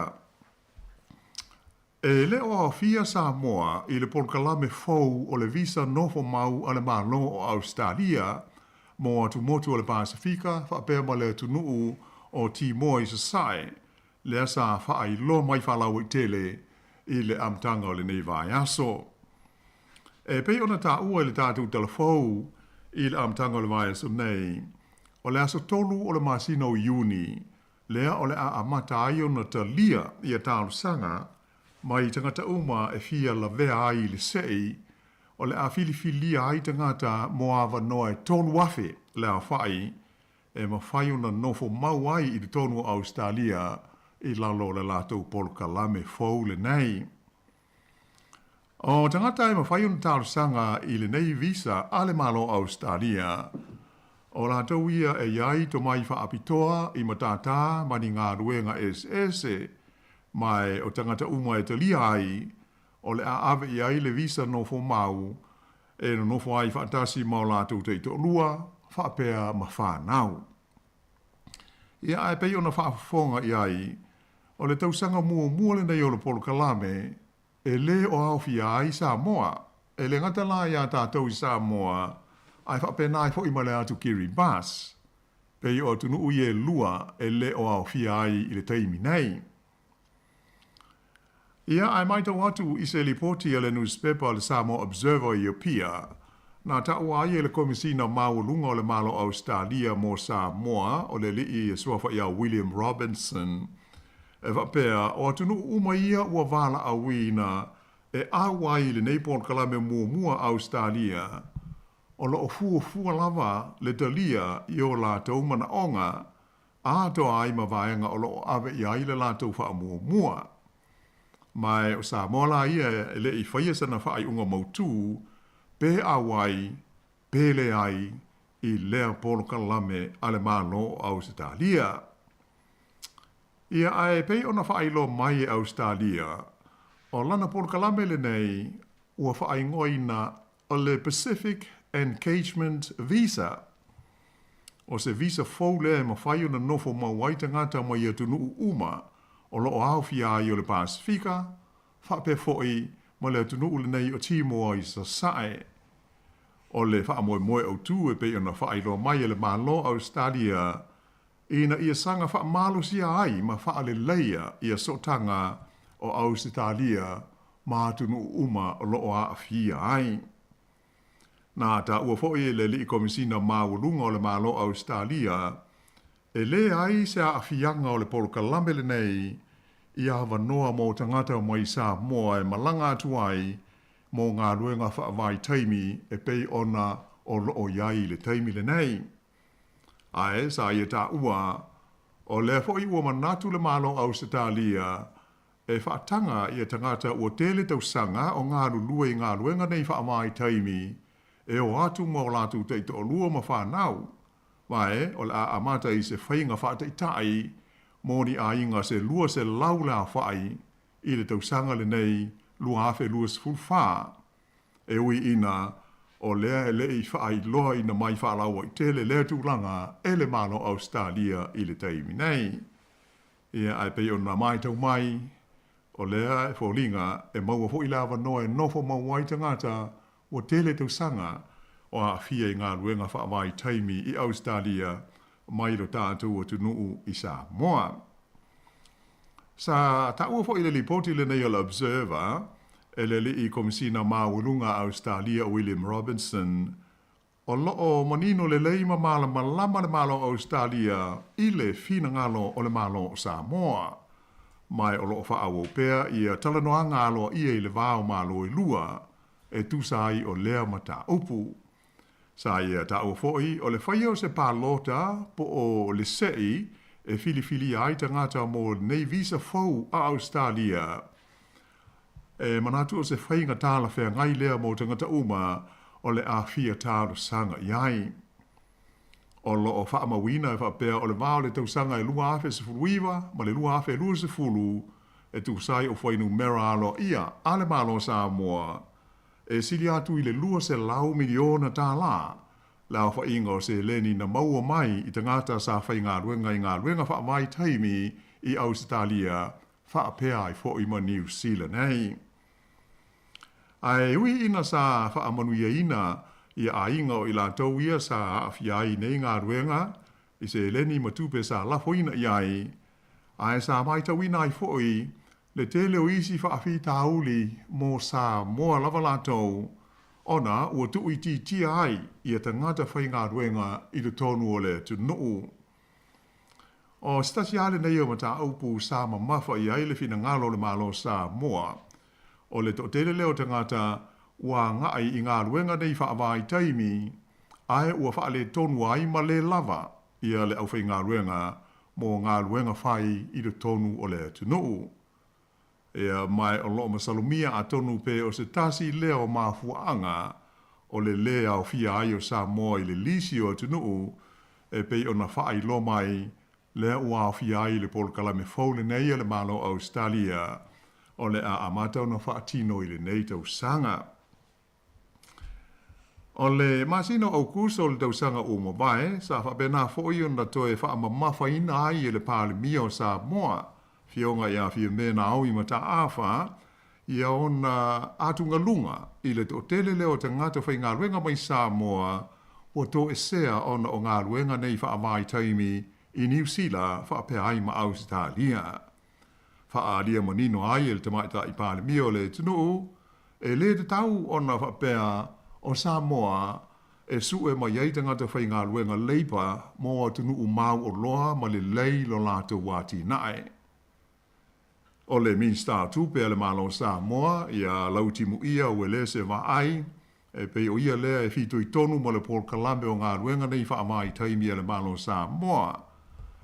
Pe ta i lansa le i maua se awa noa e visiringi ai, le li minsta e tusa o le neimata upu e le Samoa Observer, ona e whapea sa malanga i atunu ui whafo.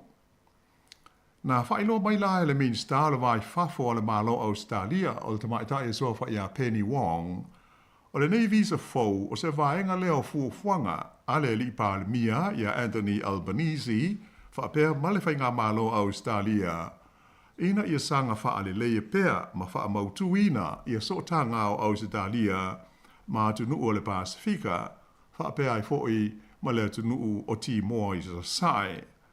Tā ua fōi le tamai ta i minsta le nei, ua whausia ma ua talia le leia le malo Australia le whanonga o tai o malo le Pasifika po le forum, mo se whaso swani le saunga le mu, ai mai se o le ati nae o le tamau ainga o tunu i le Pasifika. E le ngata i lea, ai sa whaalia fōi le minsta la ati nae whaalawao malo a Australia o le leo Pat Conroy, o le porkalame fōle nei mo le visa no fo mau mo te ngata Pasifika, o se ngai o inga lea e wha mau ni a tili ai le tāua ia Ausitalia o ona sotanga ma lona mawhe aloloa i ma malo i le Pasifika a e wha apea i fo i ma Timor Leste, po Timor i sa sae. E manatu le nei fo i min sta le malo Australia, o le nei pol kalame e mauti noa o le ama whai o na wha ato o tele nai ia le whaitaua whai o tangata Pasifika i do tonu o Australia, mai o le asanga wha malo si ai so tanga wha lenga nuu, ai mai se o ati na e wha bisnisi, wha pea ia le tamau ainga, ai mai se ai le tū tau le hawa onga. Sa wha pea fo i o na wha mamafa ina mai e le minsta wha malanga inga Australia o le leo Andrew Giles, o le tāua le nei visa fau, o na o se awa no lea e si ti ai le au wha inga o tangata Pasifika, a tō ma tangata Maiti Moa, e ma whai o na malangatu ma nofo mawai i te tonu o Ausitalia. O le taimi nei lawa ia, e le a toa se pasene tasi o la whainga o tangata mai le Pasifika o loo ma whai o na talia e nofo mau i le nei atu nuk tele o Ausitalia. Ai, o le au i li linga la o le whaasara launga loa ia mai le malo Australia nei vai aso, ua whaamanino mai ia i whaapea, o tunuu o le a amata ai le pol kalame i le tausanga le nei, e au fiai ia mai korone sia, ia po o le tunuu po i le whaingoa o le Federated States of Micronesia, e lima se fulu la whai o la tawawa noi lalo le pol kalame le nei a Australia. O le tunuu o Fiti, e tolu se lau le a whai o la tawawa noa.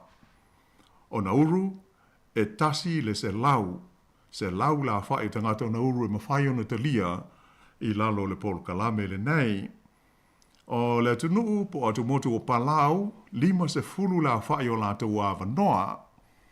Ai o Papua New Guinea, e tasi le afe tolu se lau lima se fulu. Ia masalo ona o se atunu tele le atunu o Papua New Guinea e beia ana silafia, e afe tolu se lau lima se fulu la whai o awa noa o loo tu ina atu iaia Ausitalia. O le atu Solomona e se lau lima se fulu o la te awa noa. O le atunu o Timor Leste e tolu se lau awa noa. Tonga se lau lima se fulu la whai o awa noa mo Tonga. O Tuvalu e tasi i le se lau la whai o awa noa Tuvalu. Ia ma le atunu o Vanuatu e se lau lima se fulu awa noa mo latu tangata i lalo o le polka lame le nei le malo o Ausitalia.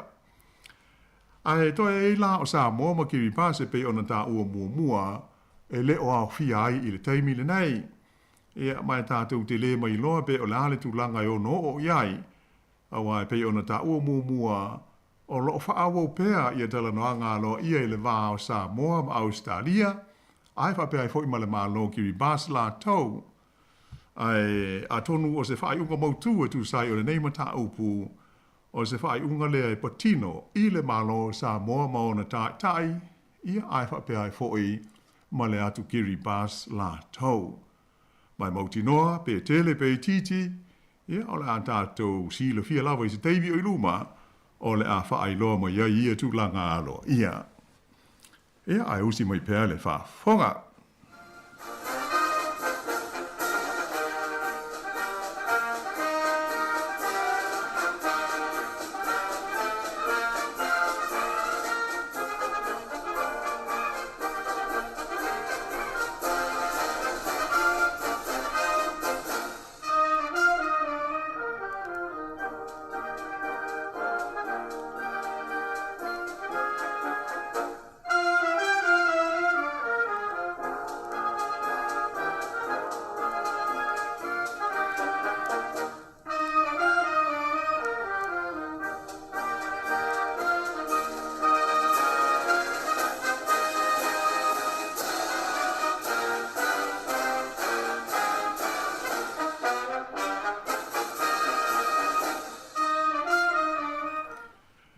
Ia, ona o mai ei leo se whaaptalanga fo ile ne vai aso i o tātou loto i whale i New Zealand nei. Sa o tamu whai il na vai aso o tua nai e oto i nātu mō le sila fia e le mamadua lau whaafonga ai mai se i lava o mātua ia le tūlanga o lo whaanga solo i pēa ia vaea ma le whaamalo loina o tangata whainga ruenga a le malo New Zealand. Ona o le mea mauti nolama e to tele ia tangata Pasifika ai mai se ao tātou Samoa o loo a whaina ma a fiai taluai o tātou e o pito i to tele iai la whainga o tangata atu motu i te tonu o New Zealand a toa. Au te mauti noa fo i to tele alo matama whanau o seo tātou tunuu o loo ngā rue ai i te tonu o matanga ruenga SS ale malo New Zealand i le teimi nei. Ia, mai ele se mea tau mateina, le to tele fo i o lātou nei, o lea ua sauni nei e malo lo, i lo lātou lava loto o whaitalia, ia pe ua whaamalo sio na whaamalo lo, ona ua le o to iai se to whinga po o se ngā ruenga enga lue ai. Au te tālusia o loo tō tele i lātou o loo whaongaina ia le awanoa lea mō le voluntary redundancy ina ia maua umai ia whaamanuianga fo i nei e te tau na maua e whaatalitiri ai ia le sā ilinga o seisi ngā ruenga. Ai pei ona si sila fo i ma whaafonga le mamanu le tātou tunu i li poti mea du tupu i le aso ma le aso i tonu o New Zealand nei o lea lava o loo wha o peale Paul Kalame sa wale nei le whainga malo o loo tū nei le foe i le sa ilia leo ni se leni e wha tupe nai le wha pa uina i lalo o le fua o la fonga te tongi mo tangata e whai fale o loo mau te tongi ai isi tangata po o landlords. Ona nafi, lea sa wha ilo mo iai le mtanga luenga o fale ma le ati nae o nui tua le Ministry of Housing and Urban Development e whapea e whase fulu le a whaaioni o lātou tūlanga tofi o le a whaamuta e le to e whaau o wina. Ai o le mtanga ruenga o aonga le Ministry of Education o lea ua sili atu nei le fitu se lau lima se fulu le a whaaiona tangata whainga ruenga ua vaea mai o le a whaamalo lo. E so o mai le tua o whainu mela sa whai lo mai ele mtanga luenga ma ta obu tau tangata Maori le te puni kokiri whapea ai ma le mtanga luenga ma ta obu whaaloto i whale le DIA la lea o atua i nei i lao whainga e tolu afe fitu se lau wha lima lao whai o tangata whainga luenga ale malo ua vaea mai tūlanga tofi fhoi wa so loia e le toe wha aua wina i mata ngā ruenga SS ale malo o New Zealand. O tūlanga tofi e whase fulu e pei ona whaai lo mai e le mata ngā ruenga o whale, e au fia ia wanoa e se fulu e le o iei nisi o ngā rulue ai le teimi le nei. Ae, sa whaadia mai e whapea o le tūlanga wao te tele, e tūsa mo le se fulu tesi ma le whapasene, o le a whaaiti ai le au whai ngā ruenga le nei fo i mta ngā ruenga tele le malo, mai o lo wha moe moe e te tau o na wha mautuina i a swinga umanei po o le vai wanga o le masina o Uni. O le vai aso nei fo i lea ua ofo tuai le mtanga ruenga po o le ofisa e wha mau mauina i a whainu mera le maa lo i ana tangata whainga ruenga umalava i a le awa noa e tālo sanga ai fia mano no i lalo o le whainga le tau o le voluntary redundancy. O se fufuanga ua mtua wha apopole nai le so se iete o tangata whainga ruenga le malo po o le pisa a ona o le a fianga i le whaatino ina o ngā ruenga whai ma mata whaio i le nei fo i mata ngā ruenga. Wha lo mai e le whailo tusi lango o le pisa a o Fleur Fitzsimmons e lango ina le whaalapo tonga le ave o le whaitalia i le au whainga ruenga i fili ai pe a whai e tāla whaingai ma la tou ia le malo lo i le loto fo Italia o le tangata le vaia. Ai, o le tūlanga o lo popole i ai, o le wha le tonu ai lea ma le a whaina o le whaatino ina o ngā ruenga ma tiu te whai o le nei fo i matanga wenga. O lea ele i uma ona whaatino le wha moe moe le nei o le malo ina ia wha ai titi ai tangata whai ngā ruenga. Ai pei ona wha ilo mai le nei vai aso o le urua i tolu masina o le tausanga le nei se i o mai i a mati o lea ua o atu i le wha tesi ma le 5% le si tanga o le au whainga o tangata ua le ai ni ngā ruenga pe ua le whai ngā ruenga i le tonu o New Zealand a toa. Se au whainga o pito mau ae lea i le tonu o le tolu te sanga sa soo ua mawai atu nei. Sa moni mawina fo i le whai o ni solo de te ea tangata whai ngā ruenga i au ki lani, whaapea ai fo i ma Wellington ma isi a ai i le nei lama vai aso. E whai loa atu ai i le whai ngā malo. Le te le o le pangatia o tangata whai ngā ruenga i ano whai unga whai, ai mo ise o tu langa o lo ave i ai le wha mua le malo. Sa o ta ua fo i le nawa asa o mawai o le whaaringa manino mai le minsta o tu la fono whaatonu o le malo o lo o iei nei. Le Minister for Regulation o le Leo David Seymour na ia ta uai o la whainga o no o iai ia tangata whainga ruenga le malo o le awa ea ma wha malo lo mai ala tau ngā ruenga e o no o atu lava i le fitu wafe 5 se lau. Ia o se a whainga tele ia mo le to tele o ainga o le a whaina ai. O ngai o inga ma wha ai unga whaia le whainga malo so whaatasi lea wha ato aono nei masina talu na tu lai mai i le foe.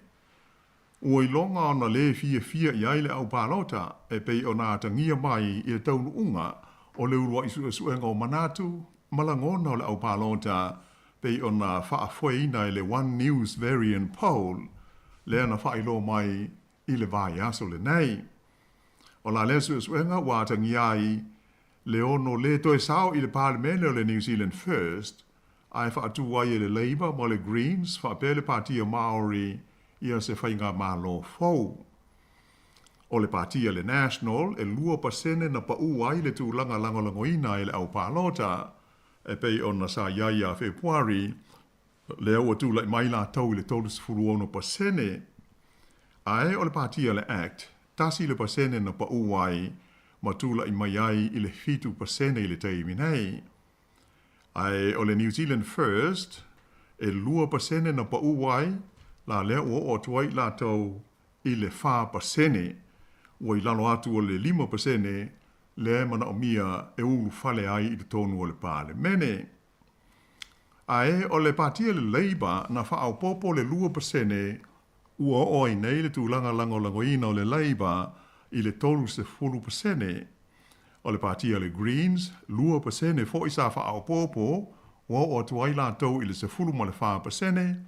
Ai o le partia Maori e le aise swinga ai o lo tu mo pe la tau i le 4%. Manatu i la tau sa whea ngai ma le sa ili linga le nei e tu mo pe ona iai i ano foa o lo o umia e le partia le nei a Maori mai tu malo Maori na la tau manu malo ai le palo te tele. Whailo mai e le au mai tau laulua mene o upwhai o malo e tūlanga ese le taun ungo le neisu a suenga i manatu o le au palota. Ona, o le atangi ai o le pau maa walalo o le langolangoina le au palota o se whainga malo fau e lei atoa se tausanga talu o na filifilia. E manatu nisi atonu o le mafuanga au tū lava o le le fia o tangata i pāti nei e tonu o lo tūla i mai i le teita inga o le malo New Zealand. Ona, o alatu whaai unga sawa e au fia ai le wha malo no ina o tangata whainga ruenga, ma le tā fia leo nisi o Paul Kalame te tele, sa wha tino e le whainga malo te luai le Labour, i ngā ruenga tau i le soifua malo no ina, wha pēr mo le manuia lau tele o tangata. E iai foi ia tangata e le tali tonu i suenga ia po o polls nei e vesili ngia ai ia le au palota ma i le taimi mo so la tau fina ngalo. Ia ai pei o le tasi ale nei o wala ma sani e whaonga ina e sa ili ai ia manatu malangona o le au palota i le whaanga asa longa meo tau upwhai o malo i so o se atu nuu demokrasi. le pei ona tātou mai tau inai, ia le tūlanga e pei ona adiali mai nei, i upu whai o le malo o New Zealand la tau. Ia ai usi mai pēr le whaafonga.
Ia, i leisi la vaenga o le tātou tala. E tele le mau vesi sa ali mai do tonu o no whanga o nisi o Universite de Tele i le United States o Amerika i le nevai aso, e mafua ona o le taua i Gaza i le vao Israelu ma le Hamas. Sa whaaponga iai nei whainga te te i a tama matei a onga o Universite. Whaailoa ai lo lātou langaloina lea o le da tau na tau fia o le taua i se teimi wawe, ma le tu ina atu ni fiso swani mō tangata o Palestina o loa fia ai. I le no whanga au tu o le Universite o California i le ai o Los Angeles, na oso wha ia i tangata e langolangoina Israelu, ia le te te lea sa whai ai e langolangoina ai tangata o Palestina. Ai i le ai o New York, sa whaongai nai e leo leo, ia le malosi wha leo leo, e wha taapi nai, ia leisi fo i solo te te sa whaiai, ia mai na wha ai e le pule nu o le aile nei o New York, o tangata tua e leo ni tamaiti a onga, sa wha apongai ai i lea vevesi i le tonu o le Universite o Columbia. O ni ata video sa maua mai le Universite o California, le UCLA, pe ona whailo mai le Reuters, sa vai ai le to tele o tangata e tofu ma le la au, ai sasa ai e pui pui, sa fausia e pui pui ai tangata na awai de te e langalango inai i tangata Palestina. Ia, sa whapefo i ona whaonga ina leo e tau mwhai e whaafile mu, ia vevesi e pei ona tātou maita wina i whaasaralonga i TV. Ai i leisi i tu o le tunu o sa tau fia i leo ia tangata e lango i a Palestina na i tu tonu o sa tasi o whaletele o le Universite o Columbia i le pōlea so lulu whailo mai e le lipo le nuu o New York o Eric Adams e tu sa male tolu se lau lea whai tangata na loka ma tau fia i leo ma sa ia whaalia e le o ni tamaiti a onga i e tangata na whaapongai ai whauringa mai o ni tangata tua na fiai i ia solo te te i le Columbia University. Ta ua fo i whapea o los whainga fita a le Hamas i le aso fitu o ke topa i le tui saute o Israelu ma le taua lea na mafua mai ai ua vea ma whaalave wailonga o na mamafa iai manatu malangona o tama mateine a onga i tonu o Universite o Amerika. Talu mai vevesi ia ona o whaalave whaailonga tangata ma whaailonga lanu i tonu o Amerika i tausanga i lua awhe lua se fulu. O nā iaso ia ua tua na e tu nei, e tele isi a onga i tonu o le United States ua mori mawina mai ai le whaia o ni te te ea ta maiti a onga e whaalia aina lātou le fia i le taua lea Israelu ma le Hamas i le tonu o Gaza. Mai o tele ia onga ua o atu i aile leo, mo le tau whaafi le muina o vevesi e aliali ma lipo tia mai ai e tu sa o se whaalinga mai le vai ngā le Reuters i le nei vai aso.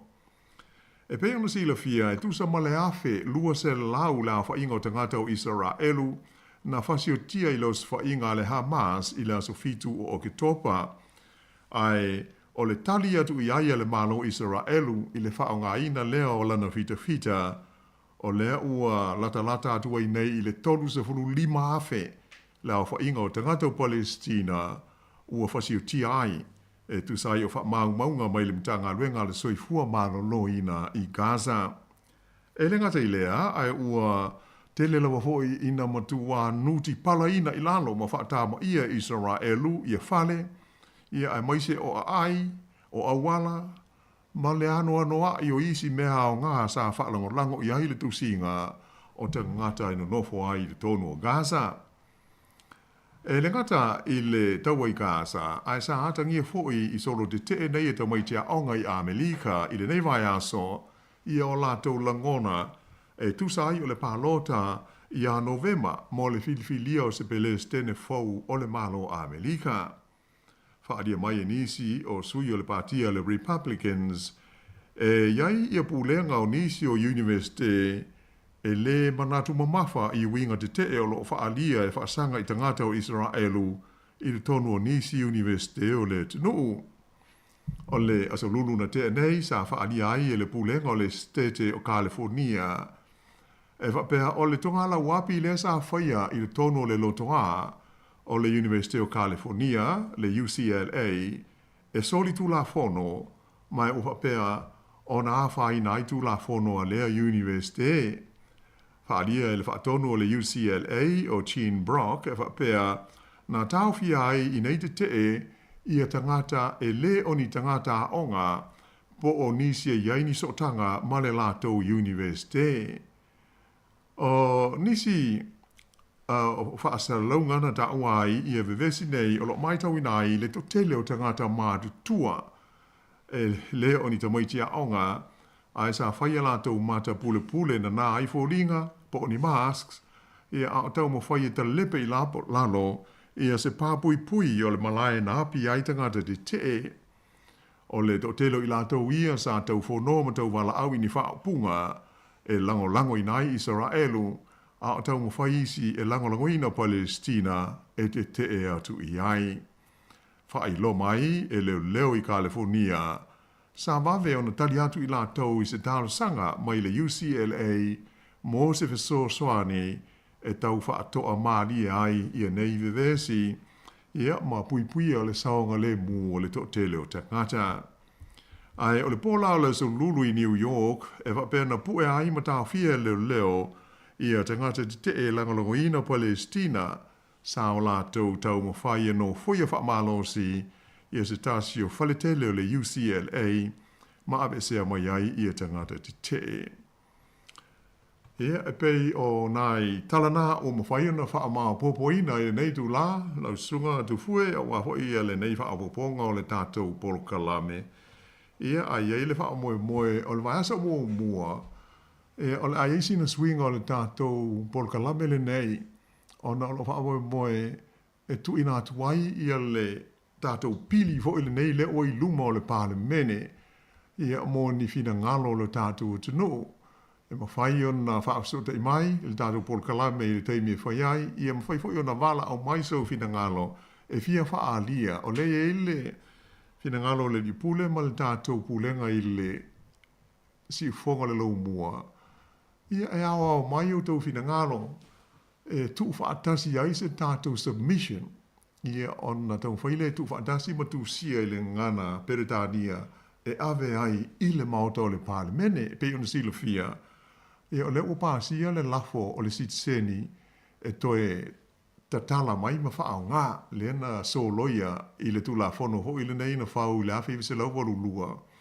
e le pālemene o New Zealand e tau fia i le sitseni o tangata Samoa na moa ia mai se whaai unga le Privy Council le la oi lumo le parlemene ia ma o tātou wawa no le nei ia e whaali ai o tātou manatu malangona i le lango i lea ma tā upu tā ua ia pe o le tātou polokalame na pe au lia le vai aso tu fue ai o le a te tala tu ai ma le tātou leina e wala au mai Ia ma tātou tala no ai so fina ngalo la wha mau e la uwhi ngā luenga i le vai aso atoa. Ia o na tu whaatasi ai lea ma tā pena ma tau au atu. O tātou la ngona tu whaatasi ia pei o le ele wha fuina o tātou i New Zealand a po whea lama leo tunu o e maua mai ai. E ma whai ona wala au mai ia o na wha mau leo lo fina ngalo. E le wha pena o le Pol Kalame o le Lololangi. A o tātou Pol Kalame umar si ufongo le lo mua mai le songa fua tau le sfolaile. Ia ona tala toi lava no ai pei o le Pol Kalame o le vai aso mua ia le ana o na fofonga mau atu sa uni i ai. Ia pe a whai le maua sa wava noa mai le songa fua. Ia tau le sfolaile o le vai aso pe au dia le lofo o le li.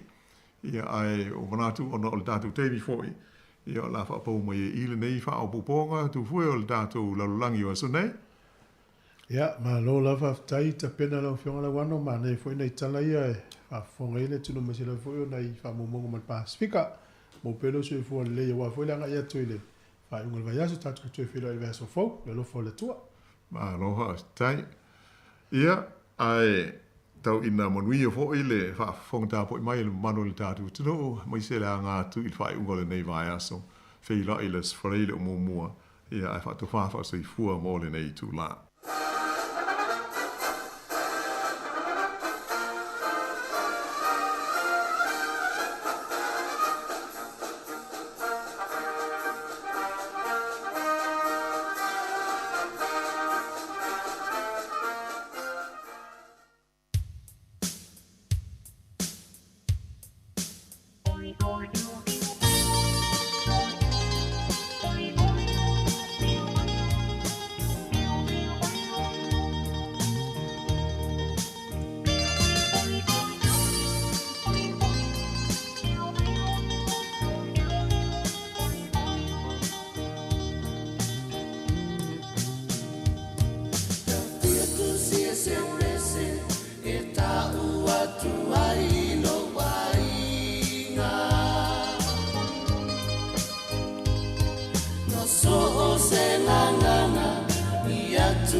fatasi pe ama oi le tau sala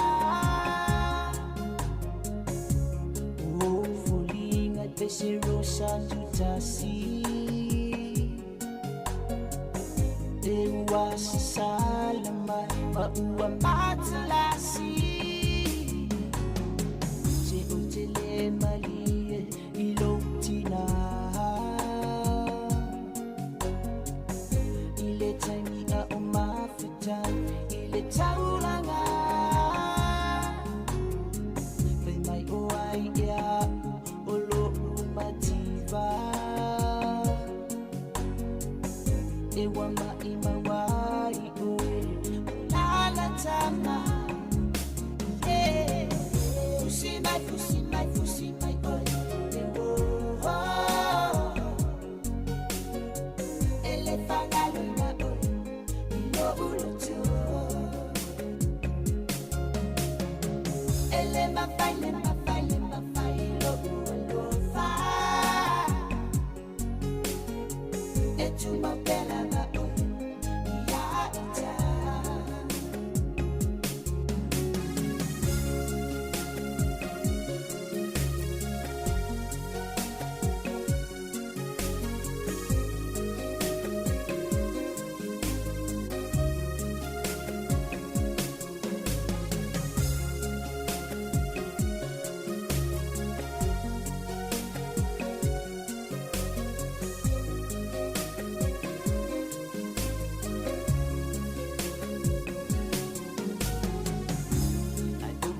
Talo pe ilo uachua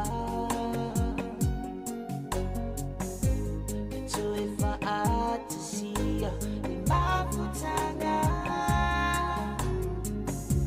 Wana o oe watasia ila ufili-filinga E tu mawea e le faalua ina Fusi mai, fusi mai, fusi mai oe Ele fangalina oe Ilo ulutu Ele mafai lo ulofa Etu mapela na oe Ya ita Fusi mai ai Fusi mai, fusi mai, fusi mai oe Fusi mai ai Ele fangalina oe Ilo ulutu Ele mafai lo ulofa Etu mapela na oe Ya ita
Talofa lava o telefou I le nei au auli mai le si ufonga o le laumua I Wellingtone. O le tala mua ua manatu le komisi o swing o le tau o le malo New Zealand, le Climate Change Commission, e le tau o na afia va o loa fa ale va o malo, ia e au mai ai o loa mai fafo I le tono New Zealand, ia na polo kalame o le fa ITT o kasa o ona e a afia ai le si o manga. Ua manino mai lea tūlanga I wha maunga o lo o wha ngā ina mo wha taranoanga e tu sai o le nei ma ta upu.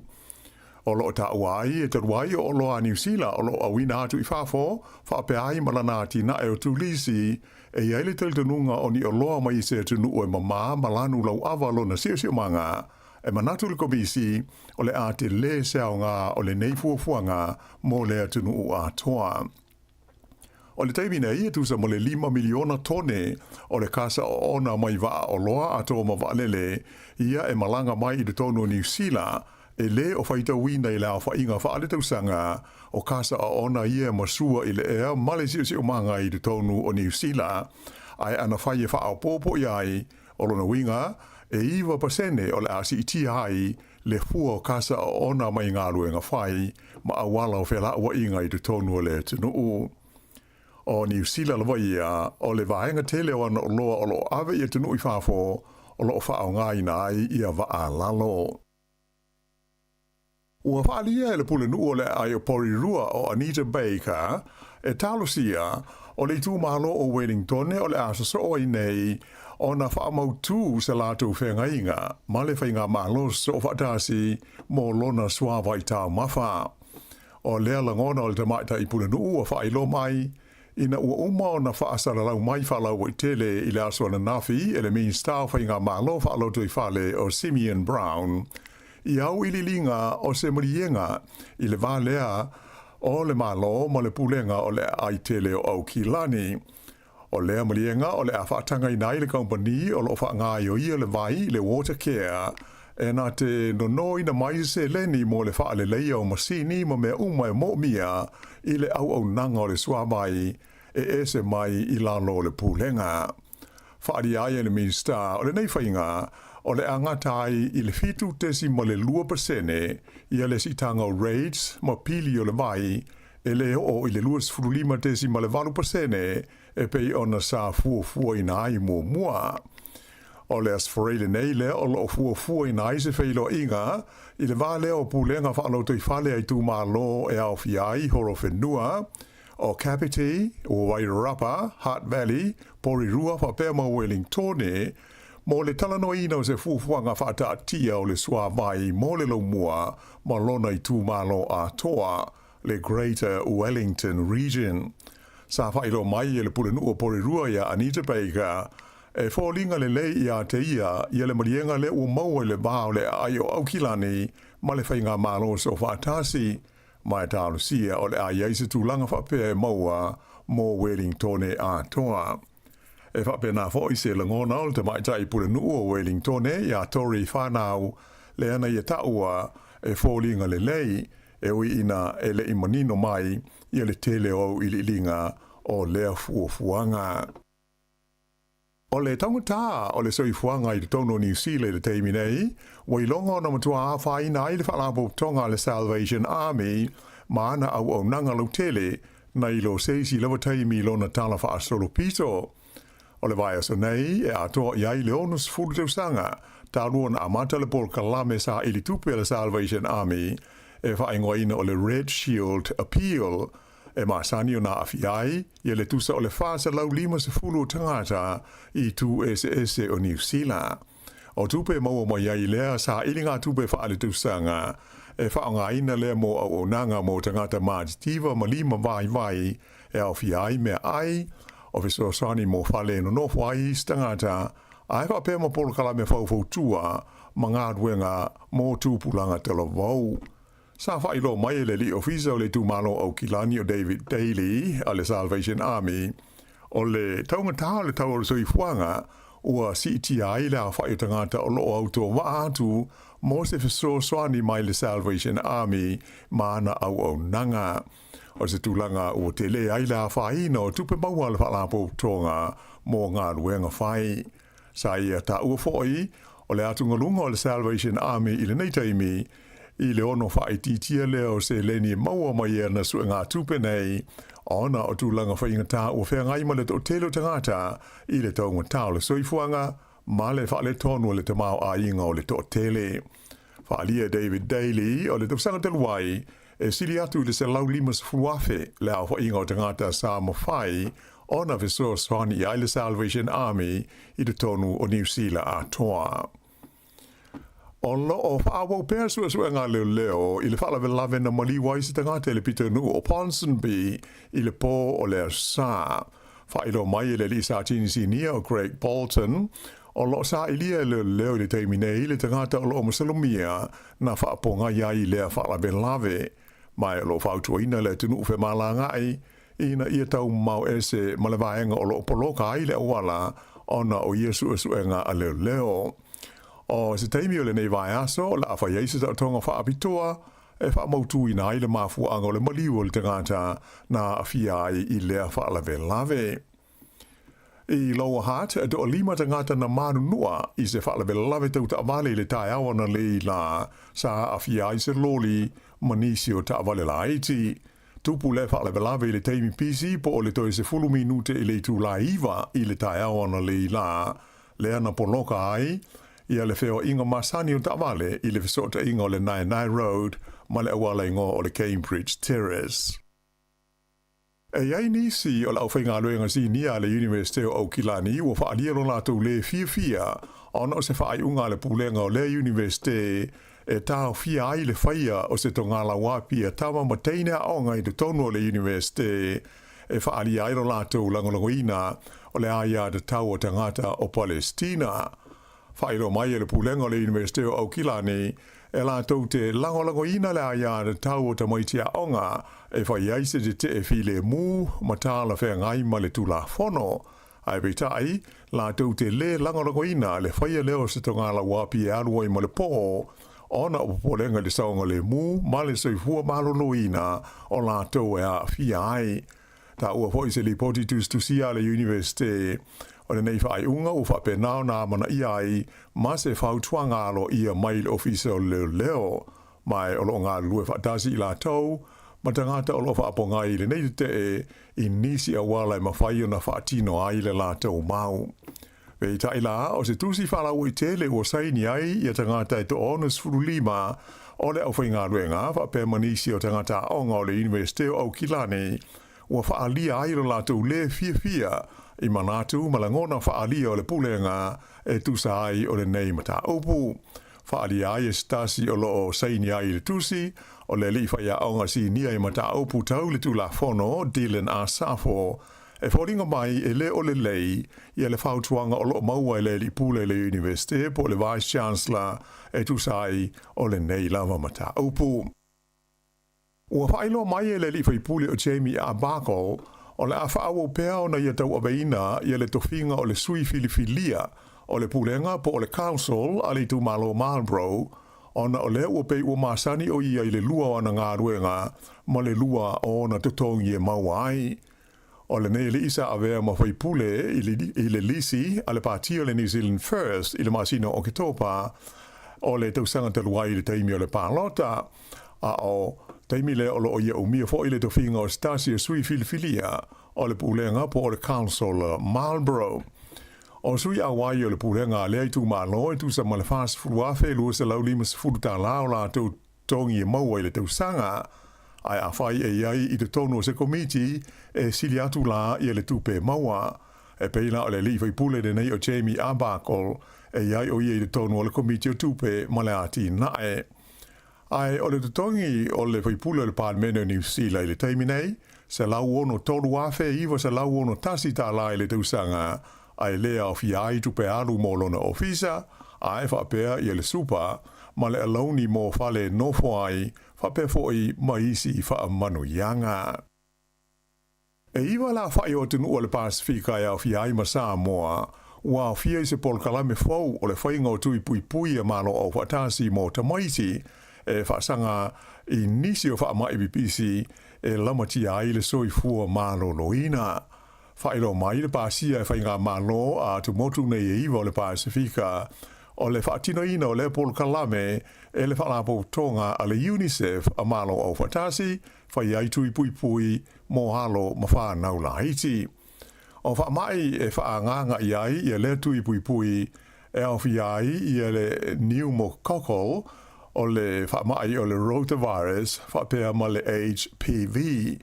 Mai o tumotu e au fi ai Vanuatu, Tuvalu, Atukuki, Nauru, Niue, Tokelau, Samoa, ma Kiribati o loo au fi ai. Ua amata ona whaasolo mai i a winga malu luo le tau mo se vaenga tele o New Zealand a o lumana i ai le tau malu luo le nei fo i tau sanga. Whailo mai e lo fiso le tau le Met Service o le ulua i lua vai aso le masina le nei o me o le a malu lu ona o matangi mai saudi sifo e a fiai se vaenga tele o New Zealand. O au kilani o lo valo ia mai le pa uifo le fuo le vevelo le ea i le valo le fitu ma le 5 degrees Celsius i le vai aso le nei mai o le ati munga o tau i le aso lulu. O le lau mua i Wellington o le amatele i na 5 anga i le 1 degrees le fuo le vevela o le ea i le nei vai aso mai o le astofi whapea ma le astonai o le a mai tawinai fo ini timunga ma mafa mo le lau mua. O le Ayo Nelson o le apa o i le 2 degrees le fuo le vevela mo o tau i le astofi a Christchurch o le ailonga na malu lu o tau ona o lo valo i mai le pa o i le -3 degrees Celsius le astofi whaatasi ai mati munga ai o le sofa pe matai ao e malu lu fo i na vaenga o le tunu o le whaaso solatu i saute le ai o Dunedin o la feo lolo o tau i le vao le tolu ma le 5 degrees i le fua i ai le vevela mo lo o tau pita nuu i le asolulu whape ai ma le astofi. O le astona ina te nei le aso whale o me o le aso whailunga ina le i tau sanga i tasi e whaatau i nai le sa o le tonga o whaasa le launga ma le vaenga o tangata tu stala o le lalolangi le taua o le World Media Freedom Day.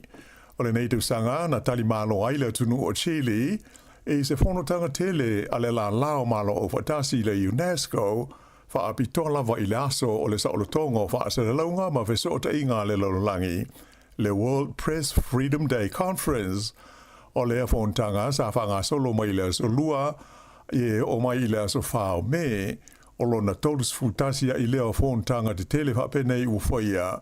Whaata ua i nai le sa o lo tonga o newspaper ma le itio ma TV a toa ma tangata tu stala e whaiaini whaasara launga whala ua i tele mo le sila fia o tangata uma. Na whaata ui nai i le nei whono tele, whaata ua i nai i le whono tele le nei i le ngā ruenga whaatu stala ma le sa o lo tonga e whaali ai manatu malangona ai mai se o whaafi tauli ua iai le si o manga o le lalolangi le nei vai taimi.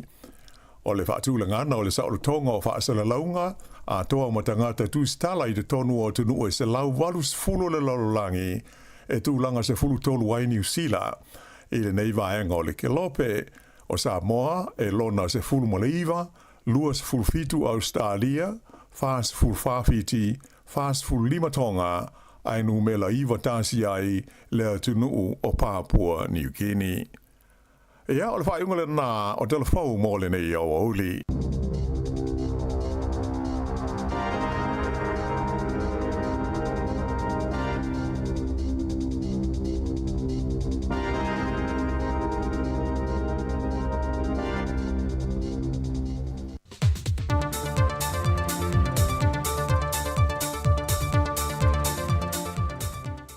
Fatal fatul tant putunu se fa o popongo telefau mai Samoa i le amatanga o le nei vai aso. O le afa solo atu mtanga luenga o leo ina whaafaingo fia na ngā luenga sa ili e le ngata o le tūlanga le soifua malolo ina e whape foli sa ilia lo le au soli tula fono e tango fia le ava malosi mafuala au whaasa ina.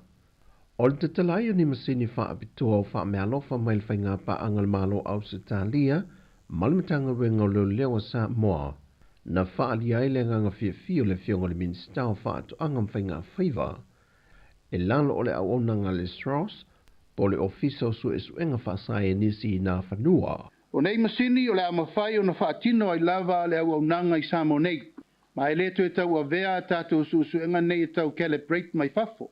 A maua loa le tangata ua Masalomia ua iai tūlanga o lona afia i le ava malosi, po la ufa saina ia ma le tele o tūlanga o loa afia i le tunu i whaivelavi. Ia o na mai sa o lole i nei le tātou Ross. Mai o se tai au fau le nei, o se tai au whanga e tia le nei le tātou whainga malo. O na ua mawhai o na whaatino i Samo nei, ma ua whaatino fo i lava e tātou tama whanau. E wha malo si ai whai ngā paanga le tātou mtanga luenga o leo, la wafionga le li komisina, ina ia mawhai o na tu wāwala lata le au nanga. E mawhai ai o na whaingo fie, ia mawha tu uina le tūlanga e mamoli ai pēr le whiau le tunu. O la sanga tāua mo le lumanai o le vaenga o su e whaasai nisi a Samoa, fantasi malumtanga luenga o leo, whai loe le fionga le minista, wa toe whaafowi nei le whale mai sa ie le metsa ni ia vele, e whaalau tele atu iei nisi vaenga tāua le au nanga le lumanai. Lau fionga le komisina, ia naua si sila ua whaile la le tātou, ofisa i le mele sa iei le metsen, o le laboratory tele le nā, ua fua e whaalau tele atu wai tūlanga o suenga, e le ngata i tūlanga tausefua maloloina, a suenga i forensics e sosoani atu wai mtanga luenga o Strauss i le tato mtanga luenga o leo. E le ngata i lea wa tato la atu nei le tausa i leo DNA. Ia maisi suenga e ngafa matatou, i le tausueina lava o telo whaafita uli o whainga tā tele. Ma umi ni whaasolo Yesu suenga. Ia e manatu ele o moe ai le to whai apalauli, ma mtanga luenga o Strauss, ma la to foi komiti whaafoe.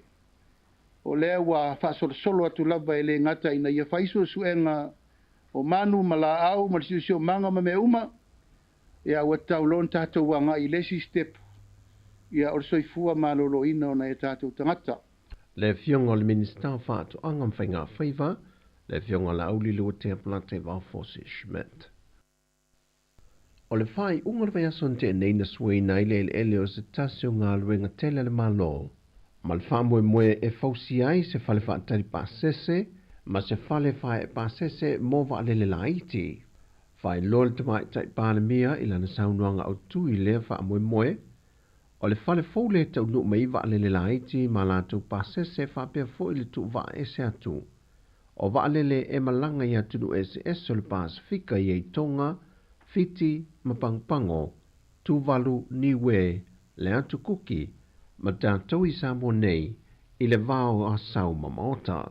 O le a vele ngā luenga telo le a fausia nei, o se whale au tū, ai mai se fwoi waalele taunu mai mo le whontanga a taitai malo le tau pulenga, e le masino o ki topa, e whao ngai pakai waalele whape fwoi ma le whiwa i o tangata o le whono. Sau nofia me o ngā luenga i te tau na wha mai e ina ia se te mo le tausanga nei, ma whao ngai le tau nu o le whono tele ia o ki topa. O le tau a o wha i ato nei ngā luenga e tusa le ma le se 10 miliona tā la. E lua vaenga o le ngā luenga pia na wha i lua, o vaenga o tā ua le apron, ma le parking, e a ngai i waalele le terminal 4, lea e te tau o nei iai. O le vaenga 4 ma le waalele mawhai ei o na paka i waalele la iti, e watu i le valulo nao wha inga whape ai, ma se waalele tele litu ai ngole fitu tol fitu.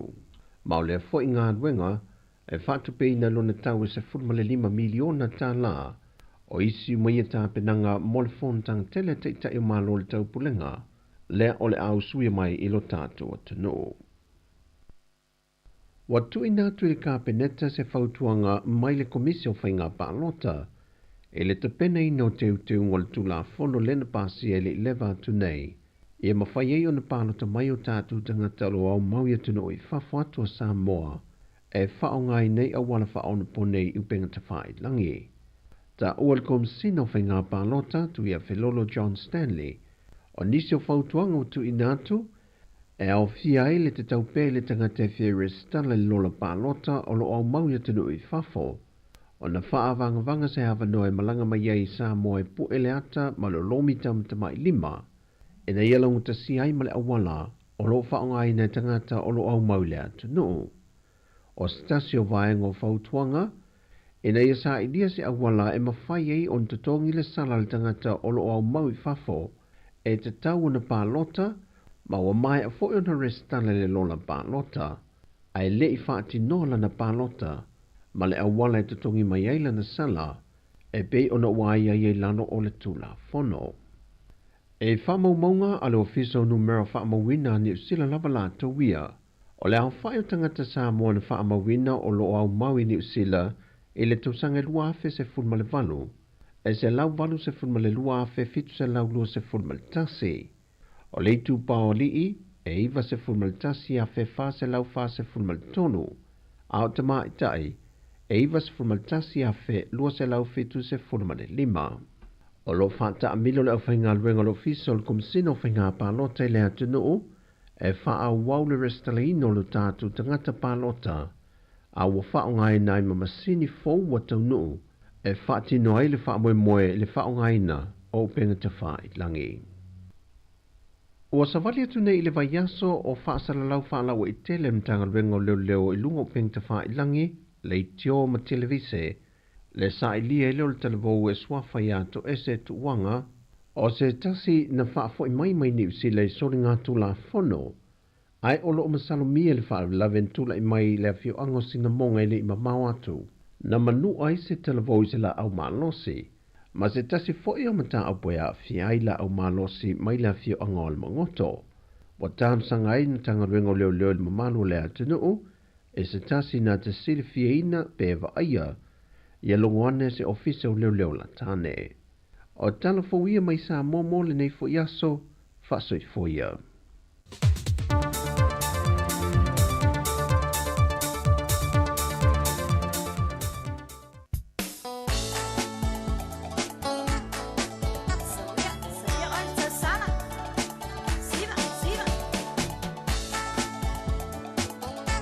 Na o mai ato e fasalawino tatu telefou, nei teimi o whawhiwhianga su whiwhiloi o lao auli, ia te ia.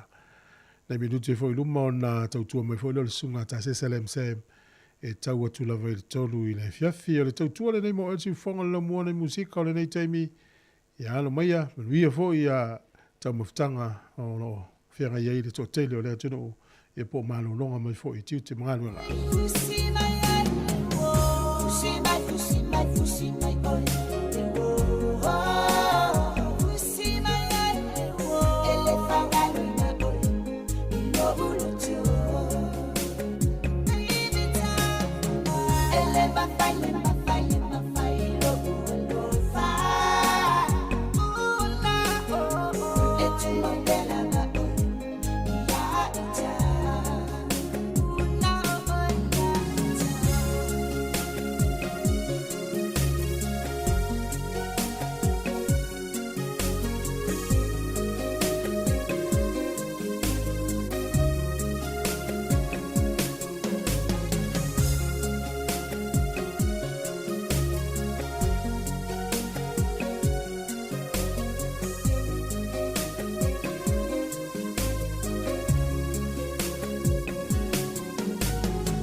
gather, we'll overload dice.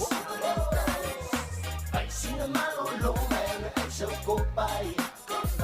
Taxi driver, we'll overload dice. Take it easy, have it honest, slowly, because I'm supposed. Umar farkala pola amai leonga Wusue sanga taxi alua Chua wala au what you always twist my ear Lenge taxi kukua le au lakapi I wake up feel like woku ple fa lave lave Wapa foi le va au fia lui le fale Ukifa chi o kifa mai la isa Bali shaulo taxi stand in the market Taxi gather, overload dice.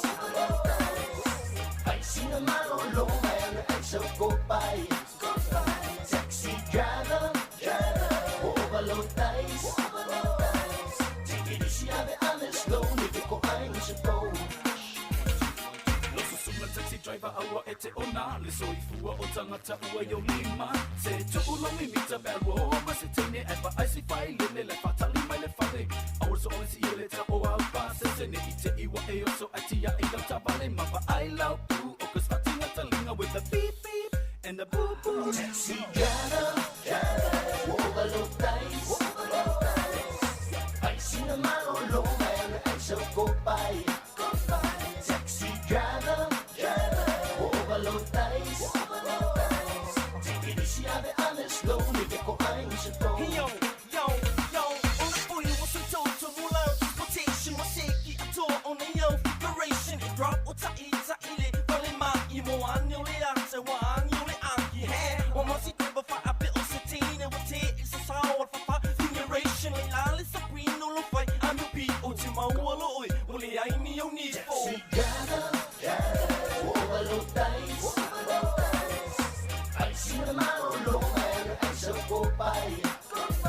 Taxi driver, overload dice. Take it easy, have it honest, slowly, because I'm supposed. Taxi driver, take me for a ride. You better open your thing and sing me a lava. You better check your pockets, ain't no stopper. Taxi driver, take me for a ride. If you're there, you get my life out of my family more like I shall only pass it. Overload dice. I see the man all over and I shall go by. Taxi driver, overload dice. Take it easy, have it honest, slowly, because I'm supposed. Taxi driver, overload dice. I see the man all over and I shall go by. Taxi driver, overload dice. Take it easy, have it honest, slowly, because I'm supposed. Taxi driver, overload dice. Fianga le te mena huli si fonga lo mua ma lo lava ya alo fa twel ta pese na mo taxi drivers uma polantolo aveina tava le laiti po tava la passe se per famito ina ya so ya ma lo nga lu ma lo fa yo fa to tonu le to fo to tele am tali nga wenga pe ma lo fo furu tau da fo furu le to lu fo fa minute on ta le tasil to tu le mo si fonga lo mua. Go by, taxi driver, overload dice. Take it easy, have it honest, slowly, because I'm supposed.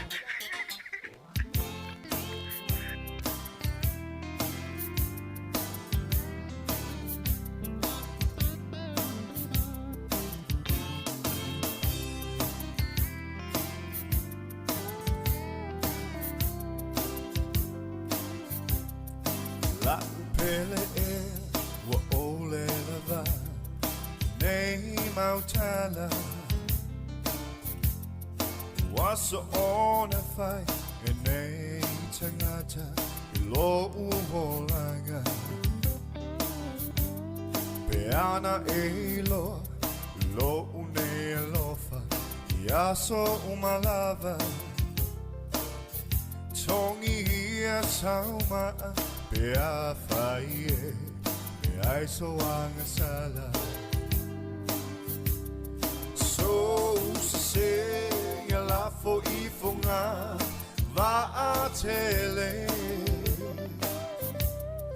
Lo ulofa te le tau fia mo o e lau pele e peo le manino o le moana i lo une anganga e tasi hai lasi lo ne au e o le whaava vau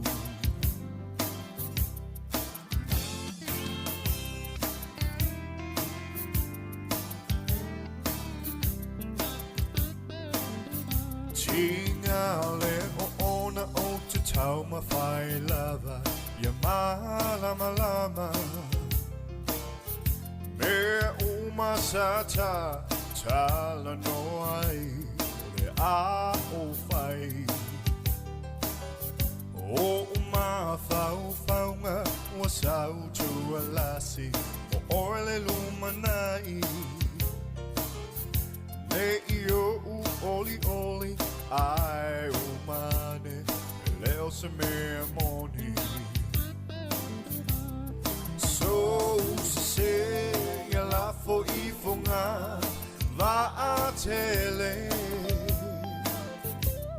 O lo u lo fau te le tau fia Mo o e lau pele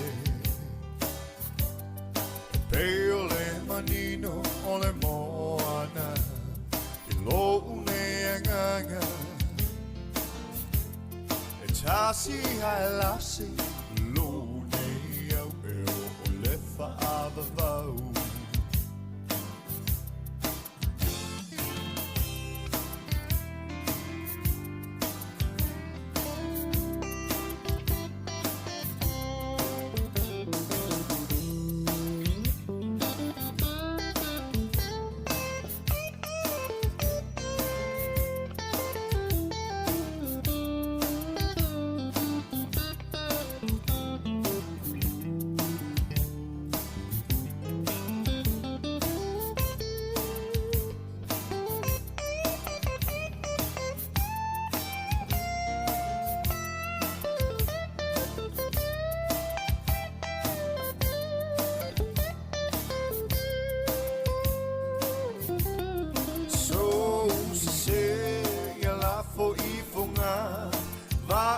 tele